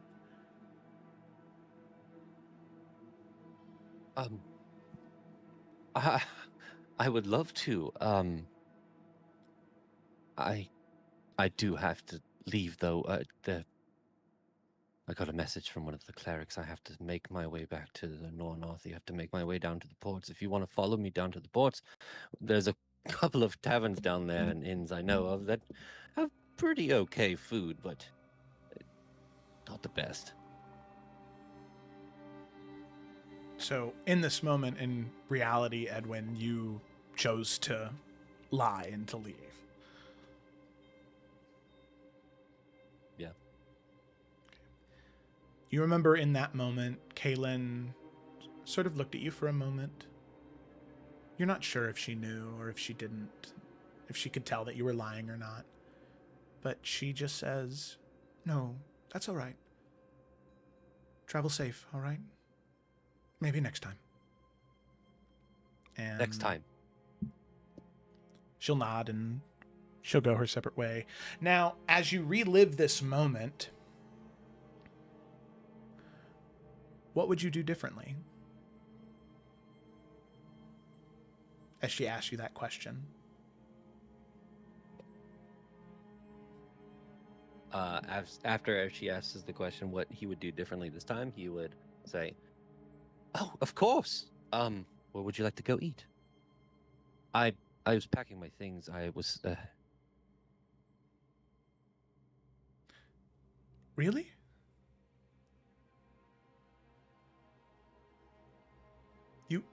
You want to go? Yes, of course. How old is Kaylin at this point? Oh, this was only 2 or 3 years ago, so... Oh, that's right. yeah. Never mind. 22, I think she's 25 Okay, right now. yes. No, yes, of course I want to. Can I be honest with you? I suppose it depends what it's about, but sure. I'm being pulled in 2 different directions right now, and you coming to me right now and asking to go to eat has shown me the direction I want to go in. Thank you. And he throws his stuff to the side. And where would you like to go to eat? She kind of walks up next to you and she places a hand on your cheek and says, "It's okay to be sad, Edwin. You don't need to hide it." And in that moment, this gap that had been bridged, that could have been bridged, had you just reached out. You can see an alternate path where maybe things hadn't been so distant. But that's okay. You're trying to make up for that now. Something that you have tried your best to come to terms with and try to make better. And with that, you see Kaylin looking to you, smiling, ready to hear whatever it is you have to say. You see that facade crack and break, shards of glass, and all of you see Edwin coming out as soon as he went in. Landing on his 2 feet, the final shard breaks and shatters. The passageway, once again, like a heavy sigh, opens, and all of you experience the emotions and events experienced by the 3 that broke the seal. When Edwin comes out, he immediately goes over to Caitlin and gives her a big hug. She And will just come back. he just whispers to her, "Thank you." She doesn't say like she gives an extra squeeze. All right. Onward. Okay. So with that, heavy sighs and heavy breathing, you make your way down the passage. And as you do, you can see that the grounds become a little bit more uneven, as it seems as though there's been another junction that has been shifted, that has been merged. So you end up moving into this next room with a little bit of a height advantage as you hear voices. Human voices. One that all of you recognize. The voice of David Laurent, the intelligent agent who had spoken to all of you about your incursion with the pirates, giving orders to what you assume to be cultists down the hall. You can hear it coming from below you. It seems as though if when you move forward, you'll have a bit of a height advantage. But in terms of how you want to approach that situation and what you're walking into, that is something that we'll have to learn about next week. Well, oh God, not next week. Well, that's where we're going to end tonight's session. But unfortunately, there will be 2 weeks of no session. No. Okay, listen. Boo. If we end tech early, let me see. Let me look at the tech schedule. Let me look at the tech schedule. I think it's something we can figure out later. You're right. 'cause Yeah. Yeah. Well, you can look at we that. have You can a look at that while we're reversal doing pending. while we're doing stars and wishes, and we'll see. But thank you so much for watching, everybody. Be sure to tune in next time. I'll post an announcement in the server for when that specific session will be. But be sure to tune in next time, as next time will definitely be the concluding session of the Scorched Sepulchre, as there are only 2 rooms after this. There's the one the cultists are at, and then there is the final room. So, yahoo! We're almost there. Wahoo. Thank you so much for watching, everybody. Hope you enjoyed. I know I did. And with that, we will see you in the next one. I don't know.